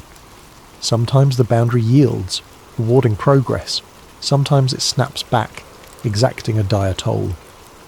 Eventually, age crept upon Daedalus's shoulders. His hair, once raven black, streaked grey. Wrinkles etched worry lines across his brow. Despite the villagers' pleas, he never took an apprentice. Perhaps he feared passing on knowledge that could lead to another tragedy. He confined his skills to simple tools and repairs, refusing any grand commissions. The shrine on the shore remained his greatest monument now, a testament to fatherhood, invention, and the heartbreak that follows ambition untempered. On a final day, when the weight of years pressed heavily, Daedalus made one last journey to the altar. Time and weather had worn the wings down to bare bones of the wooden frame. Seabirds nested among the scraps, ironically making a home of the very contrivances that once tried to mimic them. Daedalus lit the lamp, letting its flame dance in the twilight. He felt his heart flutter with the memory of flight, both triumphant and tragic. He knelt, murmuring a prayer to the gods if they listened at all. Guard my son's soul, though he soared unbidden. Forgive me for forging his wings. He sought the sun only as mortals might seek divine wonder. Then, with trembling hands, he gently removed the last fragments of feathers, letting them scatter in the ocean breeze. The lamp's flame cast elongated shadows on the stony altar, each wisp of down drifting away like a spirit. In that silent farewell, Daedalus finally felt a measure of peace. He realised the memory of Icarus had transcended them both, weaving itself into the tapestry of legends. Generations to come would recount how father and son soared above Crete, how the boy succumbed to the sun's fervour, and in that retelling, perhaps mortals everywhere would glean the delicate truth. We can dream of the sky, but we must never forget the fragile wax that holds our wings together.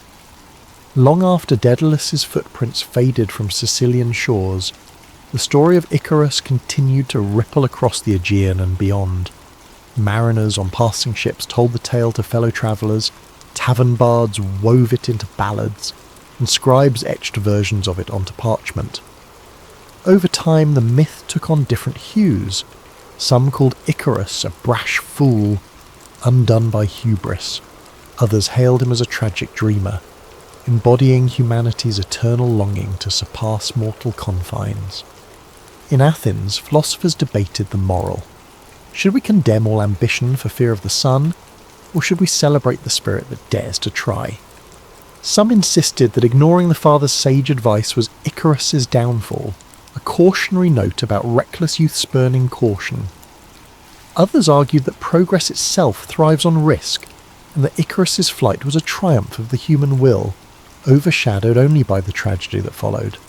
For the devout, the tale crystallised as a warning about bridging mortal and divine realms. The gods in their lofty seats might tolerate occasional mortal brilliance, but to ascend literally among them was trespassing on holy ground.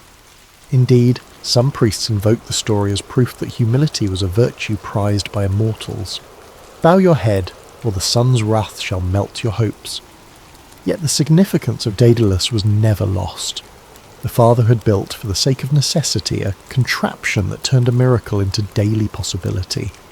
Through his craftsmanship, they transcended the labyrinth's prison, outmanoeuvring tyranny. But in granting such power, Daedalus also unleashed the latent desire in every mortal's heart to aim higher. And once that desire burned white-hot in the youthful spirit of Icarus, no caution could fully restrain it. In the quiet corners of academic discourse, one might find treatises analysing the flight's mechanics, the illusions of hot air currents, the meltdown point of wax, the concept of aerodynamic lift. Some of these were penned by Daedalus in his later years, minus personal references to Icarus. He couched them in theoretical terms. When forging wings, choose a material that endures both brine and sun. He never again used wax for large-scale projects, suspecting there might be more stable adhesives, but the question remained, was the real danger the wax or the unstoppable lure of the sun? Among peasants and common folk, the myth took simpler shapes. Mothers scolded headstrong children by referencing Icarus, reminding them to heed parental warnings. Farmers, gazing at hawks overhead, mused that the hawks soared with caution, never pressing their advantage beyond nature's allowance. Meanwhile, seafaring folk pointed to certain rock formations off the coast of Crete, claiming them to be remnants of Icarus's wings or the spot of his watery grave. And in Crete itself, the legacy of King Minos tarnished. Although Minos' reign continued for some time, overshadowed by the labyrinth's ruin and the fiasco of the Minotaur, there were whispers that he had lost favour from the gods after meddling with Daedalus' genius. Without Daedalus' brilliance, Crete's technological edge slowly waned. Some rumoured that in his final days, Minos fruitlessly sought to recapture Daedalus, travelling across the seas only to meet a grim end. Poets claimed he drowned, ironically, or was scalded in a bath designed by Daedalus' trickery. Regardless of truth, Minos' name became a footnote to the grander narrative of father and son. As for Icarus' place in the cosmic tapestry, from that day forward, whenever a child displayed fearless wonder, someone might exclaim, "He's like Icarus, longing for the sky." Over centuries, artists depicted the fall in frescoes or sculptures, capturing the terror and splendour of a boy with wings outstretched, sun rays glinting on melting wax. The tragedy transcended era after era, bridging the gap between mortals who remain earthbound and the unattainable heavens overhead. Millennia later, philosophers, writers, and dreamers alike find resonance in the myth, because at its heart, Icarus's flight encapsulates a core aspect of the human condition, the tension between our boundless aspirations and the fragile framework that underlies them, flesh and bone, wax and feather.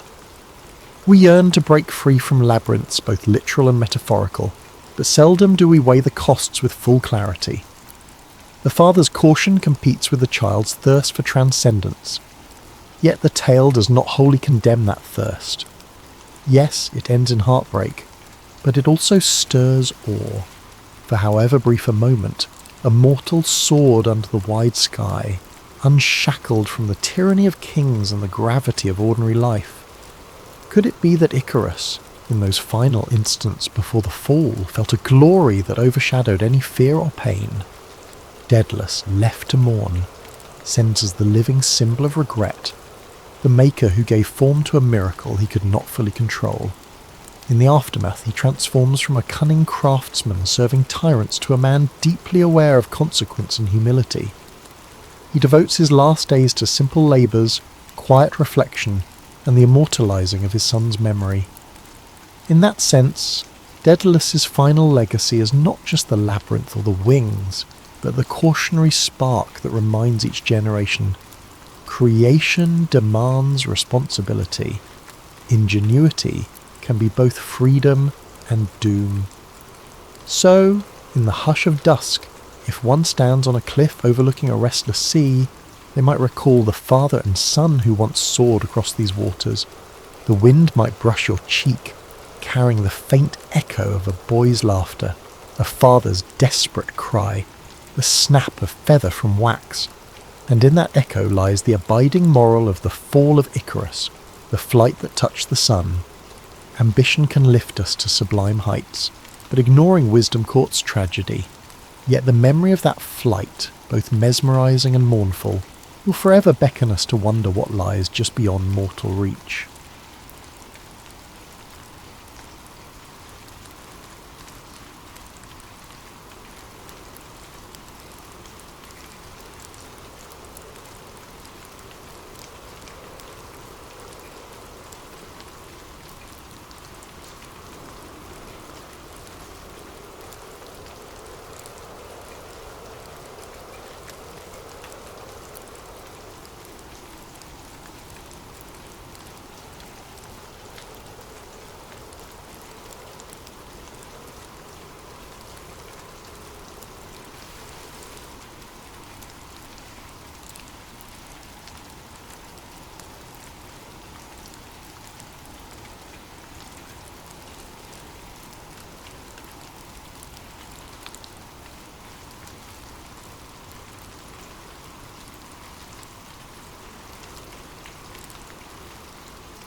Hello there, gentle listeners. I'd love to know where you're tuning in from tonight and what time it is exactly as you settle in for a tale of moonlight, magic, and starry skies. Feel free to comment your location and the hour you find yourself in. It's a warming thought that stories like this one can gather people across different lands and different moments, all united by the desire to drift into a peaceful slumber. And if you find you enjoy these kinds of dreamy, myth-inspired narratives, ones that guide you softly into rest, I invite you to subscribe to Nightfall Myths. It's a cozy realm of folklore and fantasy, where ancient legends, gentle gods, and timeless wonders come alive to lull you into a serene night's sleep. Because sometimes, in the hush of late evening, the perfect remedy for the day's worries is a softly spoken story brimming with magic. Tonight's narrative is called The Star Weaver of Thalarin. It's an original myth set in a time before the sky was sprinkled with starlight, when the night was a vast curtain of emptiness, longing for a gentle artist's touch. In this story, we'll meet Naya, the quiet goddess with a loom made of ancient comet bones, who weaves the first stars into being. We'll witness how each star she stitches carries a fragment of hope, or a memory, or a whispered wish from mortals below. We'll see how her endless work of creating light in the darkness is tested by a single mortal's dream, leading to the birth of something truly wondrous, the very first shooting star. Long ago in the world of Thalarin, there were mountains of soft lavender stone and seas that glimmered like polished pearls. The wind whispered gently over rolling green hills, carrying with it the songs of newly made creatures. These were days of fresh beginnings, for the gods had spent many an age shaping the valleys, rivers, and bright daylight wonders. Yet come evening, the sky drew down a curtain of pure midnight blue, one unbroken expanse without a single point of light. This was a time before the concept of stars existed. In those nights, people sometimes felt uneasy gazing upward at the blank canopy overhead. Some said the night was too still, too vast. Others found it beautiful in its silent emptiness. But as time wore on, the emptiness became lonely. There was a gentle sorrow that lingered in the darkest hours, a sense that the sky itself wanted to hold something more. The other gods were preoccupied with their domains. One shaped the tides, coaxing watery rhythms across the globe. Another sparked daylight by carrying the sun's orb across the horizon each dawn. Another watched over the seeds in the earth, ensuring that crops would sprout and feed the living things below. Each had their purpose, but none had claimed the night. None had asked what the dusk might need. None, that is, except Naya, the goddess of quiet wonders. Naya lived among drifting silver clouds in a small ethereal domain of her own. She was no warrior deity, no grand shaper of oceans or storms. Instead, she held sway over subtle marvels, the hush of a lullaby, the glow of candlelight in a child's window, the flicker of a lonely lantern along a nighttime road. She collected these fleeting bits of radiance, though no one quite knew why. Even the gods rarely spoke to Naya, for she was shy and preferred the solace of her cloud-wreathed abode. Night after night, Naya looked down upon the land of Thalarin, watching as mortals fell into uneasy sleep beneath an empty sky. She perceived their half-formed dreams floating upward, but with nowhere to anchor. The dreams drifted off into the blackness, unmoored, sometimes dissolving into faint illusions by dawn. A gentle sigh would escape her lips. Something was amiss here, something that needed a remedy beyond mortal imagination. One evening, the wind that roamed the highest altitudes paused beside Naya's cloud seat, whispering an almost inaudible message. "The sky is lonely." That small phrase felt like a key, unlocking Naya's understanding. Indeed, if the sky held no lights, how could it reflect the thousands of wishes and hopes that welled up from below each night? How could it cradle the fears or joys of mortal hearts as they slumbered? Resolved to do something, Naya wandered her abode, collecting the strands of light she had quietly saved over eons. Every flicker from a midnight candle, every gentle lantern glow from a distant cottage, even the faint luminescence of fireflies that soared in the summertime. She had gleaned them bit by bit, weaving them into spectral threads that sparkled faintly in her storerooms. Now she gathered them in her arms, each wisp reflecting a story or memory from below. Next, she travelled to the realm of old comets. Once, in the earliest days, these wandering cosmic bodies passed near Thalarin, leaving behind faint trails of stardust and bone-like shards. Naya sought out the largest shard she could find, a piece rumoured to be from the spine of a comet so ancient it had witnessed the planet's first dawn. With careful crafting, she shaped this shard into a loom. It stood elegantly, gleaming in the moonlight, its structure resonating with the hush of distant cosmic echoes.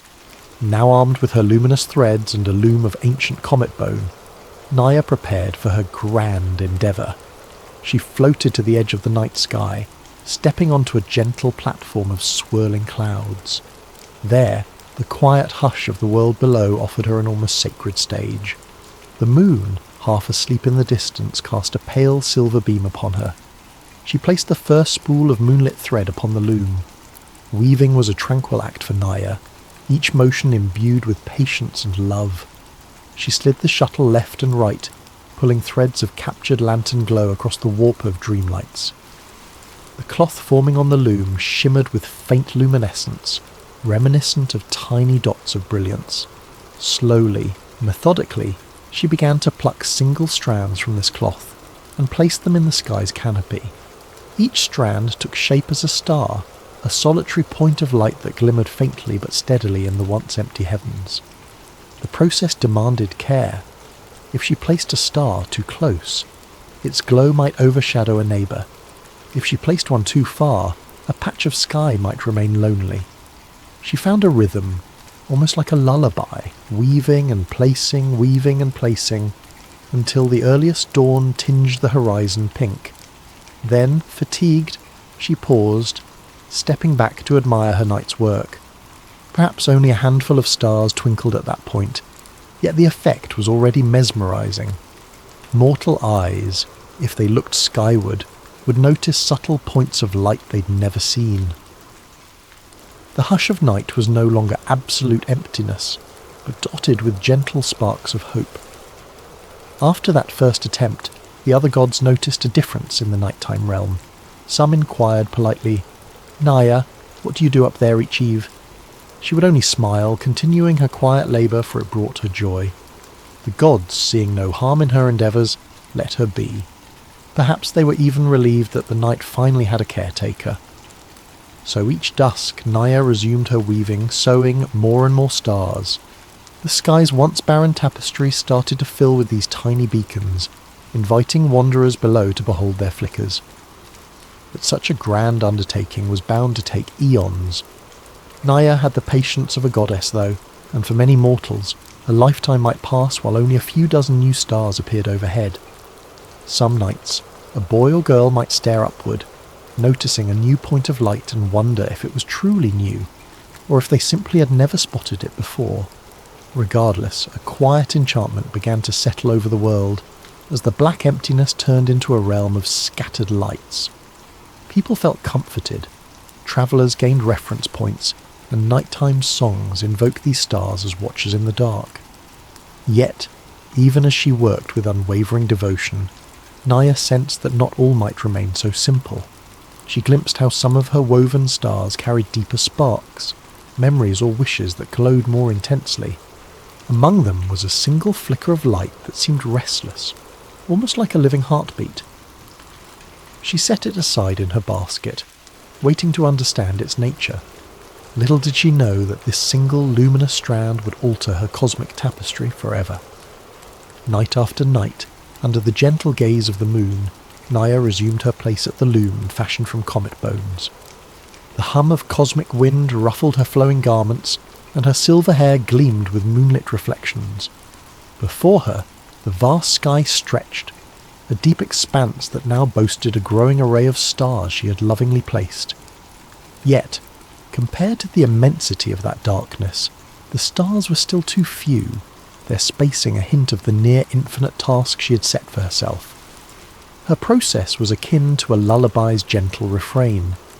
First, she collected new strands of light from the day's end, whispered prayers, glimmers of candlelight in distant villages, the warm afterglow of hearth fires. She'd gently gather them into translucent spools of thread, each spool a swirl of colour and warmth. Then she'd seat herself at the loom's edge, guiding the thread through the cosmic warp. Each pass of the shuttle formed an intricate pattern, shining faintly like threads of liquid silver. It was these shimmering cloth segments that Naya carefully unravelled into single filaments, each destined to become a star. With a soft incantation, she'd lift a glowing filament and place it against the night's canvas.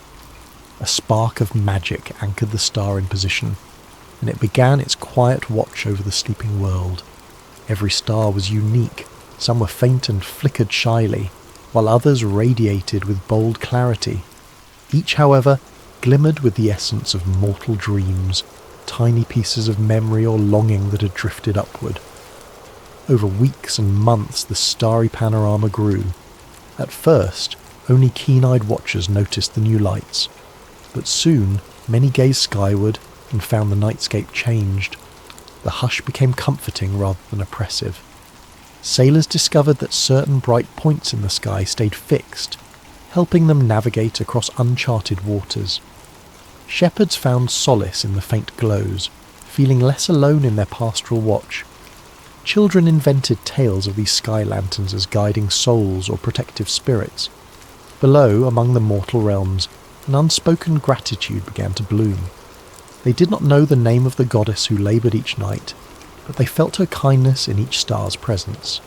Some villages offered silent thanks at dusk, lighting a lamp in tribute. The tiny radiance of these earthly lamps would then drift upward to Naya's realm, adding to her supply of weaving thread. Thus a gentle cycle formed. Mortals lit the night in small ways.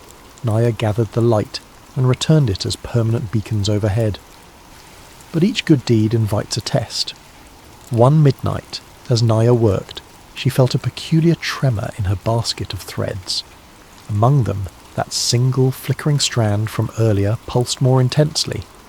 She gently lifted it, noting how it beat like a living pulse. She tried to integrate it into her loom's tapestry, yet each attempt failed.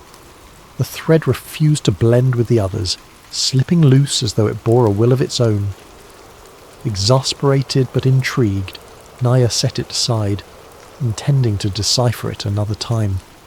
Night upon night she watched the flickering thread from the corner of her eye.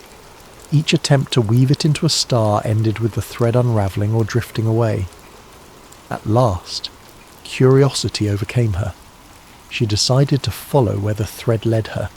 Somehow it pointed downward, toward the mortal land. So, gathering her courage, she left her loom behind, stepped off the silver cloud that was her domain, and descended to earth. In a small valley she spotted a faint glow. It matched the resonance of the thread. She discovered there a lonely shepherd boy, perhaps no older than 15 summers, perched on a hillside with his flock. He gazed upward with a sigh, his expression brimming with longing. As Naya observed from a distance, she realized his heart harboured a wish so strong that it had shaped its own luminous thread, the one she had tried to weave. The boy whispered into the night wind, "I wish I could gather the stars and place them in the hands of her." He trailed off, eyes shining with unspoken devotion. Understanding washed over Naya. This boy's wish was so pure and heartfelt that it refused to become just another star. Instead, it yearned for movement, action, a star that would not remain fixed in the sky but rather travel like a gift. Naya approached softly, though mortals seldom saw her. The boy, half lost in reverie, almost didn't notice, but a rustle of breeze made him turn his head. He saw in silhouette a graceful figure wearing garments of moonlit hue, her eyes gentle as a mother's lullaby. At first, fear and awe mingled in his chest, but Naya's voice was hushed, comforting. "What do you desire so deeply that the night resonates with your heart?" she asked. The boy stammered, It's silly. There's someone dear to me, far away. I have no gold or grand gift, so I thought. If only I could give her a star. He smiled ruefully. But that's impossible. The stars are out of reach. Naya knelt beside him, her presence emanating quiet warmth. I weave the stars, she confessed softly. Your wish formed a special thread that defied my loom. I see now it desires more than to be pinned in place. It yearns to roam the sky, to show that love or a dream can move across the heavens. The shepherd boy's breath caught. Who are you? He whispered. But Naya only smiled. She lightly touched his cheek, sensing his sincerity. Conjuring a small spool from her sleeve, she unwound the thread for the boy to see. It shimmered with a heartbeat glow. If you permit, she said, I will craft a new star from your wish, one that does not remain still. A star that travels, so it might be seen by the one you hold in your heart. The boy, tears brimming, nodded, voice trembling. Yes, please. Thus, under that quiet night, Naya spun the thread between her fingers, uttering a gentle incantation. Wisps of moonlit dust swirled around them. The thread's glow intensified, forming the shape of a tiny star, but it pulsed, refusing to remain fixed at any single point. With a soft chime, it broke free from Naya's grasp, soaring up into the sky in a graceful arc of light. The boy watched in wonder as the star curved across the firmament, leaving a shining trail that lingered for moments before fading into the horizon. The boy's face broke into a radiant smile. He whispered thanks to Naya, tears drying on his cheeks. He believed wholeheartedly that the star's path would be seen by the one he loved, bridging the distance between them with a luminous messenger. Naya placed a comforting hand on his shoulder, then slipped away. Mortal memory might soon blur her presence, but the magic of that travelling star would remain etched in the boy's heart. Returning to her cloud domain, Naya felt a gentle shift in the cosmic tapestry. She had inadvertently created the world's first shooting star, a gift of motion and wonder. And thus, a new dimension of the night was born. No longer were stars only static guides. They could also become ephemeral streaks across the heavens, carrying wishes from heart to heart, bridging distance in a single luminous sweep. The aftermath of that singular shooting star rippled through Thalarin's nights like a lullaby that reached every corner of the land. Shepherds, poets, travellers, and sleepless dreamers who happened to glance at the sky at the right moment spoke in hushed awe of the wondrous streak of light that had raced across the void. Some believed it was a sign from higher powers, others insisted it was a star chasing after a longing.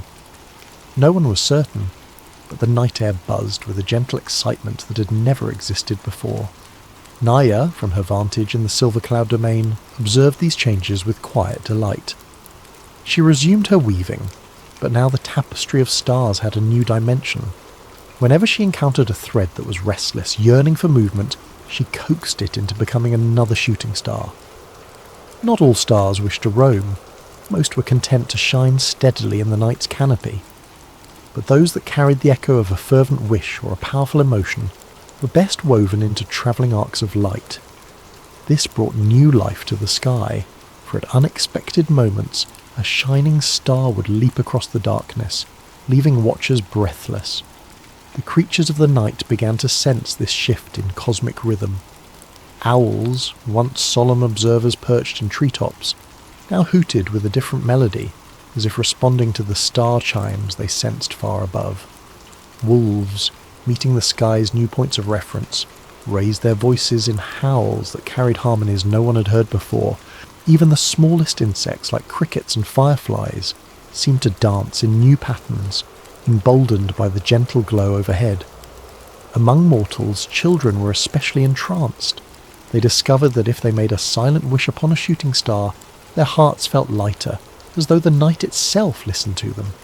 Some swore that the star's path brightened at the exact moment they wished. While not every dream came true in an obvious way, the mere act of trusting the starlight brought hope to those who needed it most.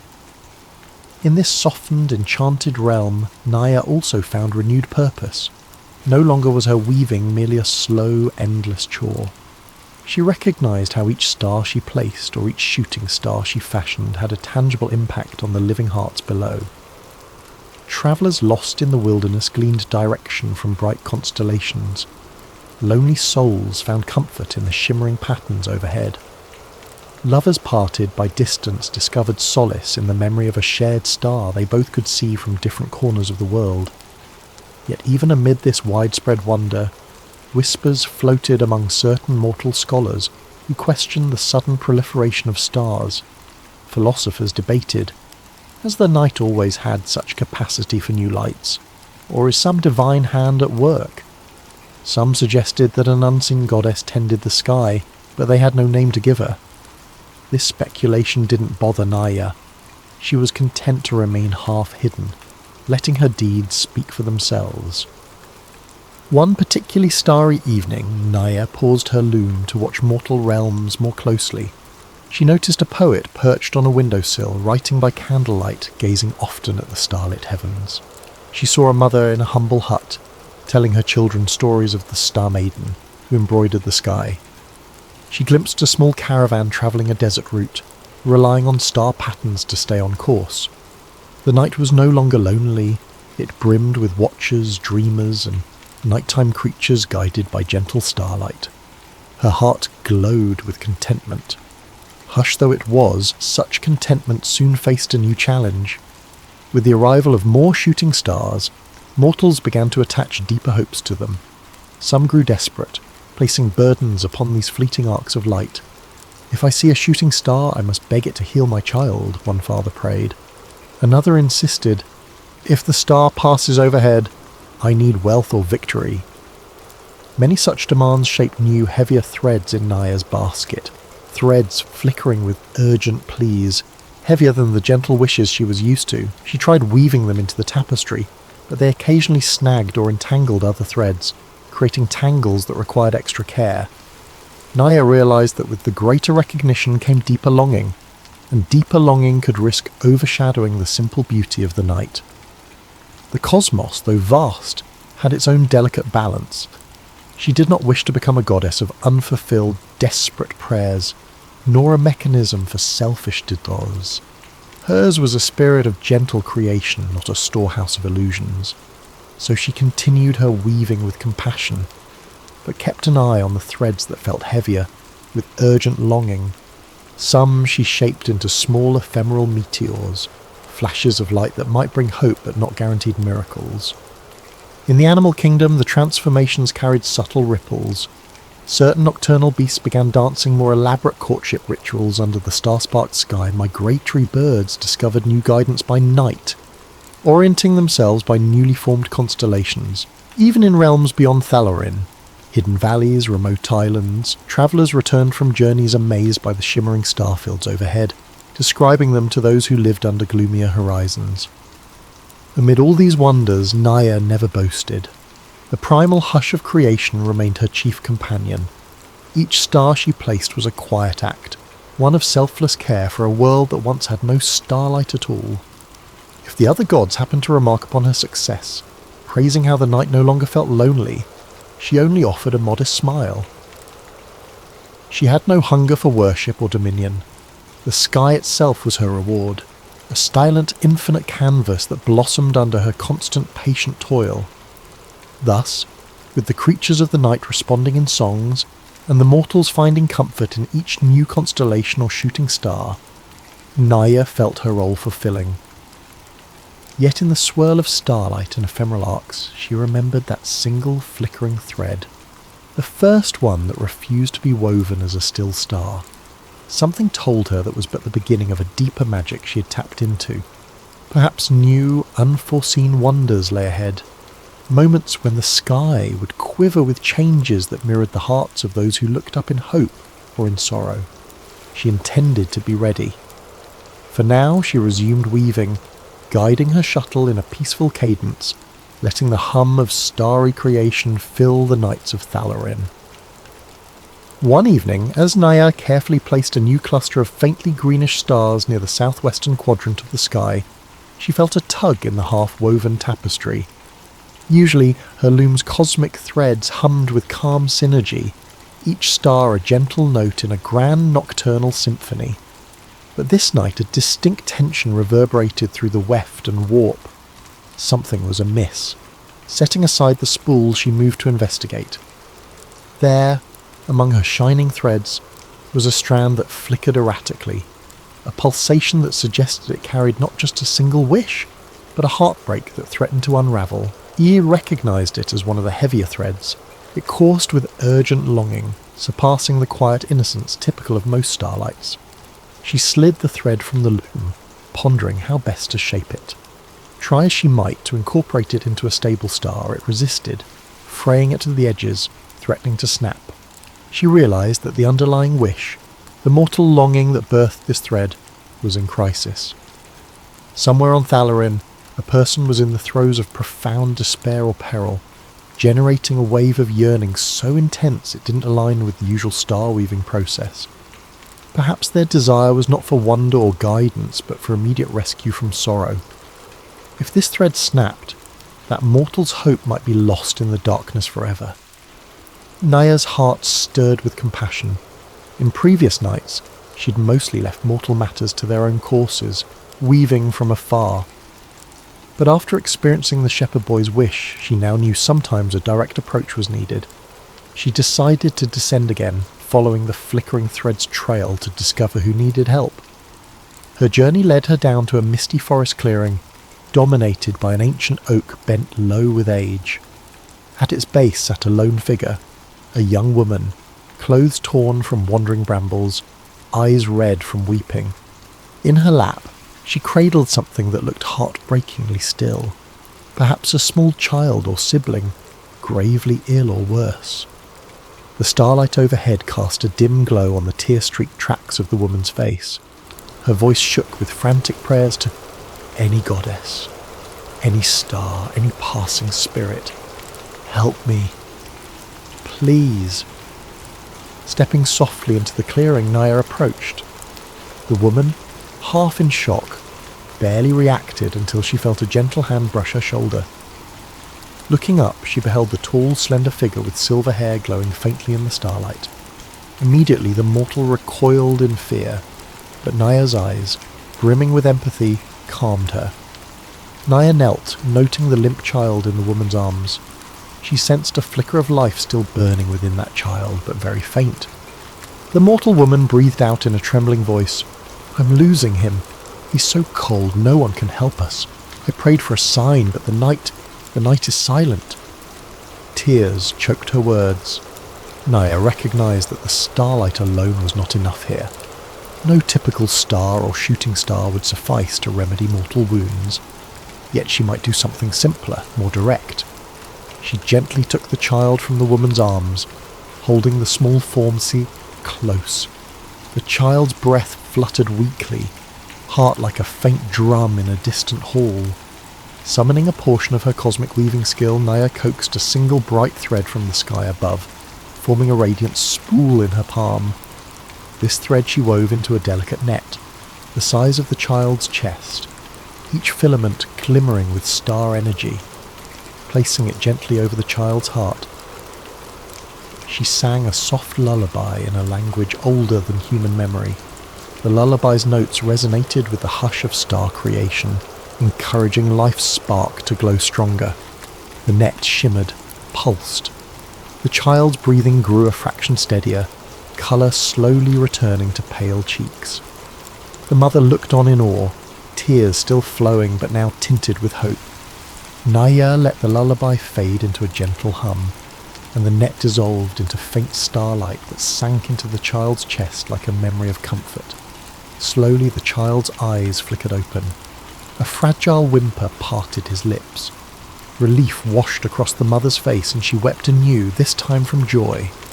Naya exhaled softly, her own heart lightened. The lethal gloom receded.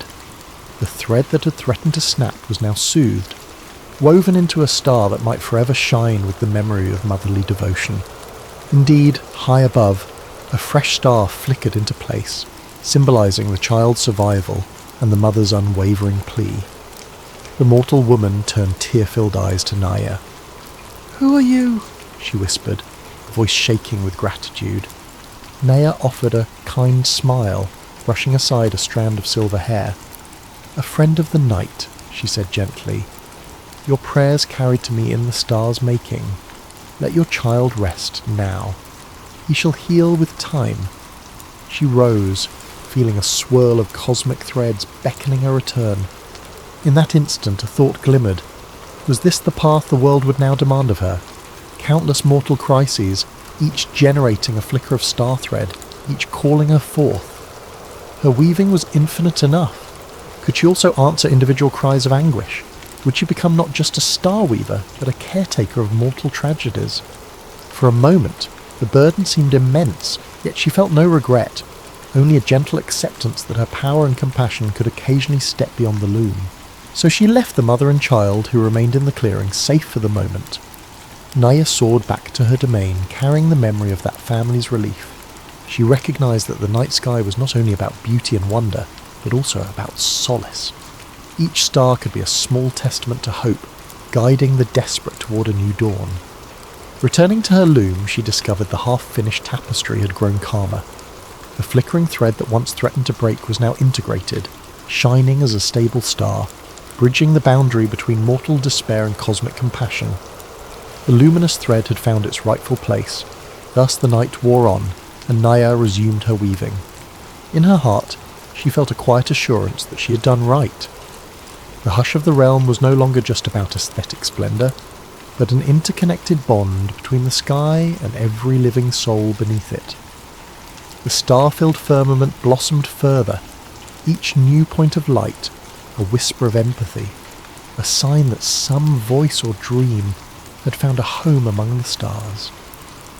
As the ages passed, Naya's patient weaving continued, star by star, thread by shining thread. Her loom, carved from comet bone, never once wavered in its service. Generations of mortals lived their entire lives under the sky she adorned, witnessing the slow multiplication of constellations. Many took it for granted that the night was filled with billions of tiny lights, not knowing that once, eons ago, the heavens were barren. Yet a subtle reverence persisted. Somewhere in mortal hearts they sensed that each star carried a story, a wish, or a memory given shape. Meanwhile, the tradition of shooting stars endured. On rare nights, a traveller might look up and see a bright arc crossing the sky, gone in a blink, but leaving a shimmering after-image. People learned that if they whispered a heartfelt wish during that fleeting arc, they felt a strange sense of uplift, as though the night personally acknowledged them. This belief expanded across cultures, forging myths of star spirits or quiet angels, ferrying mortal prayers to the beyond. Naya herself occasionally ventured down to help those whose star threads felt too turbulent for the usual weaving. She never lingered long, but each intervention shaped a new story or legend about a mysterious goddess in silver robes who appeared in a moment of dire need. Often these tales wove themselves into local folklore, calling her the Lady of the Loom, the Star Mother, or simply the Moonlit Weaver. Some worshipped her in small ways, leaving bowls of water to reflect starlight, or humming lullabies under the night sky. One evening, Naya felt a soft call at her loom. She discovered another mortal thread, faint but persistent, flickering with the wonder of a child's untainted hope. She gently guided it into her tapestry, forging a star that glowed with playful brilliance. Then, with a gentle tug, she let the star slip free, forming a joyous shooting star that soared overhead, likely delighting some young observer who glimpsed it in passing. This cycle repeated countless times, forging an ever-growing interplay of stable stars and ephemeral ones that danced across the night. Eventually, the other gods took more notice. The deity of the sun, once indifferent to nights, commented on how radiant the twilight horizon looked, backlit by infinite star fields. The deity of harvest found that with travellers guided by clear constellations, farmland distribution improved, ensuring prosperity. Even the stern goddess of storms admitted that the storms by night felt less terrifying when glimpses of starlight penetrated the cloud breaks. The gods recognised that Naya's quiet artistry had enriched the entire realm, far beyond initial expectations. In gratitude, they conferred upon Naya a unique gift, eternal time, meaning she would not fade as some lesser spirits might. Her labour, they saw, was never meant to end, for mortals and their wishes forever changed, generating new lights for her to place. She graciously accepted. This immortality was not about power or dominion, but about ensuring she could continue weaving stars for as long as the night required it. Freed from the fear of running out of cosmic thread or personal lifespan, she could proceed at her steady pace, star after star. That vow to keep weaving lasted beyond count of mortal generations. So thorough was her dedication that even in times of war or sorrow, the starry heavens persisted as a stable comfort. In times of peace, the tapestry grew more quickly, spurred by the gentle positivity of mortal hearts. On nights of eclipse or overshadowing storms, she might pause her loom, but the next clear evening she resumed with unwavering devotion. Eventually, a grand library of legends formed about how the stars came to be. Some told of 1,000 diamonds placed by ancient giants.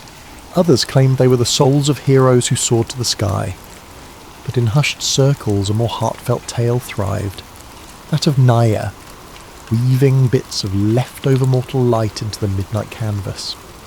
Even if mortals no longer recalled her name, the story remained, in one variation or another, as an allegory for how kindness and quiet determination could transform emptiness into beauty.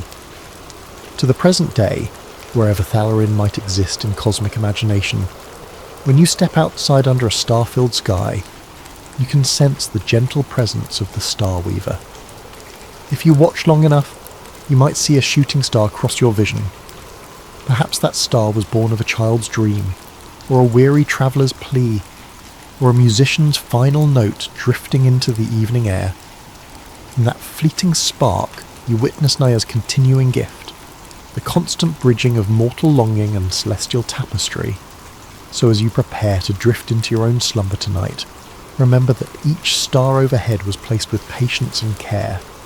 The night isn't merely a domain of darkness, but a living art piece shaped by compassion. Each star is a testament to how even the smallest spark can shine in infinite blackness, how each hope, no matter how fragile, can find a place among the shimmering vault. Now, let your eyelids grow heavier.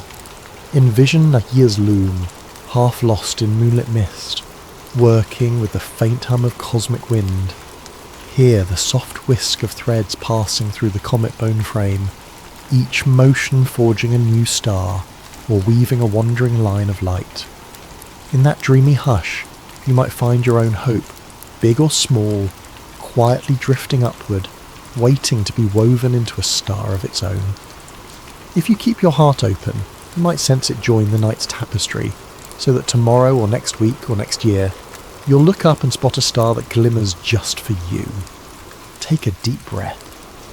Let yourself ease into the comforting knowledge that in the vastness of the cosmic realm, the Star Weaver of Thaloren continues her gentle labour. She works for you, for every dreamer across time and space, ensuring that the night remains not a void, but a cradle of soft light. Let that thought cradle you, and allow sleep to wrap its soothing embrace around your thoughts and limbs, guiding you to rest among the quiet, eternal glow of freshly woven stars.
Hello, fellow dreamers and lovers of gentle tales. Before we begin this original Greek-inspired myth about Selenian and his magical lyre, I'd like to invite you to comment where in the world you're listening from and what time it is there as you settle into this story.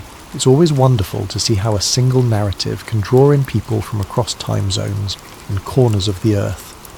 Also, if you find this kind of softly woven mythic story a comfort in the late hours, I encourage you to subscribe to Nightfall Myths. There we share tranquil narratives spun from ancient echoes and new imaginations, perfect for guiding you gently into rest. Tonight's story is called The Lyre of Selenian, a forgotten Greek myth. It's a tale of a humble shepherd whose music captures the hearts of both gods and mortals alike. He receives a gift from a divine stranger, discovering in it not only mesmerizing power, but a subtle cost that weighs upon his very soul.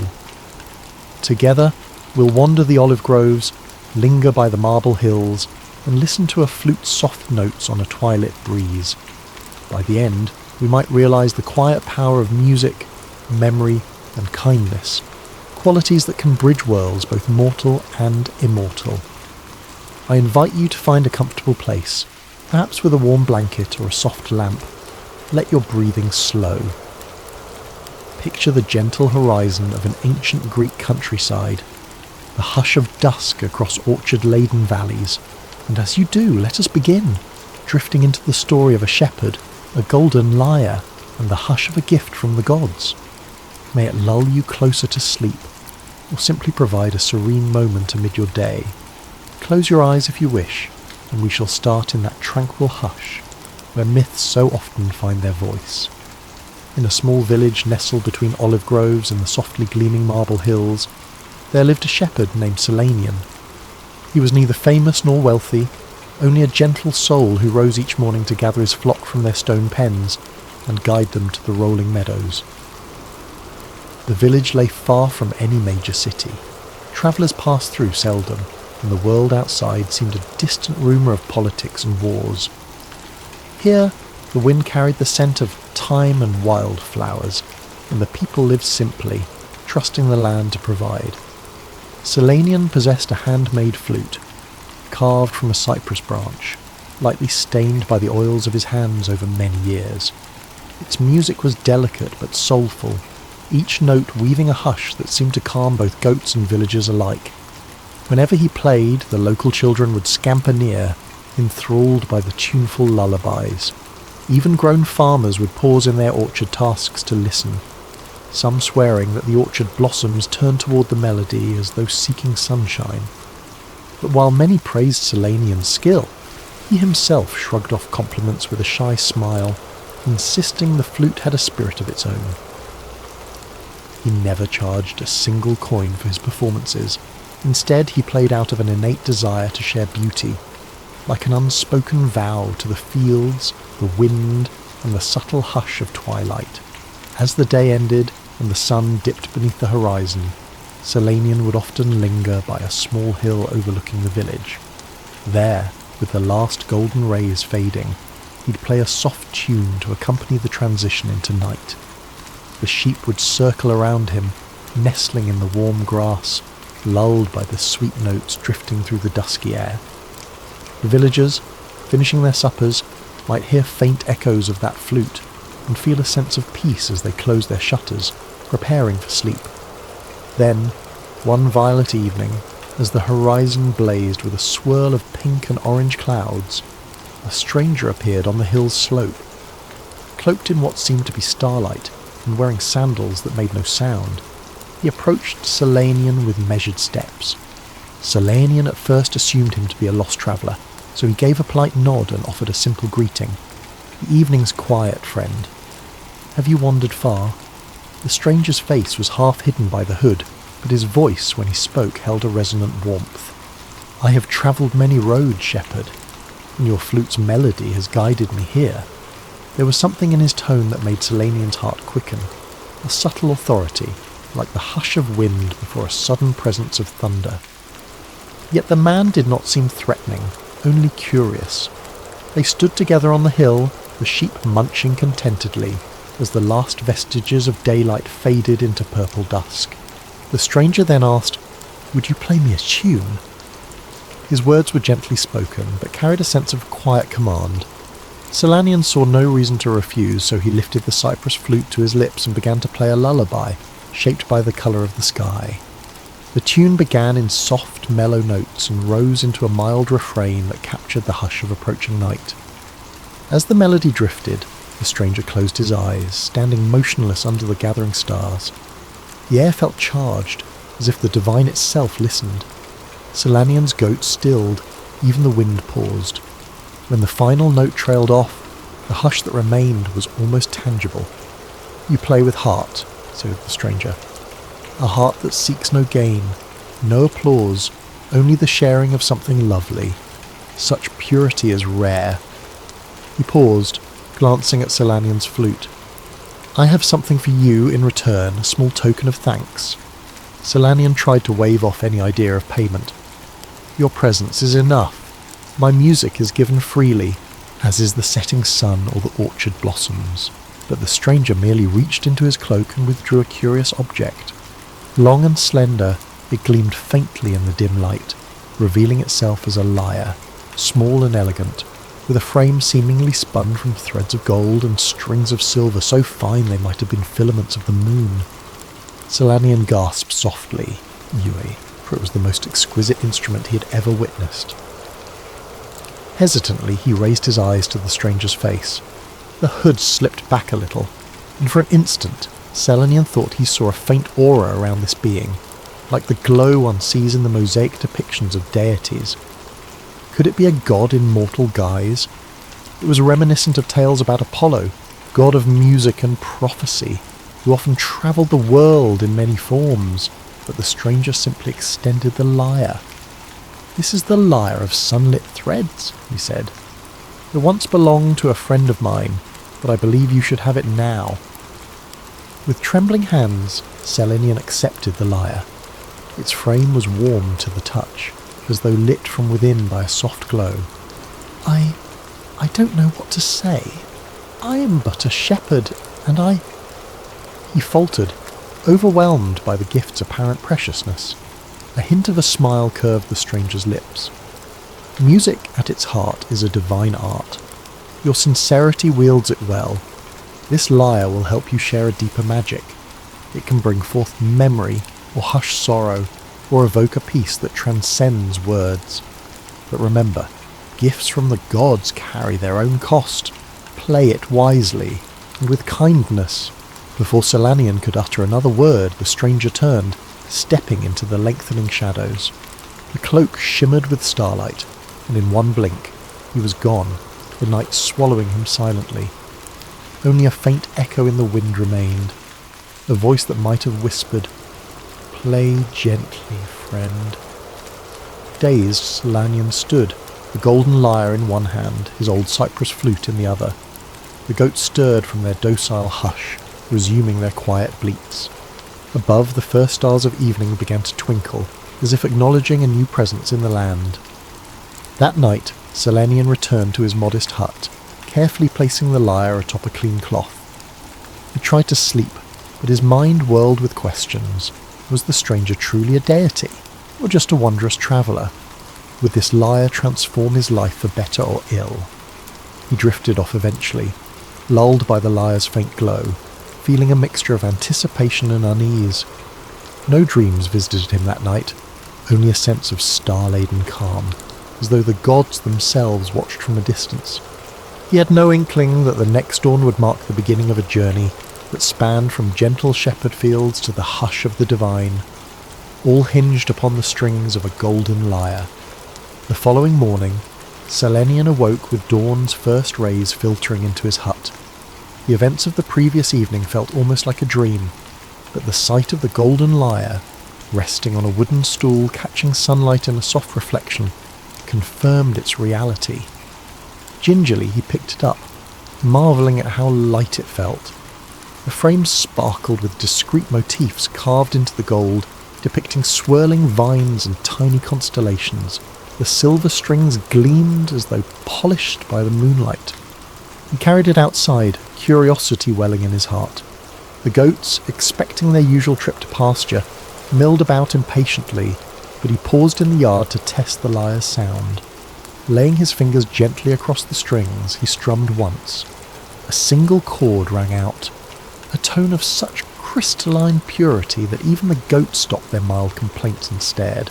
A shiver passed through Slanian's arms, and for an instant it felt as if the entire yard shimmered with intangible echoes. One chord and already the world seemed to hush. He strummed again, forming a chord progression that his father had once taught him for the flute. The resonance that emerged was deeper, more layered. In that moment he glimpsed the intangible swirl of memory, like the ghost of his father's face in the morning light. Then it faded, leaving him breathless. Could it be that this instrument tapped into memory itself? The stranger had hinted as much. If so, what wonders and perils might that bring? Eager to discover more, Solanian tended his goats swiftly and guided them to their usual meadow. Once they were settled with sweet grass, he seated himself on a broad stone and began to experiment with the lyre's strings. He played softly, the crisp notes echoing across the hillside. Each plucked string sent tiny thrills through the air, like a gentle breeze stirring the leaves of a 1,000-year-old olive tree. By midday, a few curious villagers passed by and paused, attracted by the unusual melody. At first, they stood at a distance, enthralled. Then a woman with hair braided neatly approached, tears in her eyes. "When you played that last phrase," she whispered, "I suddenly remembered my grandfather's voice from when I was a child. He used to sing me lullabies at night. I had nearly forgotten." Her gaze shone with warm wonder. How is that possible? Solanian felt a gentle warmth in his chest. "I'm not certain," he said honestly, "but it seems the lyre can stir old memories. Perhaps it is a gift from the heavens that helps us recall what we've lost." The woman thanked him, returning to the village with a reflective smile. Word soon spread of the miraculous new music Solanian possessed, and before the sun set that day, more visitors arrived. Some asked him to play so they could revisit the memory of a loved one's laughter, or the echo of a wedding vow. Others came just to hear the ethereal tones that seemed to hush the very wind. As the days passed, more and more people journeyed from surrounding areas, drawn by rumours. The Golden Lyre's music had an intangible magic that gently guided each listener to their most cherished recollections, unlocking them as if a hidden door in the mind had swung open. There was no guarantee which memory would emerge. Some found joy, others wept at sorrowful recollections. Yet even tears carried a sense of healing, allowing them to confront painful events with a sense of closure. In turn, Solanian's humble village prospered. Guests lingered, spending coin at local inns. Farmers sold their produce to travellers from distant towns.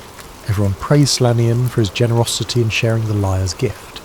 But as the crowds grew, so did the demands on his time.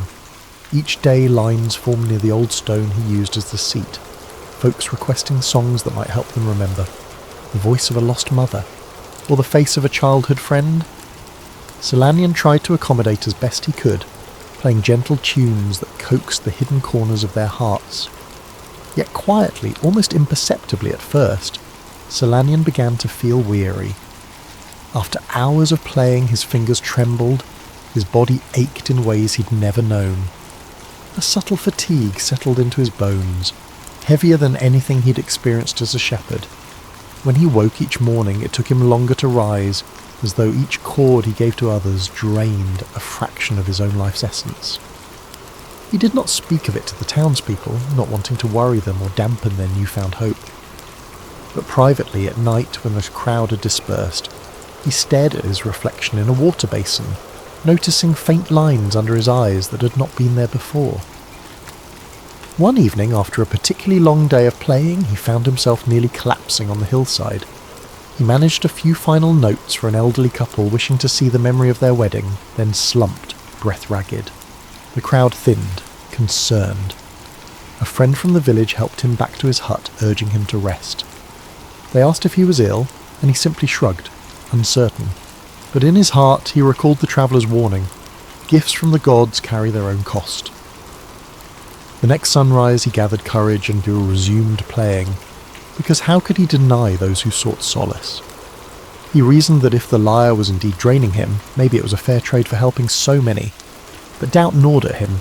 Might he soon have nothing left to give? It was around this time that rumours of his gift reached beyond the local region. A travelling minstrel brought word that an oracle in the city of Pythia had had visions of a shepherd with a golden instrument. The oracle believed it was touched by the hand of a deity, requiring wise counsel to avoid a dire fate. This mention stirred Solanian's curiosity. Could it be that the oracle, like those in Delphi, held answers about how to manage a divine artifact without it consuming him? Finally, with the urging of some close friends, Solanian resolved to travel to Delphi. The trip would be a week's journey by foot, leaving his goats in trusted care. The villagers, though sorrowful to see him leave, recognised he needed guidance. Many of them placed small tokens in his bag, pieces of bread, dried figs or small coins, to ensure he travelled safely. Some also gave him messages for the oracles, hoping for blessings or cures. And so, at dawn's gentle light, Solanian bid farewell to the hillside. He had the lyre strapped carefully in a simple case. Each step he took felt an odd mixture of exhaustion and reverent excitement. If the oracle could unravel this instrument's deeper nature, perhaps he could continue to help others without dooming himself. He remembered the traveller's final words. Play it wisely and with kindness. His heart echoed that vow. He would keep playing, keep giving, yet maybe, just maybe, he'd find a path that allowed him to remain alive and well enough to watch the sunrises for years to come. Thus, with quiet determination, Solanian set off on the winding road out of the village, the golden lyre a silent companion that shimmered with each shaft of morning sun. The distance to Delphi would test his stamina, but the promise of divine insight spurred him on. In the hush of early travel, he occasionally glanced at the lyre's strings. They gleamed as though aware of their own potent magic. If the gods favoured him, he might soon learn how to keep that magic from draining his life entirely, how to find balance between giving music and protecting his own spark of existence. Solanian's journey across the Greek countryside was a tapestry of gentle slopes, fields dotted with wildflowers, and winding paths that sometimes skirted along rocky ledges overlooking blue seas. Each day he travelled with the golden lyre strapped across his back, feeling its slight warmth even through the cloth. At times he paused to share a brief tune with travellers or at roadside shrines. Although a single chord still brought solace, the lingering fatigue in his bones grew more pronounced.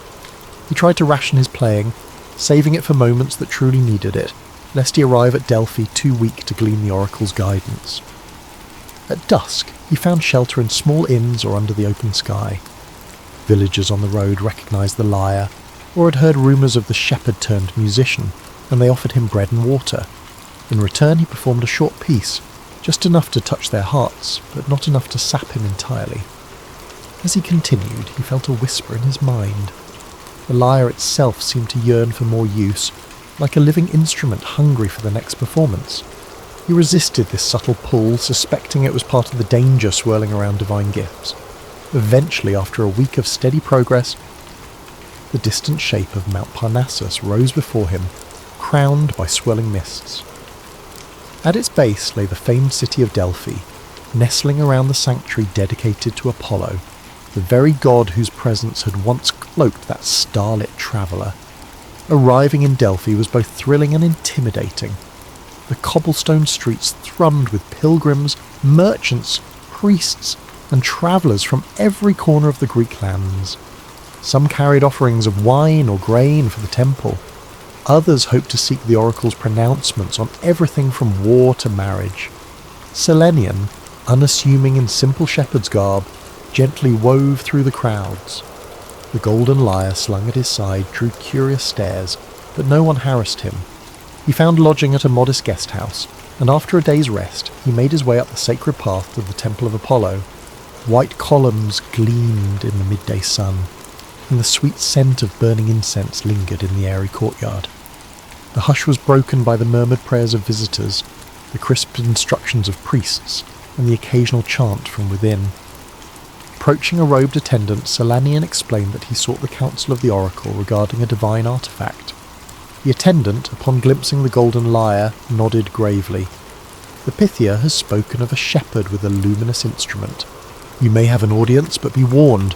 The oracle's words can be as cryptic as they are revelatory. Solanian bowed politely, heart thumping with an odd mixture of hope and dread. Within the temple's inner sanctum, the air was dim, lit only by flickering torches and the occasional sunbeam filtering through an oculus in the ceiling.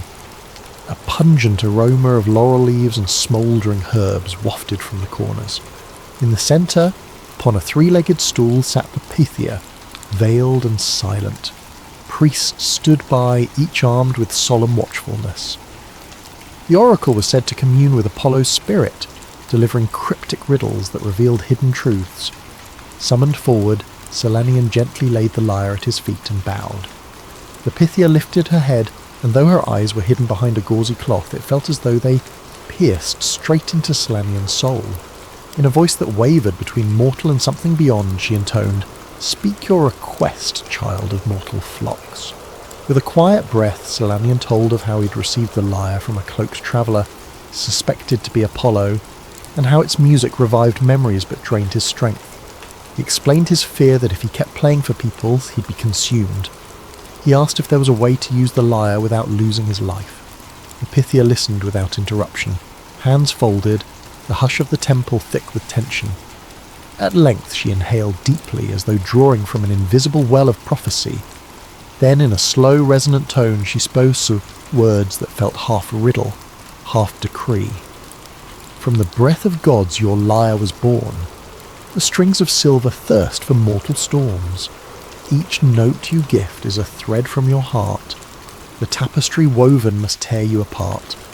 If life you crave and songs you still yearn, a choice you must face, let the strings burn. Return it to him who seeded the gold, or else your existence will quietly fold. In your final chord the land shall be blessed, but the soul that sings will soon be at rest. The gods watch kindly, yet do not relent, for a gift from the heavens was never low rent." Her voice broke, returning to normal breath.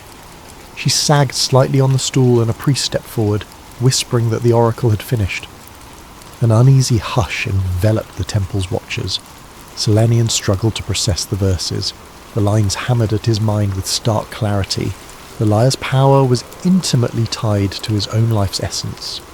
The more he played, the more he gave of himself. The prophecy also suggested a final culminating performance that might be both a boon to the land and the end of his mortal existence. The notion left him chilled. He felt neither longing for an early death, nor the readiness to abandon his gift entirely. Outside, in the temple courtyard, he sank onto a marble bench, letting the temple's bustling life pass around him. The riddle's references to returning the lyre gave him an option. If he returned it to Apollo, assuming he could find the god again, he might live free from the burden. Yet the last lines also implied that if he chose to keep it, he would pass from this world in a moment of final music. But would that final chord bring some greater good, as the prophecy hinted? He closed his eyes, feeling the cool stone beneath him. People occasionally passed by, some glancing at his golden lyre. The Pythia's words repeated, "A gift from the heavens was never low rent." The price indeed was steep. A soft voice at his side drew him from these thoughts. A priest who had witnessed the oracle's session placed a gentle hand on his shoulder. "Sometimes oracles foretell tragedy, but do not forget that even tragedy can be tinted with salvation," the priest murmured.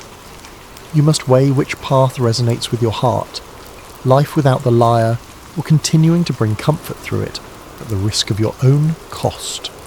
Solanian nodded, tears stinging his eyes. He thought of the countless villagers and travellers who had found peace or closure from the lyre's music.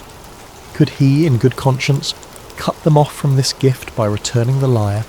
Was his own life more precious than that solace for so many? Yet was it right for him to fade away for others' sake? He had always believed in selflessness, but this choice soared beyond petty generosity. I must think," he managed. The priest gave a supportive nod and drifted back into the temple's routines. Solanian was alone again, with the golden lyre cradled in his arms. He sighed, glancing at the hammered patterns of sun and star motifs across its frame. The strings were silent, but he sensed a silent question in them. Which path will you choose? As evening cloaked Delphi in purples and gold, Solanian gathered his minimal belongings and trudged away from the city's bustle. He found a small olive grove near a trickling stream, pitched a simple camp there and tried to rest. But his mind refused quiet. The prophecy's lines repeated like a chant. He imagined returning home, burying the lyre in secret. Yet in that vision, the heartbreak of turning away those who needed hope pricked him deeply. On the other hand, imagining continuing to play until he withered away left him terrified, yet strangely at peace with fulfilling a grand if sorrowful destiny. As he dozed, the star-laden sky overhead shimmered. Gentle breezes sifted through the olive branches, almost as if the gods themselves watched with bated breath. In the hush of that Greek night, Solanian realized the final test of faith was approaching. The oracle had provided no direct instructions, only the knowledge of consequences. The choice ultimately was his alone. Having mulled for days over the oracle's riddle, Solanian at last resolved upon a path. Although fear tugged at him, he could not ignore the yearning in his heart to share the lyre's gift. Helping others recall precious memories or find comfort in their grief had become integral to him. So he chose not to return the lyre. He would keep playing no matter the cost. Yet he prayed for time to find a wise approach, so that he could manage the drain on his life without it culminating too soon. With that in mind, he travelled back to his home village. The road felt heavier than before, as though every step hammered in the certainty of his impending fate. But he found some measure of courage. He would continue to serve as best he could, and if he felt the final chord approaching, he'd face it with dignity. Upon returning, the villagers welcomed him with relief and curiosity. "Did the oracle give you answers? Are you well?" they asked. Solanian only offered a gentle smile and resumed his shepherd duties, carefully balancing the time he spent playing for visitors. The lines beneath his eyes deepened, a sign of quiet exhaustion. People sensed his fragility, sometimes urging him to rest, but in his kind-hearted manner he insisted the music must go on, especially when a new wave of travellers arrived seeking the famed Golden Lyre's memory-awakening tunes. As autumn turned the fields golden and the orchard leaves fell, a severe drought struck the region. The rains, once dependable, failed to arrive. Streams dwindled to muddy trickles and the land grew parched. Crops withered under relentless sun, and animals found less and less to graze upon. Fear and despair spread among farmers. Some prayed at local shrines, others sought travelling mystics for blessings, yet day after day the sky remained a cloudless expanse of brassy heat. The village, once content, now brimmed with tension. Families worried about surviving winter with meagre harvests. Even the goats under Solanian's watch grew thinner, bleating pitifully at the scorched meadows. In this dire time, many turned again to Solanian, but for a new reason. "Play your lyre, dear shepherd," they begged. "Bring us hope. Perhaps your music can stir the gods to send rain." A child, tears brimming, asked, "Could your golden string call water from the clouds the way they call forth memories from hearts?" Solanian hesitated. He had never used the lyre to influence the weather. His domain was the subtle realm of memory and comfort, not the forces of nature. Still, he recalled how the oracle had hinted that in his final chord the land might be blessed. Could it be that his last performance might not only preserve cherished memories, but also yield a miracle for the desperate? Perhaps the two were linked. So after many days of parched fields, Solanian announced he would attempt one grand performance in the centre of the village. News spread quickly. People from neighbouring areas arrived, hoping for the rumoured gift that might bring relief. The meagre town square filled with anxious faces, farmers wearing threadbare tunics, mothers cradling hungry infants, old fishermen from the nearest dried-up river. They all looked to Solanian as a final ray of hope. On the day chosen, the sky was a searing cobalt, the heat stifling. Solanian felt a weariness deeper than ever. Each step to the makeshift stage near the old olive tree seemed an effort. He clutched the lyre, its golden frame almost too bright in the relentless sun. Once he stood before the assembled crowd, a hush fell. The wind died altogether, leaving only the rasp of dust swirling by. He began to pluck the strings, softly at first. The notes shimmered in the scorching air, carrying a gentle hush that rippled across the crowd. Little by little, he expanded the melody, weaving a pattern reminiscent of distant thunder and the patter of raindrops, but each chord demanded more of him. The world seemed to darken at the edges of his vision, as though the essence of his life poured into the music, yet the onlookers felt a surge of collective memory. They recalled times of bountiful harvest, the comforting tap of raindrops on roofs, children dancing in puddles. Each memory soared upward into the shimmering sound, forming a tapestry of longing. The lyre glowed fiercely, responding to the mass yearning. Eventually, the clouds overhead quivered. A shift in the atmosphere prickled across the crowd's skin. Selanian's melody swelled, bridging mortal hope with the cosmic hush. The final notes trembled as he reached deeper within his being, offering up all that remained of his strength. Suddenly, an enormous thunderhead drifted into view, as if summoned by the synergy of memory and musical invocation. A hush of astonishment seized the crowd. Then a single drop of rain fell onto the dusty earth, followed by another and another.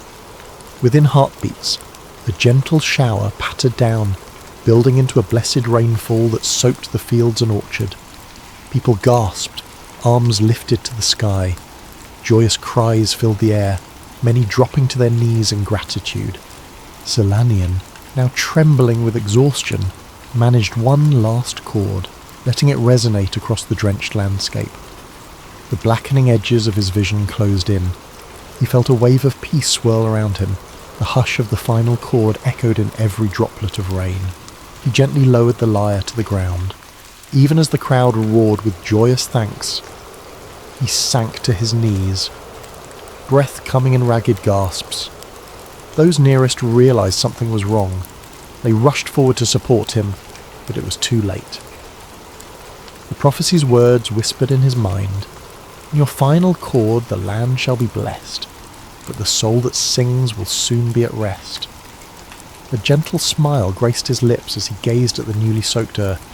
He could sense the seeds in the soil stirring, the orchard trees perking up. His last thought was one of gratitude, that he had chosen to share the lyre's gift to the end. His eyes closed softly, and with a quiet sigh his spirit departed. The people, realizing they had witnessed not just a miracle of rain but the passing of a dear soul, fell silent. The gentle rain continued, washing away the dust, as if nature itself mourned and honoured him. A hush that hovered between sorrow and reverence enveloped them. The lyre remained where he placed it, glinting in the wet sunlight, strings still vibrating with residual echoes. In the days that followed, the fields revived with new green shoots, the wells refilled, and the orchard blooms burst anew. The villagers recognised that Selanian's final performance had saved them from ruin. They honoured his memory with small shrines scattered in the meadows, and told stories of the gentle shepherd who gave everything so that the land might drink again. But the fate of the golden lyre was not to remain in mortal hands, for it soon vanished. Some say it was carried off by swirling wind in the dead of night. Others insist a radiant figure reminiscent of Apollo appeared to retrieve it. Either way, the lyre's presence was gone, leaving behind only the memory of the final chord that conjured rain amid a savage drought. In the aftermath of Selanian's final performance, the once withered fields of the village thrived with renewed vigour. Rows of wheat unfurled a brighter shade of gold. Olives fattened on branches, and the orchard blossoms turned into plump fruits. Elders in the village recalled how, just a few weeks prior, despair had gripped every corner. Yet now a gentle prosperity had returned. Though Selanian had vanished from mortal sight, his presence lingered in the hush of early mornings. People swore that if one listened carefully at dawn, one might hear a faint echo of his flute or the trill of his lyre. They created a simple memorial at the spot where he'd played his last chord. Surrounded by a ring of stones, villagers laid small tributes. A carved piece of cypress in honour of his first flute, rough-sketched image of a goat, or a handful of seeds that sprouted into small wildflowers. Pilgrims from nearby towns came to pay respects, hoping that by standing on that ground, They might feel a brush of the music that had once touched their hearts. Some believed the place had healing properties, for the dryness that had plagued the region never returned with such severity again. Meanwhile, from the vantage of the gods on high, the golden lyre's disappearance was no mystery. Apollo himself, it said, reclaimed the instrument from the rain-swept village, carrying it to an unseen temple in the clouds. There, he placed the lyre among other divine artifacts, each carrying a saga of mortal synergy and sacrifice. Now it sat in quiet stasis, its strings tuned to a hush of memory. If one came close, a rare occurrence, for few gods bothered to revisit mortal relics, they might hear faint echoes of songs that once evoked tears, smiles, and rain. Even the gods, proud as they were, acknowledged that Solanian's final chord was an extraordinary moment bridging heaven and earth. Mortals, for their part, wove many variations of Solanian's story into their oral traditions. Some recounted him as a demigod of music, ignoring his mortal birth. Others insisted he was the favoured champion of Apollo and was selected to restore faith in the dryness of the land. A popular festival arose each spring, wherein youths would sing gentle ballads while sprinkling water from newly filled jugs, commemorating how the shepherd's note brought the skies tears. The festival was less about sorrow and more about joyous gratitude, as families gave thanks for the gift of water that Solanian's chord had invoked. Yet across Thalarin, travellers and minstrels carried different slants on the legend. Some insisted that anyone who found a magical lyre from a disguised god could replicate Solanian's feats, though all was at a dire price. Others penned half-scholarly treatises on the fountain of memory, awakened by divine instruments. By candlelight in distant city libraries, scribes would copy these accounts, mystified by the ephemeral details. The overall message remained: music, offered selflessly, could alter the tapestry of mortal life in ways even the proudest warlord or wealthiest king could not.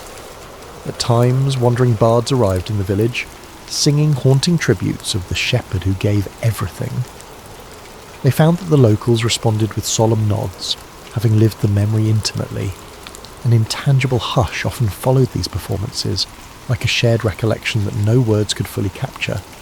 Then the conversation would shift to how well the farmland had recovered, how Solanian's old goats were still cared for by younger shepherds, who sometimes paused to play a modest flute in honour of the departed caretaker.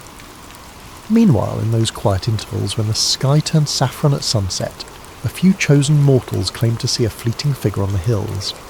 They described a silhouette that faintly resembled Solanian, strumming an invisible lyre under the drifting orange clouds. Skeptics dismissed it as illusions born from the angled light, but believers whispered that perhaps his spirit lingered. If a final chord could bring rain, who's to say a final shimmer of his presence couldn't remain to bless the land? So though official accounts might label it superstition, the villagers kept a gentle acceptance. If the shepherd's spirit roamed, it roamed in quiet kindness. Decades passed. New generations took root, forging different customs. Over time, the immediate memory of that drought receded. But the story of Solanian and his golden lyre remained in shared lullabies, told softly to children in the hush of bedtime. Parents would describe how, if ever the land fell into dryness again, or the hearts of people sank in sorrow, a single chord of selfless music might yet conjure hope. The children, in turn, would look up at the night sky, imagining the ghostly shape of a shepherd playing among the stars, letting his final melody drift across the cosmos. And so, in the wider context of Thalarin's mythology, Solanian earned a humble but enduring place among the pantheon of half-remembered heroes.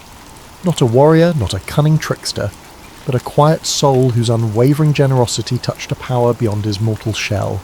Some sang that he was invited posthumously to the Elysian fields, where gentle spirits roam in eternal calm, and that occasionally, on certain nights, his flute's music could be faintly heard drifting into mortal dreams.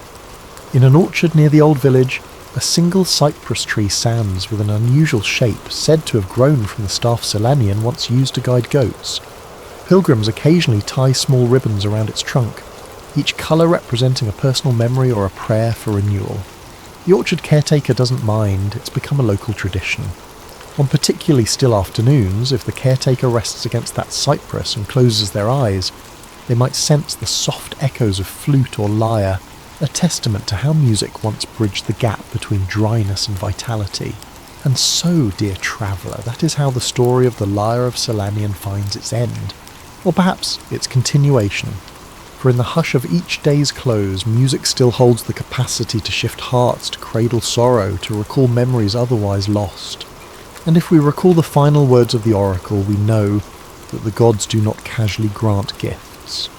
A divine artifact can be a mirror to one's own spirit, revealing how far we will go for the sake of others.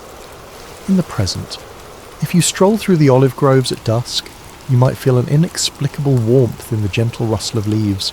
Call it the shepherd's presence, or simply the soul of music he once spread. Perhaps that hush is enough to remind us that giving of oneself, even at great cost, can yield a harvest of blessings upon the land. And maybe, just maybe, if you catch the breeze just right, you'll hear a faint chord carried on the wind, as though Solanian is still strumming from afar, ensuring that in times of dryness, whether of land or spirit, hope can be summoned through a single elfless melody.